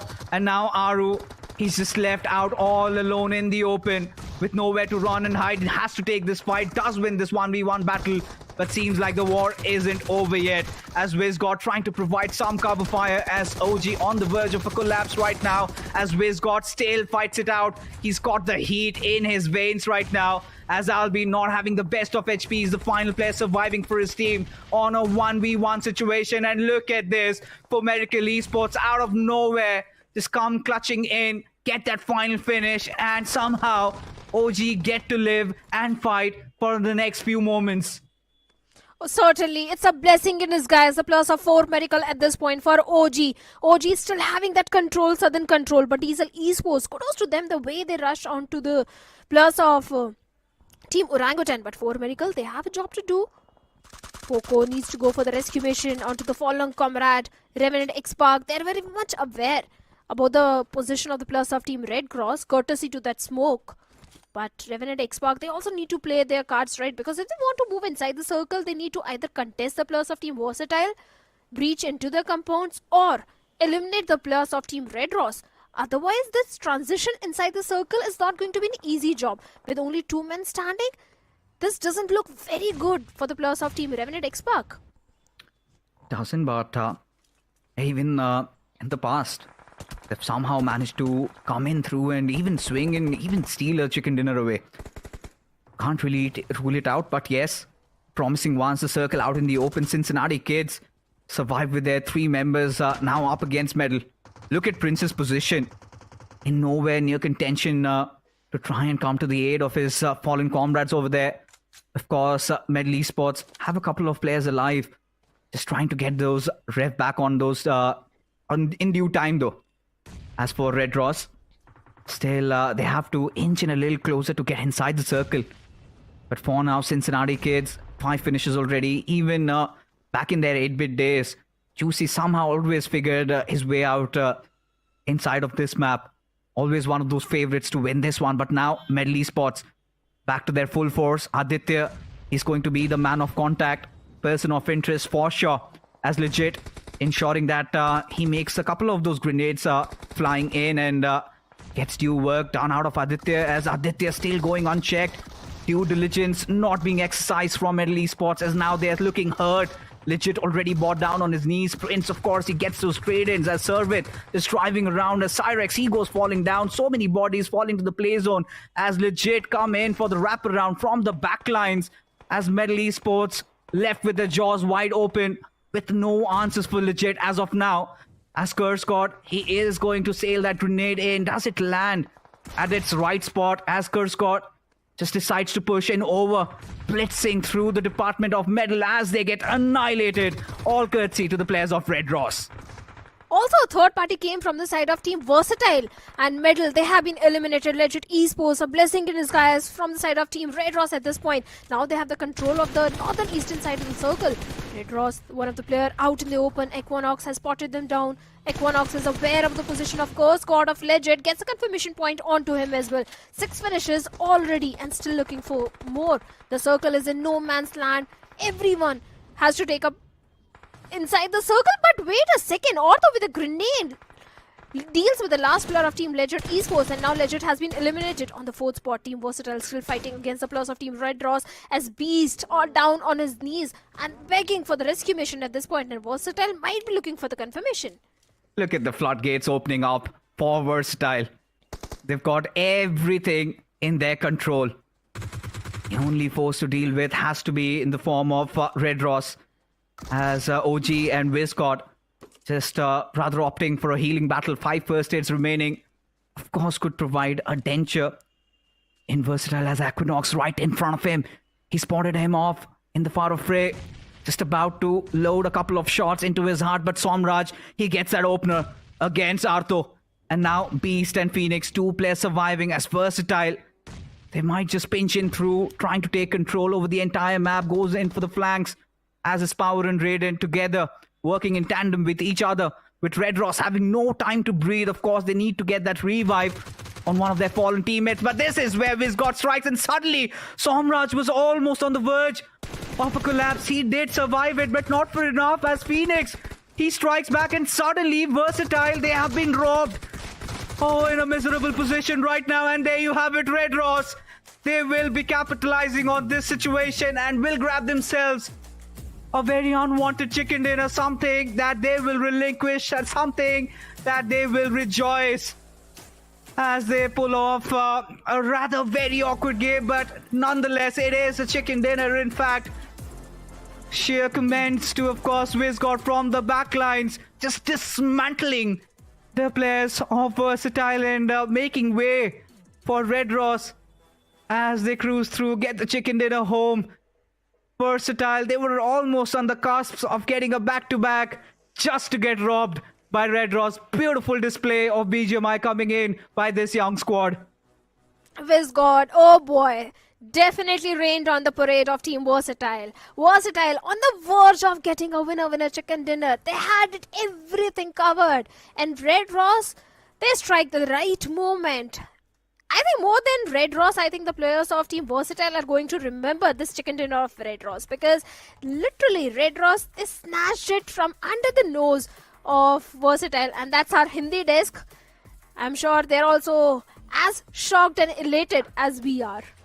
They certainly are. Just having a good gala time, of course, inside of the studio, something that I think 3 of us really miss, but I'd still take the cozy comfort of our home setups. But yeah, of course, the stage or the studio, whatever it is, we would love to be a part of there. But let's not make it about us, Shadow. Let's make it about how good Red Ross was in those final few moments. I think from a point where they were almost on the verge of going extinct, they somehow managed to, keep things alive and pull this one off. But for Cincinnati kids, it was looking so nice. Eventually, in the very start, they got a couple of finishes. Of course, a decent game, I must say, in terms of Vikendi. They did pull off maybe 10 plus points, courtesy to all those finishes. Decent amount of position points, but can't really rule out Orangutan and Viscott being so sneaky.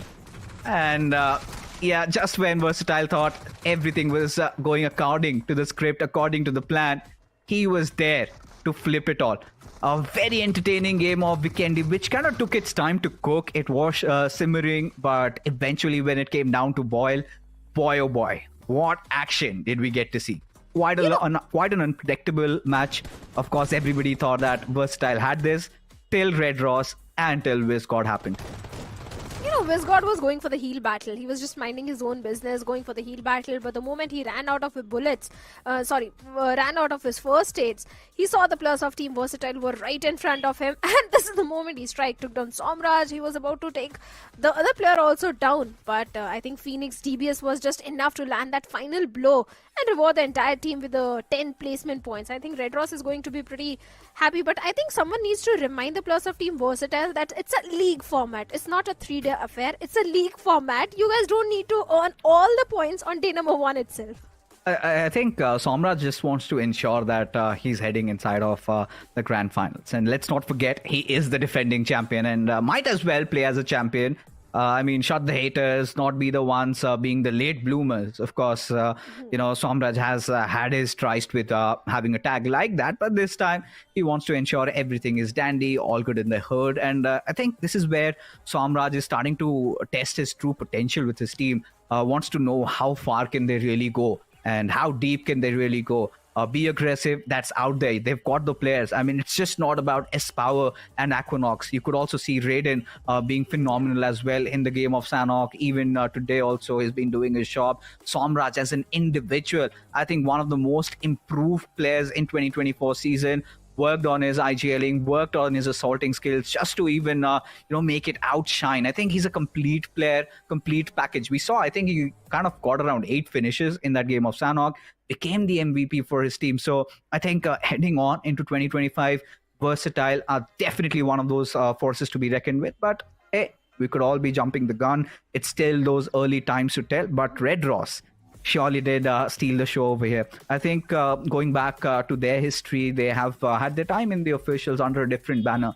If I'm not wrong, or if I'm not mistaken, it was Hub Esports, and then maybe a small stint at WSP, eventually to find another org under Red Ross. Hope these players are all being well paid because they surely have been playing some good BGMI, withstanding the open finals, having a good run over there. But taking a look at a few of the stats and figures, Beast, he just went all out, loved everything about this young lad.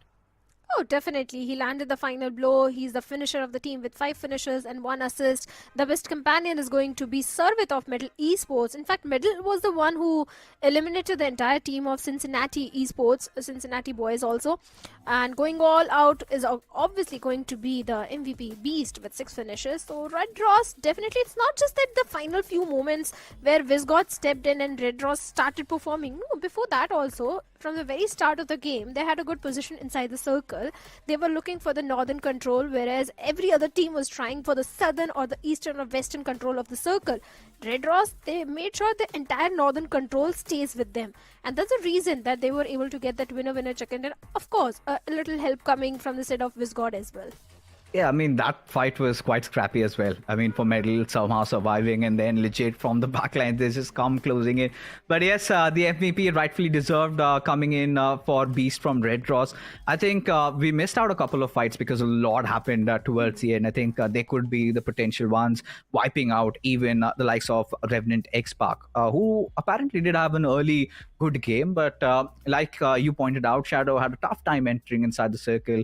A little aloof from each other. They wanted to play different angles, wanted to have a little bit more control over the game. But that did not happen in this case because the moment the hardship happened, I think it was too much for them to really pull it off. It could just become anybody's game. It's easier to hold the door than breaching through. So again, 2 games already done and dusted for Group C and D, comes down to the final one. This is where I think everybody would be in their comfortable shoes because a lot might also, raise this question, hey, these were those off maps and it's fine. We don't care about the results of off maps sometimes. We want consistency. Hence, heading on into Erangel, I think this is where we would know how much preparations have these teams come up with. Yeah, the OG map, Erangel, everyone feels comfortable. They can go with their normal strat. That could be a possibility, but how this is going to turn out for the other teams, because there are few teams who are still at the bottom. We'll get to know very soon in the next coming Erangel, but after this short little break. If you think you'll stop somehow, just let us do our thing. Send over to the bell goes ding.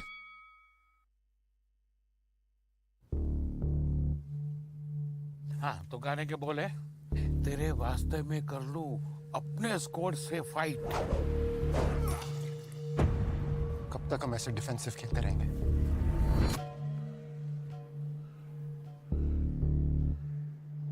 तू noob नहीं है। Noob नहीं? Time आ गया है, सीधा उनकी squad पे slam करेंगे। Next shot! हेडशॉट! हेडशॉट! तेरे वास्ते में कर लूं अपने स्क्वाड से फाइट।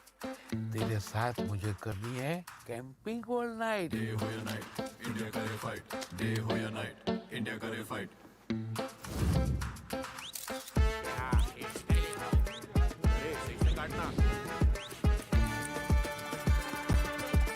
मैं नूब नहीं हूँ। मैं नूब नहीं हूँ पापा। नूब नहीं हूँ। मेरा बेटा नूब नहीं है। तेरी आंखें M416 ग्लेशियर का हथियार बेबी। हो गया दिल के आर पार बेबी। टीपीपी पे जा। FPP. TPP. FPP.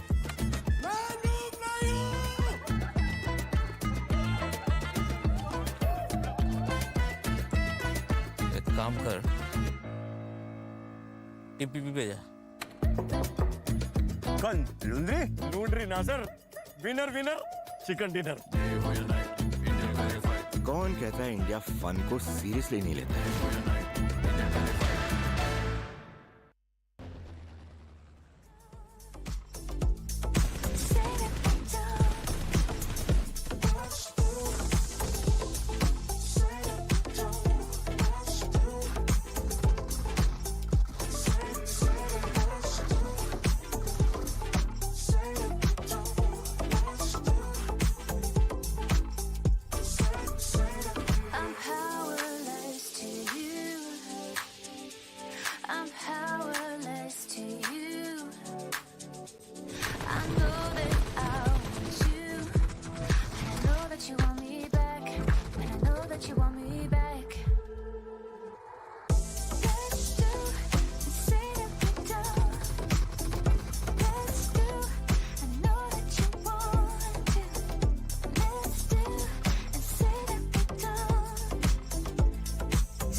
Do our thing, and you never do the Broncos thing.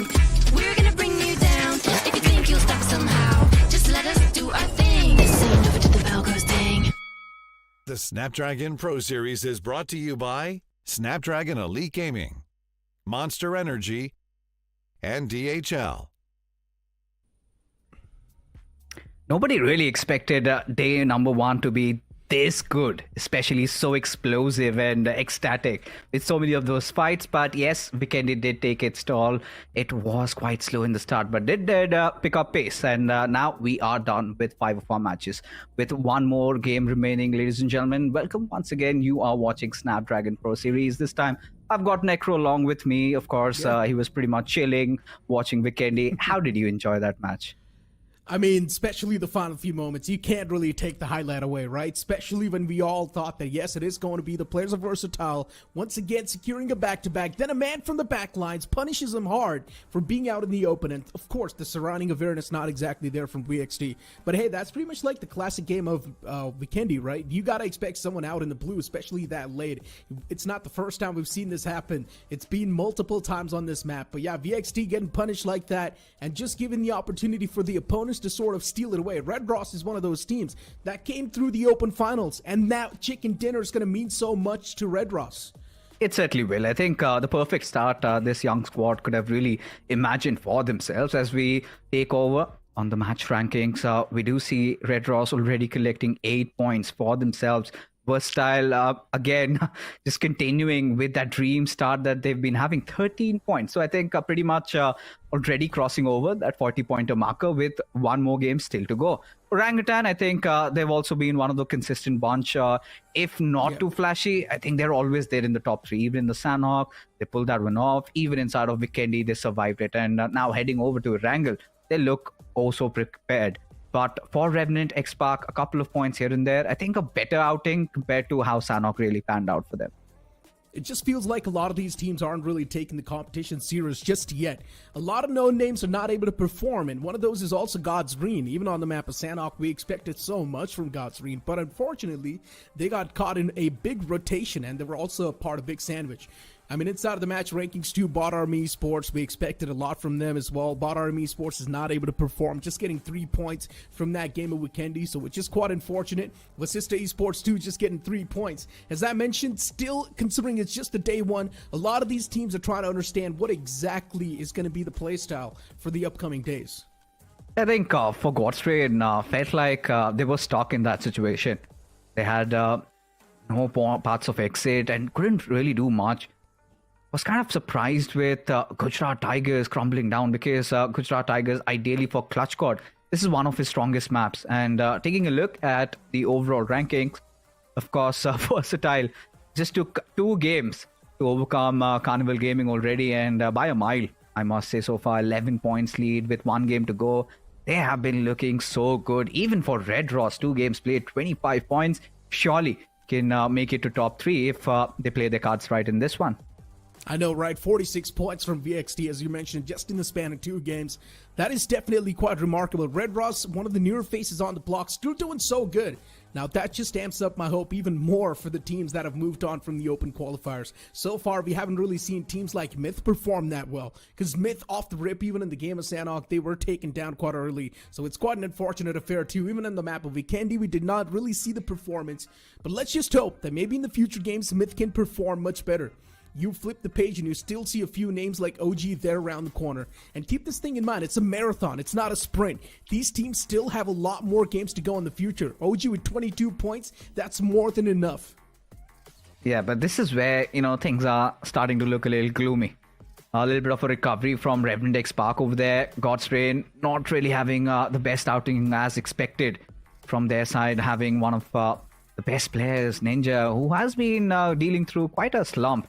For Cincinnati kids, we really anticipated Vikendi could be the game where they break through, but wasn't really the case. But 8-Bit, they've also been having a little bit of an off day so far, but who knows, in that last game, they could really pull off something miraculous. We've seen with 8-Bit, we do not expect a lot out of them, but this 8-Bit looks quite promising considering their standings in the recent official event.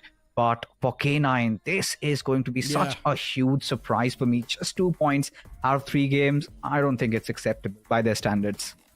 K9 Esports, at this point, I'm not even sure what exactly is going on with K9 Esports.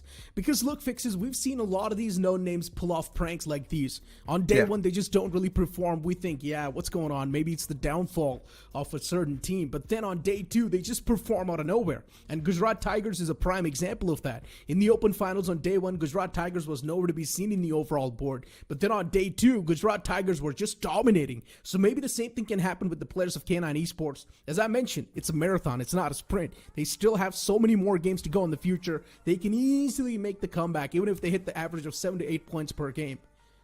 Oh yeah, they can certainly do. There's no second thoughts about that. And but I think work needs to be put in right now, because ever since this squad has been formed, we haven't really been witnessing them having those good games, right? It feels like something is missing. That oomph clearly not there in this roster, because they were the ones who used to bring the party, who used to bring the fight, and had so much fear instilled in their opposition. But this time they are completely found missing. And now heading over towards Erangel, again, it's going to be Group C and D facing off against each other. However, they would be quite comfortable, because this is one of those maps where everybody knows the lay of the land. They know what needs to be done. But who knows? There could be a spanner in their works if we get to see another one of those certain circles. One thing is for sure, VXT, with the way they've been playing, it feels like they might just be the one to take this chicken dinner home as well. I mean, they won the first game of Sanhok, and keep this thing in mind, VXT, they have been pretty strong on maps like Miramar and even Erangel, because these maps, in their opinion, they're their strongest. So of course we do expect VXT to perform on those maps as well, but then you can't really take away the fact that you've still got a few more names like RNT, Spark, Middle Esports 2 in the mix. Even you've got 4MV, a team that can just out of nowhere come through and dominate the lobby as well. You've also got GT, Gujarat Tigers, who's just waiting to be unleashed in the lobby. First 2 games not exactly their way. It is completely understandable. They started things off in Sanhok, so it is completely fine. An off start can definitely catch a few teams off guard. But you know what? Something that's catching me off guard is going to be the plane fly path, starting all the way from Primorx towards Milta Power. Oh, another one. Another curveball right off the bat. Certain trajectory. So I think it's time we fasten our seatbelts and anticipate a lot of those early actions coming our way. A lot of those drop fights, especially contention for those vehicles, maybe around Milta City. We have that garage. We've seen loads of fights breaking out there. Primorsk, I'm pretty sure it's also going to be crowded. You've got Fumerical Esports dropping down. You've also got the likes of 8-Bit dropping down over there, just around Feripe, and maybe a little bit of a control over those bridges. But what I'm really keen to see is, where do Versatile go? They're heading over towards Pachinki, because if you remember, during the official events, Versatile was one of those teams that was constantly struggling, Necro, with finding a nice drop location. In fact, a constant drop location, and eventually they went back to Pachinki. But with this lineup, I think like they are prepared for it. But hold on, there might be a drop collision coming their way. Yeah, there definitely might be a drop clash. You've got Vasista Esports moving towards Pochinki. And I guess somewhere down the line, maybe the players of VXT as well, realizing that same fact, getting their hands on the vehicles, prioritizing vehicles first, and some basic weaponry in their hands, and then move in towards their main designated drop location. Still, we all are waiting for the first circle to pop up on the screen. But before that pops up, we see a few names in the elimination feed pop up. Ninja's going to be the first casualty inside of this fight. Bot Army Esports, they really do take it up close and personal this time around. And off the rip, it feels like they're wiping out the entirety of God's Reign. 3 players already fall prey. 1 more man to go. Oh my goodness, this is looking so bad for God's Reign at this point. Literally a message sent and well acknowledged by Destro. He's been dropping down ever since the earth was created, and suddenly it feels like these new kids have got so much power, they've got passion in their eyes, thwarting one of the biggest giants in the esports community of India right now. With Destro having to tuck his tails and run, I think God's Reign will have to become well prepared next time. Surely they won't this time around. Hold on, Fixes. GT as well taking a fight against the players of RGC.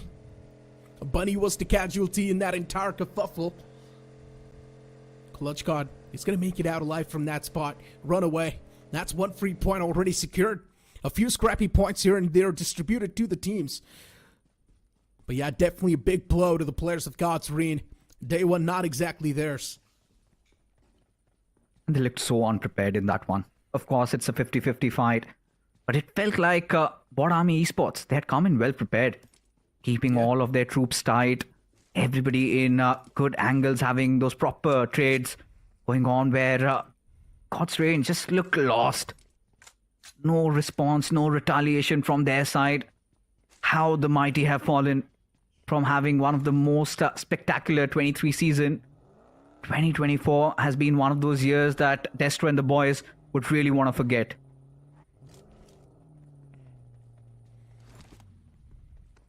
I mean, for God's Reign, their journey's always been filled with a lot of ups and downs.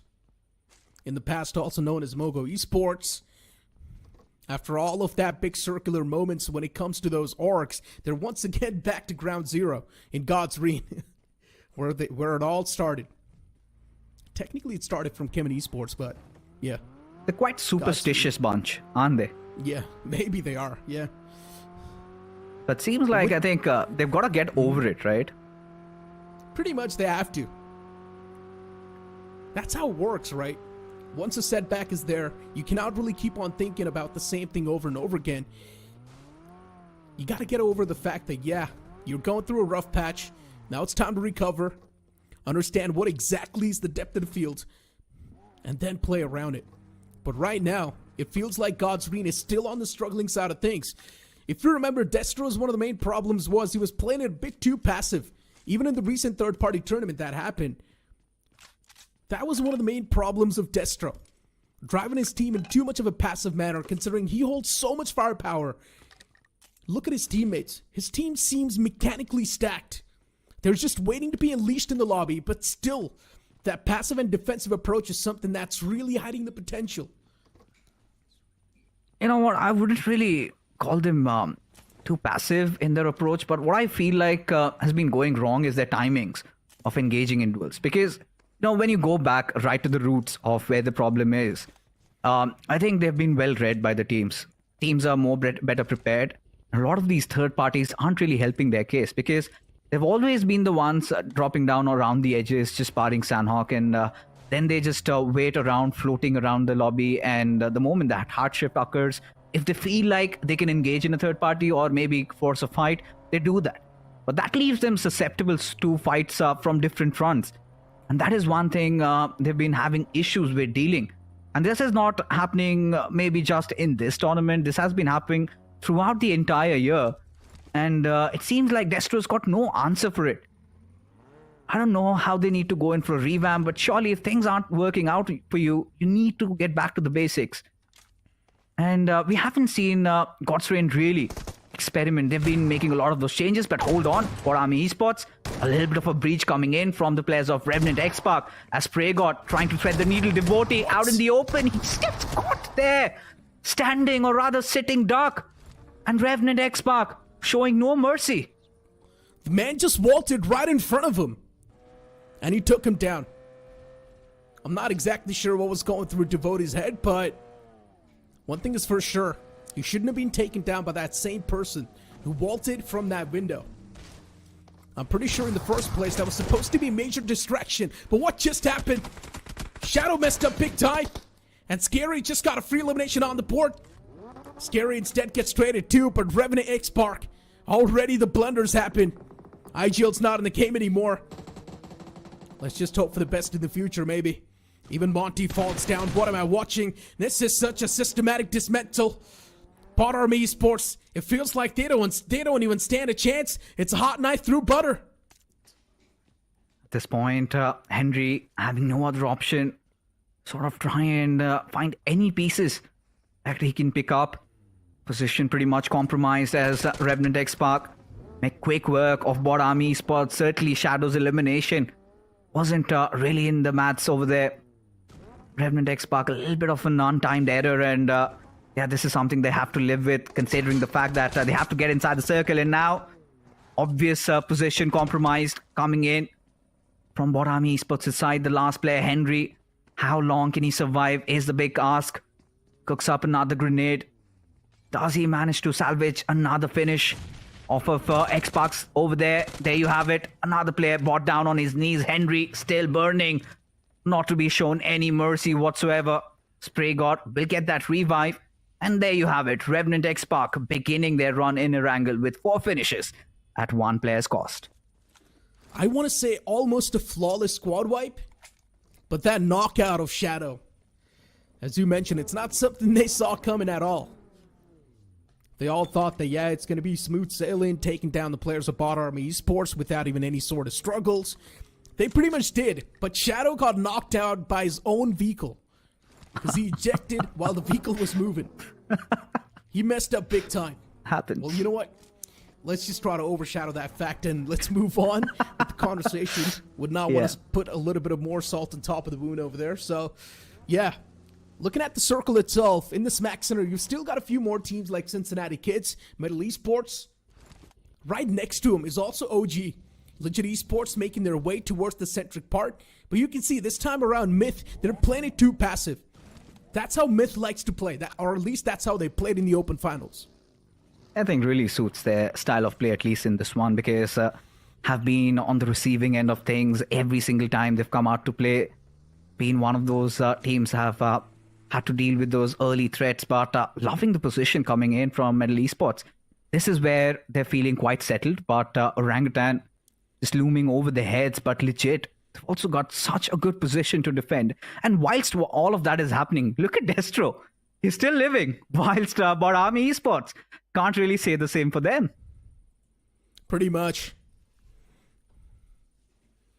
I mean, for it's alive, it's looting. I feel like you should not point it out. At this point, it's just rubbing the salt on top of the wounds, right? But if you want to get into some analytical stuff, I really would love to see Destro in the coming days just be super aggressive. Turn off your brains, just be aggressive. Test out the lobby. See what sort of limits you can push your team to. That's one of the best ways to start drawing the lines, in my opinion. Just push your team to the limits. Push yourself and your team in one of the most awkward spots that you can, and see if you can make it out alive, or what are the chances. That's one of the places where you can start drawing the lines and knowing exactly what yours and your team's limits are. You know, it kind of seems like they've hit that mental block where Destro needs to figure out what next, because of course you've got those scrims happening for that, might test it out, but here you want to ensure that you're somewhere in the contention. It's still those early days. We still have 33 games to go after this for God's Reign, and I'm pretty sure we might see them making it through to the next stage, considering such a big stature, such a big name. Surely would be a shame if they missed out. But yeah, you've got Ninja in your roster. You've got so many of those good players. I think even their assaulters need a little bit of that confidence back. I think that is the key. The moment they are in the groove, I think this is also one of those teams that has all the pieces. They just need to put it together. Sounds pretty easy, but I'm pretty sure it's not. Mm-hmm. Especially a man like Destro. In my opinion, even he needs to make a lot of changes in himself. Hold on to that thought, though. For now, OG. A bit on the receiving side of things. 8-bit tossing out a few utilities. Damage was dished out, but not enough to do anything. Always Omega, Ash, and Mafia. All the players moving in tandem. As they know in the front lines, it's the players of OG. Gotta be a bit more careful. OG as well taking a few retaliation shots before they take an exit from this vicinity. Connections were found, but not enough to find any sort of knockout. Just some warning shots. Suppressive shots taken. Both the teams quite stubborn. None of them want to leave this vicinity. Instead, both of them want to hold it down. Starting to get a little worried about Orangutan. Especially with how they have themselves positioned, of course. Could pay off in dividends if played right. A little bit of a scatter from their side, but I feel like they might be a little too exposed. Maybe from adversities coming in from elsewhere, something that might have gone unchecked. Especially with it bit right beside them and with a couple of squads also injecting themselves, maybe in the foreseeable future from the southern side. I think this is a point where OG looking quite stoic at this point, but once the next circle shift happens, they need to rendezvous. They need to regroup and maybe think of their next approach next, because right now I think Medal Esports and Legit, they must be enjoying the position they have to themselves. Even when you take a look at Cincinnati Kids, Necro, they've got a nice spread going in. This could be a trap for Somraj and the boys if they are a little careless about it. Still, the circle's too big, though, for any sort of trap to be executed. Teams and the players, they're easily going to find themselves a bit of that shelter to play with. As long as you're inside of the circle, that's all that matters. And majority of these teams are just waiting for the next circle to pop up. I'm really hoping for the circle to go up north towards the Yasna Poliana and just shift out in the open rice fields. It'll be a fun circle to cast. So far, it's been quite the centric, quite the standard zone. We haven't really seen a lot of things get spiced up. A few squad wipes, yeah. Other than that, nothing else. In short, it's stale. Taken. Yeah, I mean, I get your groove over here. It's been stale. It's been boring so far. We want some action. Especially after how we had blood gushing through our veins after we witnessed groups A and B collide. So much happening around this time, and there's suddenly the pace being brought down. All of these teams, I think understandably why. It's one of those generic circles, Necro. All these teams taking their sweet time. It's the final day of the evening. Everybody wants a good game. And as a result of which, it's all about those waning shots being fired. Not a lot happening inside the lobby so far. Yeah. OG making their way as well. For OG, they've got quite the centric part. So they're going to be happy. Nothing to worry about just yet. The next circle's going to pop down south. OG, they find themselves in a really good spot. But Cincinnati Kids, they need to move inside of the circle. They had a lot of intel to play up north, but now as the zone moves down south, Cincinnati Kids, they might just walk into a spring trap set by the players of OG. A few shots were taken by Veron, so that's going to give the spring trap away. Cincinnati Kids now know exactly where to go. And you can see them hugging that road as well. Playing from that road line. At this point on time, Cincinnati Kids going to be happy, even if they get their hands on any sort of dips. Towards farm area, all the compounds are completely empty. So if teams do want to move down south, even that's going to be a viable option. OG, they find themselves quite a lot of these isolated compounds to play with, and OG is now going to decide to spread themselves out quite a bit. I think I like Orangutan's repositioning over here. Certainly one team that can get good value out of this one. This is one of those circles that OG really love. Along with them, 8-bit. also have a very good position to themselves. And finally, I think the air is cleared right now. We know it's going to be a farm circle. A lot of these teams have found suitable compounds. And at this point, I think we are yet to see another hardship. And that is where all hell breaks loose. For now, Versatile, in the mix of things, taking fights, drawing arms against the players of Myth Officials as Maxioso. He has a nade tossed over at his direction as Aquinox. He will be going in for the run-in.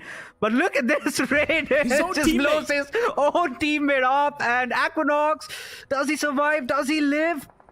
Nope, I don't think so. He can't. He does. Oh no. Oh no, not yet, my friend. It's Myth now, approaching and charging forward, but still, one single man! He takes them both down! What just happened? S-Power! That reaction was insane!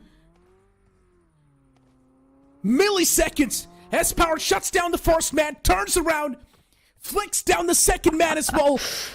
Those were some quick reactions from that player, but a bit of that miscommunication from Raiden just costed Aquinox's life. VXT, I'm not sure if they're going to be having smiles after this or are they going to be pissed, but anything will be justified.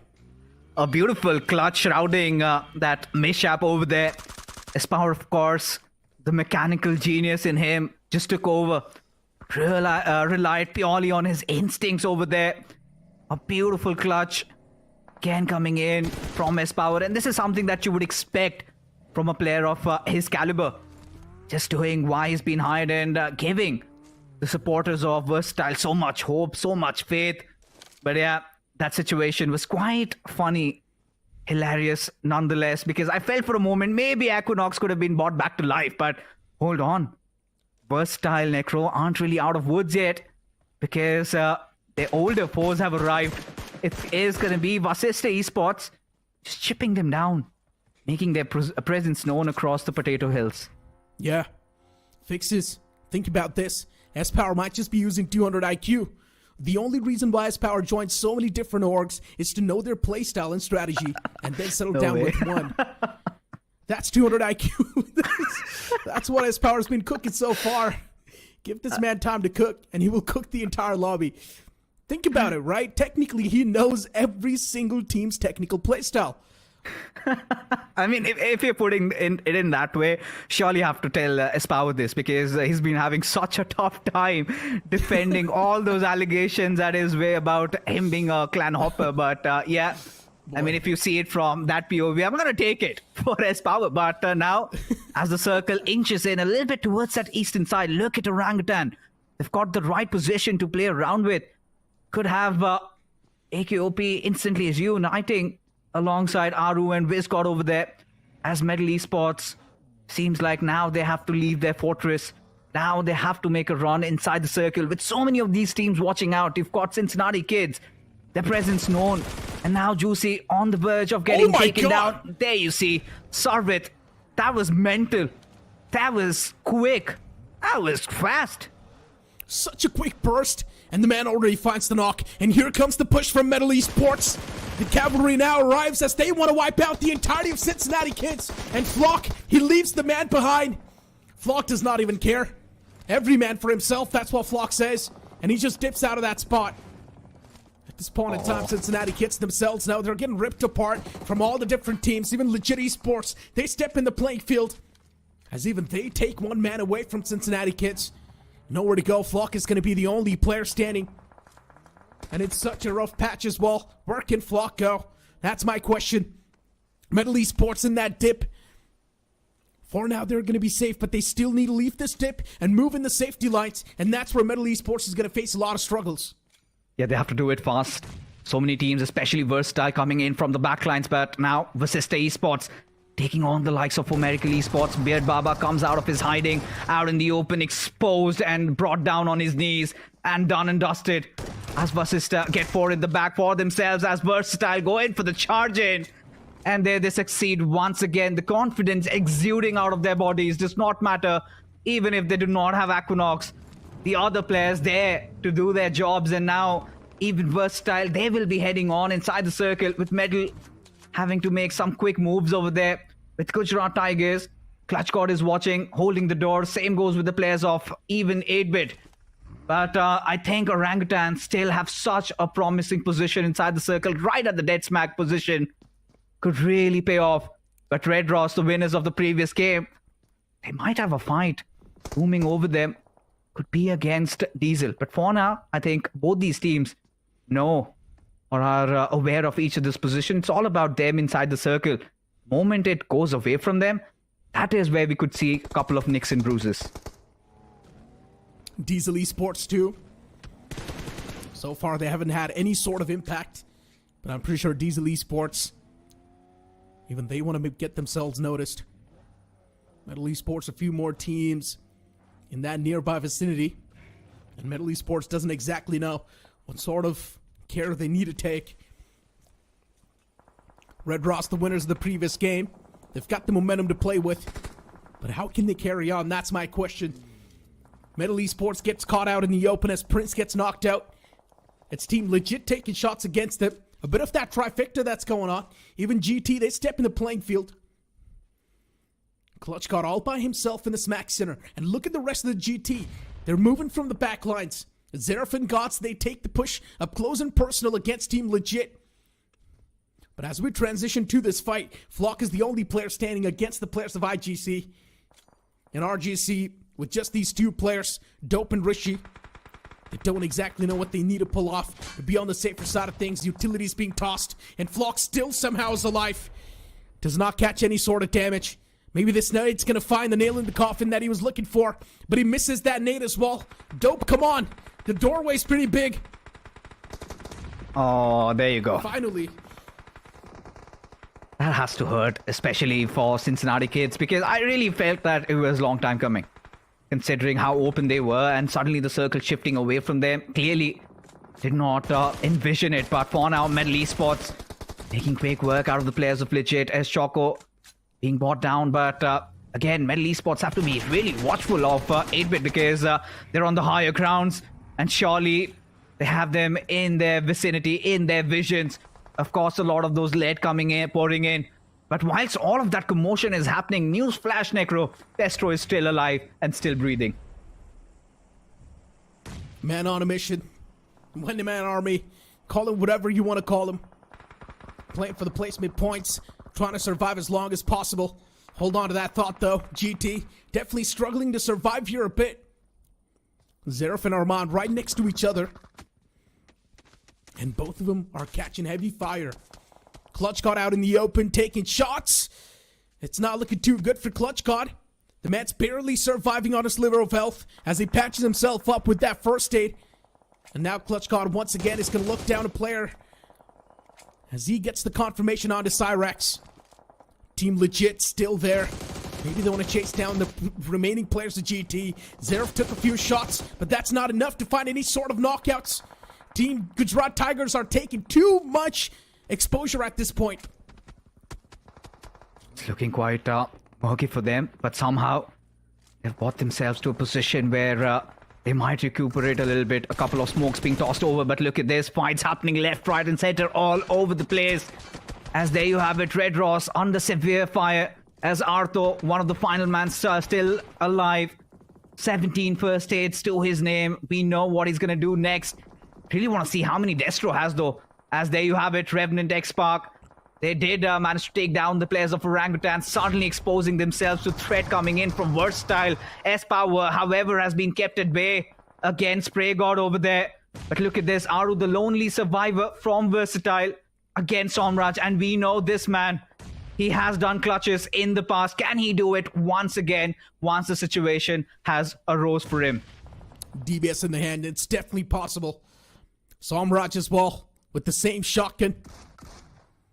Looking to inflict a bit more of that pain. And Aru finally closes on up. And now Somraj, he realizes he's one shot away from being taken out of the lobby. And the same thing can be said for Aru too. But this time, it will be Aru finding that perfect connection. As Somraj gets wrapped up in a sheet and sent back to the lobby. With that, even Raiden hits the deck. VXT outside of the game. Destro, as you mentioned, still alive, playing from the edge.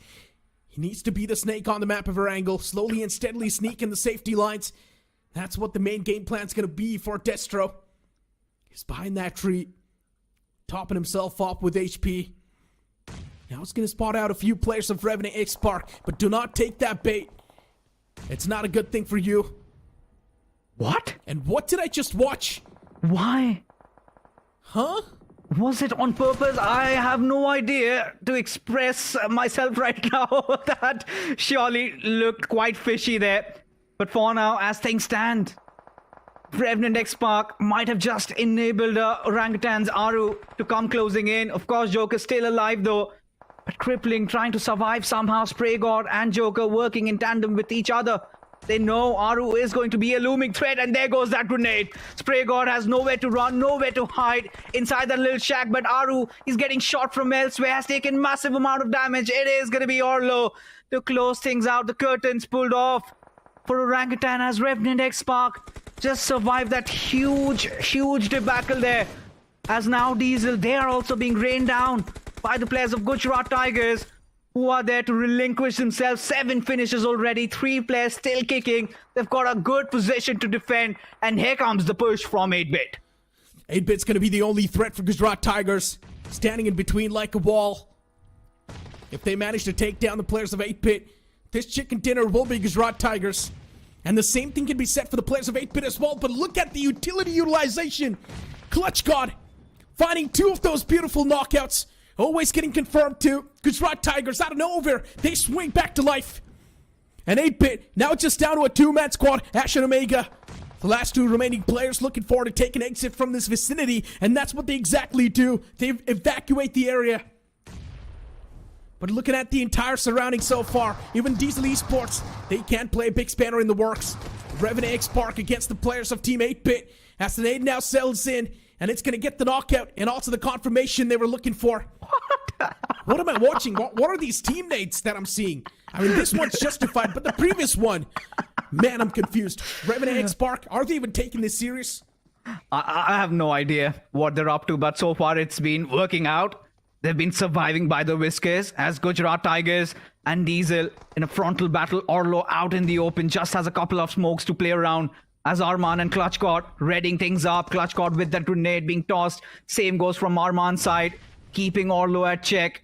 At this point, Sham on the backlines. He's going to be opting for a healing battle, is what it seems like, as the ref already brought down on the ground. As Arman also falls, and suddenly tables flipped off. But Gujarat Tigers, that grenade sails in through perfectly, enabling them to at least get that final chicken dinner of the day. And a decent outing so far in day number 1. Gujarat Tigers, men on a mission, men to redeem themselves. And I think this chicken dinner will definitely put a light smile on their faces. But Necro and all the viewers watching us on this broadcast, we need to talk it out. Is everything good in the hood for Revenant X Spark? Why are they blowing each other up? Just having some disagreements in the game, maybe. I'm not exactly sure what's going on with Revenant X Spark, but one thing is for sure, it feels like they threw that game away. Things could have been done much more easily and much more smoothly, but still, that team nade that came into play just really threw both of them off guard, and that sort of gave a lifeline to the teams around him. But as soon as the players of GT took down the players of 8-Bit, we pretty much knew it's going to be GT to take the chicken dinner home as well. Diesel Esports too, quite a decent outing. Getting a lot of placement points from that previous game, but hopefully they had a decent amount of elimination points as well to back it up. Yes, they certainly do. And I think, this is the spark that Gujarat Tigers need, especially to be ignited at the right time, because it is day 1. They are coming soaring through with confidence from the open finals, having dominated that stage despite not having a good day 1. So now, I think for Gujarat Tigers, these are not new players on the block, right? These are players filled with so much hunger, with a desire to prove and get better, especially after having such a cursed year individually also. And for Clutch God, this means the world to him to sort of stage that comeback story after so many of the other OG players have done that. We've seen Mavi doing that. We've seen Oves, we've seen Ash pulling that one off. And for Clutch God, it was long time overdue. And finally, looking at him, looking at Gujarat Tigers in this position, I think fills my heart with joy. And this is pretty much visible, not just from him as an individual, but from the entire team. I think Gujarat Tigers do look solid. This one. Definitely they do. Looking at the entire lineup on paper as well, Gujarat Tigers, they seem like a firing squad. And I had a conversation about this on day 1 itself when I saw the roster. I knew this team packs a lot of punch, and they pack a lot of firepower as well. The same thing can be said even for K9 Esports, but I'm not sure what exactly is going through K9 Esports' players. They're not able to perform on the day one at least. And the same thing can be said for Cincinnati Kids too. They used to be part of 8-Bit in the past, and 8-Bit in the early days, they used to dominate. But for some reason, this time around, Cincinnati Kids is not able to play in the early phase of a tournament. Maybe they will play in the later phase. You know what, Necro, this has been the tell-to-tell story with Cincinnati Kids. When were those days where we could see, 8-Bit dominating from day one itself? They somehow scrape through. They somehow get in through the grand finals, and I'm pretty sure even this time would be the same case. I think alongst with them, for Miracle Esports also, we've never seen them have a great day one, and eventually they catch up to pace. But in this one, 8-Bit, I think this roster of 8-Bit has been looking quite solid, has been looking quite good, especially being the runners-up in the recently held official tournament. I think they are looking like a team that could maybe go on to dominate next year. Even in the SPS, I remember in the previous year, I think in this year perhaps, during the grand finals, they were playing from Team Forever. And they also had a very good placement in terms of the overall standings, even inside of their grand finals. So this is a team that has a lot of potential. Let's see what happens next. Ash was not a part of this team back then. So yeah, I mean, Ash was added quite recently in this. Maybe you can't say this is his first SPS with this banner. So yeah, definitely Ash's addition in this entire lineup has been quite crucial, because with the way these two big brains have been played so far, it feels like it was the right piece of the puzzle that was missing, and with Ash they found that puzzle. So everything's looking pretty good so far at least, but you never know what the future holds, man. We've seen a lot of these known names crumble down, and one of those is also God's Reen. They're not able to find that form anymore, and it's been a long time. Even today's 3 games, we did not even see God's Reen once pop off. Yeah, I mean, goes on to ask what is exactly missing, because when you look at their lineup, it looks quite stacked up. Pen and paper, sure, but hasn't worked out. They got an S-Power. You remember that game of Vikendi in the officials. They start off with a shebang, but then suddenly they dissipate. Suddenly they vanish, nowhere to be found. I think this is one of those momentum-heavy teams which has been struggling to find an inch of space in any given situation. They have been making mistakes, and somewhere down the line, we do not know how can they really fix this hemorrhage. But, we will talk about them in quite a lot of depth, maybe in our analysis streams whatsoever. But for now, Necro, as it stands, Clutch God being the MVP, I think rightfully deserved. He's earned his spot. Yep. The utility utilization from Clutch God's been on point so far, right? The precision. He tossed that nade against the players of 8-Bit. It caught 2 players instantly. And it's not just Clutch God from GT, whose utilities has been on point. Pretty much the entire banner is looking pretty precise. Even you talk about the utility utilization, the firepower, everything's been looking immaculate from GT. All the cards on the right table. You move on towards the stars of the match, you will also see Legit Curse God. We need to speak a bit more about Team Legit here. We saw this team for the first time in the Open Finals, and Team Legit was doing pretty okay. The only thing that Team Legit is lacking is that spread. We never see Team Legit spread themselves out. It feels like they do not really have a lot of confidence to play in the first place. Yeah, for Legit, this is one of those teams I feel like we've seen them in a couple of official events earlier also, but they used to always take an early exit in those starting phases, and we did not get to see more of them, but slowly and surely they're starting to take over, being the opportunistic ones, and especially coming into such a terrifying lobby like this. That's the right way to approach, right? Start things off slow, try to be more opportunistic. We've seen them engage in those third-party situations, and more often than not, they've converted. But a little bit of more solidity needed from their side, as they kind of need to find that right footing. And I think in a stage where you've got 36 matches to play overall, that would be a nice number of games for them to really feel settled for themselves and do better as a team, because if they make it to grand finals, I'm sure they're going to be making or rather drawing a lot of attention to themselves. Especially passive teams like Legit are always going to try to play around that average, right? 7 to 8 points per game. But so far, Team Legit hasn't been able to achieve that. And that's a big sign of concern. I do understand still a lot of the games are there in the future, but trust me, Fixes, the days, they pass by pretty quick. And you don't even realize that, okay, yeah, this phase is about to enter. This phase is about to end. And we have been a part of the official tournaments too, where the tournaments are pretty much month long. But then you don't even realize how quickly that month just went past. And we've seen so many known names take an exit from the lobby lobby itself. So anything can happen. These teams, they need to take things much more seriously. I'm not exactly sure what was going on with the players of Revenant X Spark, but still they can't afford to pull off shenanigans like those because, of course, they're one of the best teams in the lobby.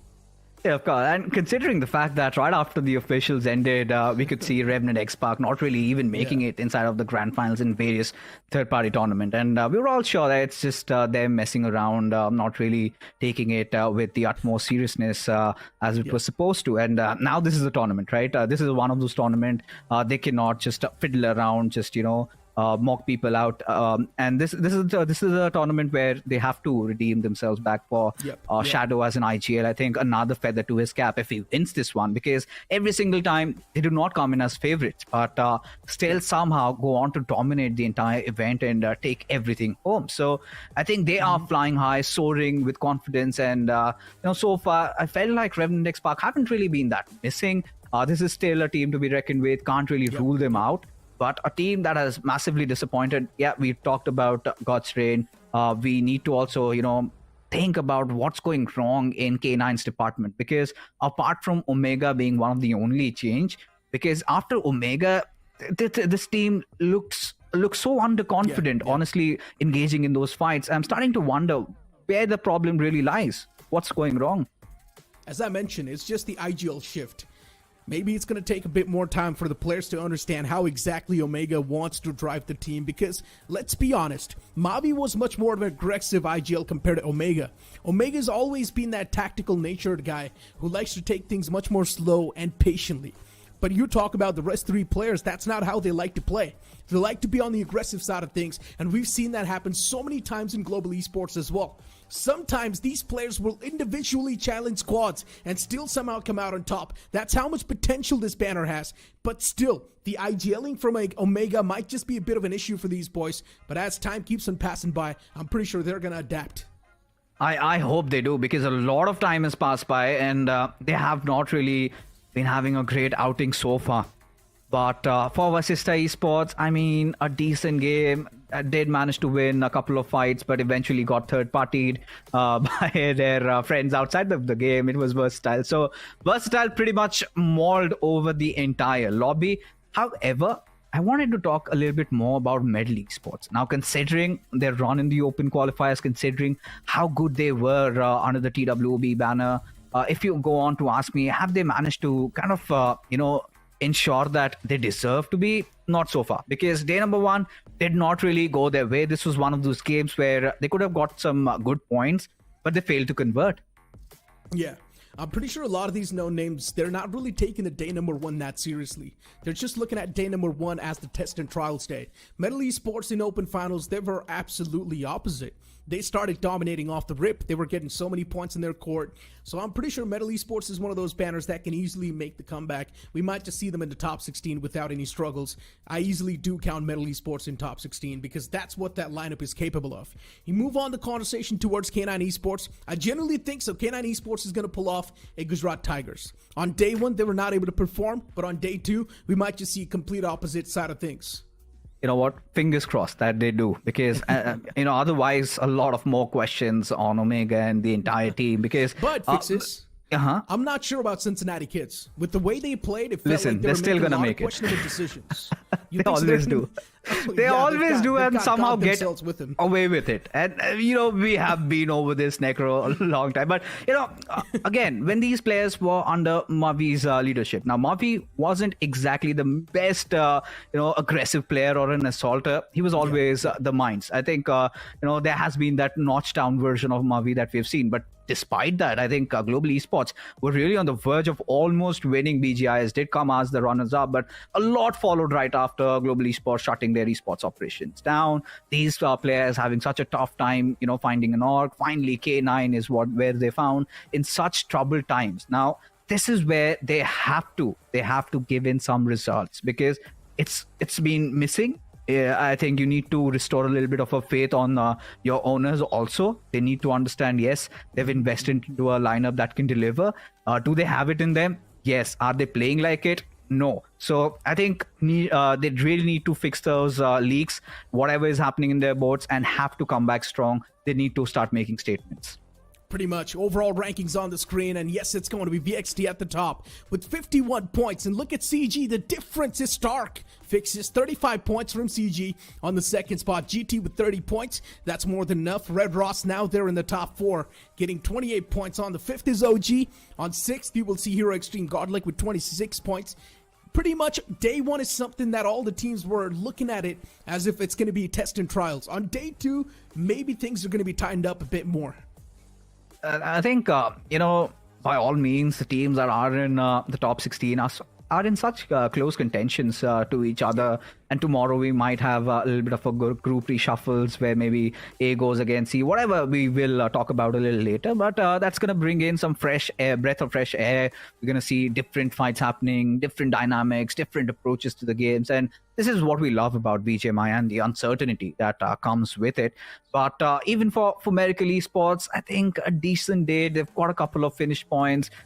They definitely have done better in comparison to what they usually do in their first days. But again, for Miracle Esports, really love these kids. Would love to see them get back to their glory days. There has been a slump in their performance. But for the new ones on the block, I think we expected a little too much from Myth Officials, didn't we? Yeah. I mean, Myth Officials, with the way they performed in the Open Finals, it makes a lot of sense why we expected so much. Because look at the performance now, it's completely opposite. In Open Finals, Myth Officials was dominating. It was one of the most consistent teams that we've seen. And considering we're also seeing this team for the first time, so of course, expectations were amped up even more. We thought this might just be one of those teams that is like the dark horse of the tournament, and that might just surprise all of us. This might just be the new Big Brother Esports, or this might just be the new Phoenix Esports that we all wanted to see. But so far, Myth Officials, they've let us down, at least on the day 1 itself. But as I mentioned, day 1, you can't really comment a lot. Maybe on day 2, things can be a bit more tightened up. Even teams like RNTX Spark, they can make things much more competitive on the day 2 itself. But you know what? We've also got an interview lined up with Dragon OP from 4 Miracle Vibes. So we'd love to see what Dragon OP's got to say. Of course, welcome my friend. It's been a while, huh? Yeah, hi Nikros and hi Fix. It's been a long time. Hey, can you hear me, guys? Fixes, you've got something to ask? Yeah, of course. So Dragon, you can hear us, right? Yeah. Hello? Yeah, so all right. Team Limra for Miracle Esports. Of course, I've got to rightfully touch your nerves there. What's going on? Why is Gokul not there in your roster? Who's your IGL? So many questions up my mind. But yeah. Right now, as of now, I am doing the IGL right now. Wow. So, yeah, I just stepped down from being an assaulter and trying to do IGL right now. I mean, most of the things it will be difficult, but I have 2 filters in the team. Even my brother will do the filtering, Poco. But yeah, it is a tough job, but I will do it. I will catch it up soon. But what went wrong with Gokul? I mean, you guys were doing fairly well. Of course, BMPs did not go their ways. Of course, I mean, if it's very personal, you can avoid that. But did he not suit to your future plans, or what went wrong? I can't say that in live, bro. It's just an internal issue. That's it. All right. All right, you know what? It's fine. You know, sometimes the internal issues, they're supposed to be internal. But Gokul, so far, your new roster, what are your thoughts about them, and what do you think needs to be improved to get that A game on? I think the players are good. You know, it's not they are not performing. We all are performing. But the thing is, as if I stepped as a new IGL. Like little bit mistakes are done by me. So if I change those mistakes or do better, the team will perform better. I'm sure of it. Okay, so I mean, of course, the transition is always very difficult, right? You've been one of the big guns for Limra in the past, now for Miracle Esports. Why this sudden idea to change into a role that was working out? Could you have not found a better IGL somewhere in the market? And how difficult has this transition been for you personally? Because now you have to micromanage so many things. We could have found a better IGL, but the thing is, right, language is issue. Because we speak Tamil, that's it. We can speak English, but it won't be easy. It will be difficult in communicating for the new IGL also, for us also. So I stepped as an IGL because I was doing IGL for before 3 years. 3 years ago, I think so. So let me take a chance and see what happens. I took the risk. One thing is for sure, a lot must have changed from, of course, 3 years back and now. So I'm pretty sure IGLing now is much more tougher, considering you need to get into those quite technical details. But a final question from my side, Dragon, knowing the fact that, yeah, the past, Team Limra's past was quite nice, but now adjusting with complete new players, and it's going to take a bit more time. So how do you think your SPS journey is going to look like? Are you going to be there in the finals dominating once again, or maybe you think there might be a lot of issues? I don't know. We had issues when we started the lineup as we for Reaper, Baba, and my brother. I think the mistakes have been cleared, and I hope you guys see us in the finals. Okay, yeah, exactly. That's what we wish to. You know what? I think no, Dragon. You can do better than this, because I want that assurance from you, because you've got so much of that fandom recently in that TV show that we had. You barely missed out. You were up against those big names in terms of voting. So I want to give that little bit of reassurance that you are going to be making it inside the grand finals. Yeah, we will. We will do it. Best of luck, my friend. And thank you so much, Dragon, for joining with this interview. It really does mean a lot. But yeah, just clearing a lot of the stuff out, right? And saying that we asked a lot of the technical questions too. We asked a lot of internal questions too. He said, yeah, he does not really want to say it on stream itself. It's better to keep it internal, so we're going to let that private conversation be private. But Fixes, as we know, Dragon used to be a part of Team Limra in the past, and he was also the assaulter for the team. And we've seen a lot of the times as well, Dragon just being in the past, just med-stratting out of his way, getting the consistent points for Team Limra. But this time around, he's the IGL for team, so it's really going to be affecting a lot of his firepower. Honestly, I am in shock. I never really thought that we would get to see such a young player. Yeah. I think he's 17, 18 and still IGLing a team. And right now in the shoes of Hector, I believe. I think he had his fair share of criticisms even when we had that recent big third-party official where he decided to take over the chains. And now for Dragon, it's going to be such a big transition phase. But he's got a lot of time on his hands. Let's see how that change entirely takes over. I mean, all we can do is hope to see 4 miracles in the future in the challenge final itself. We'd love to see the boys perform once again in the challenge finals, in the grand finals, in front of a massive crowd, because they definitely do deserve so. Even Team Limra in the past, it was quite a tough banner, honestly, to face off against, and we've seen Team Limra perform so well even in the grand finals. Unfortunately, barely miss out on that podium finish, but hey, there's a lot more to say. Fixes, right? And as we know, challenge season, it's going to be a marathon. It's going to be lasting for long, but for now, it's time for us to take a leave. The day comes to an end. That's going to be it from me, Necro, and Fixes. We'll see you guys on the day 2 of the week 1 itself. So we're just gonna do our thing, and you never do the broken thing. We're gonna bring you down. If you think you'll stop us somehow, just let us do our thing. Say never to the Velcro thing.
Give them more right now, right now.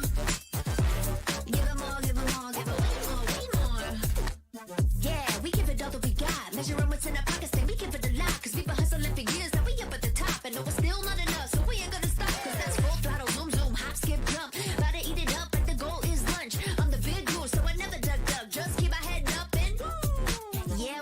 going up, but don't call it good luck.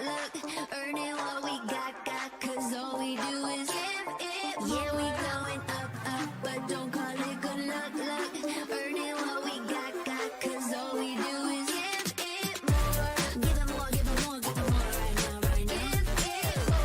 Give it more, give it more, give it way more, way more. Give it more. Give it all, we give it all, we give it more. Oh yeah, give it more. Give it all you got. Now they know about our dedication. Not just hard work, it's also patience. Chipped away at it and ignored the hate. And now we big Tom scatters and it's us for the taking. We eat, dream about it every time we sleep. Making moves, just look at my feet.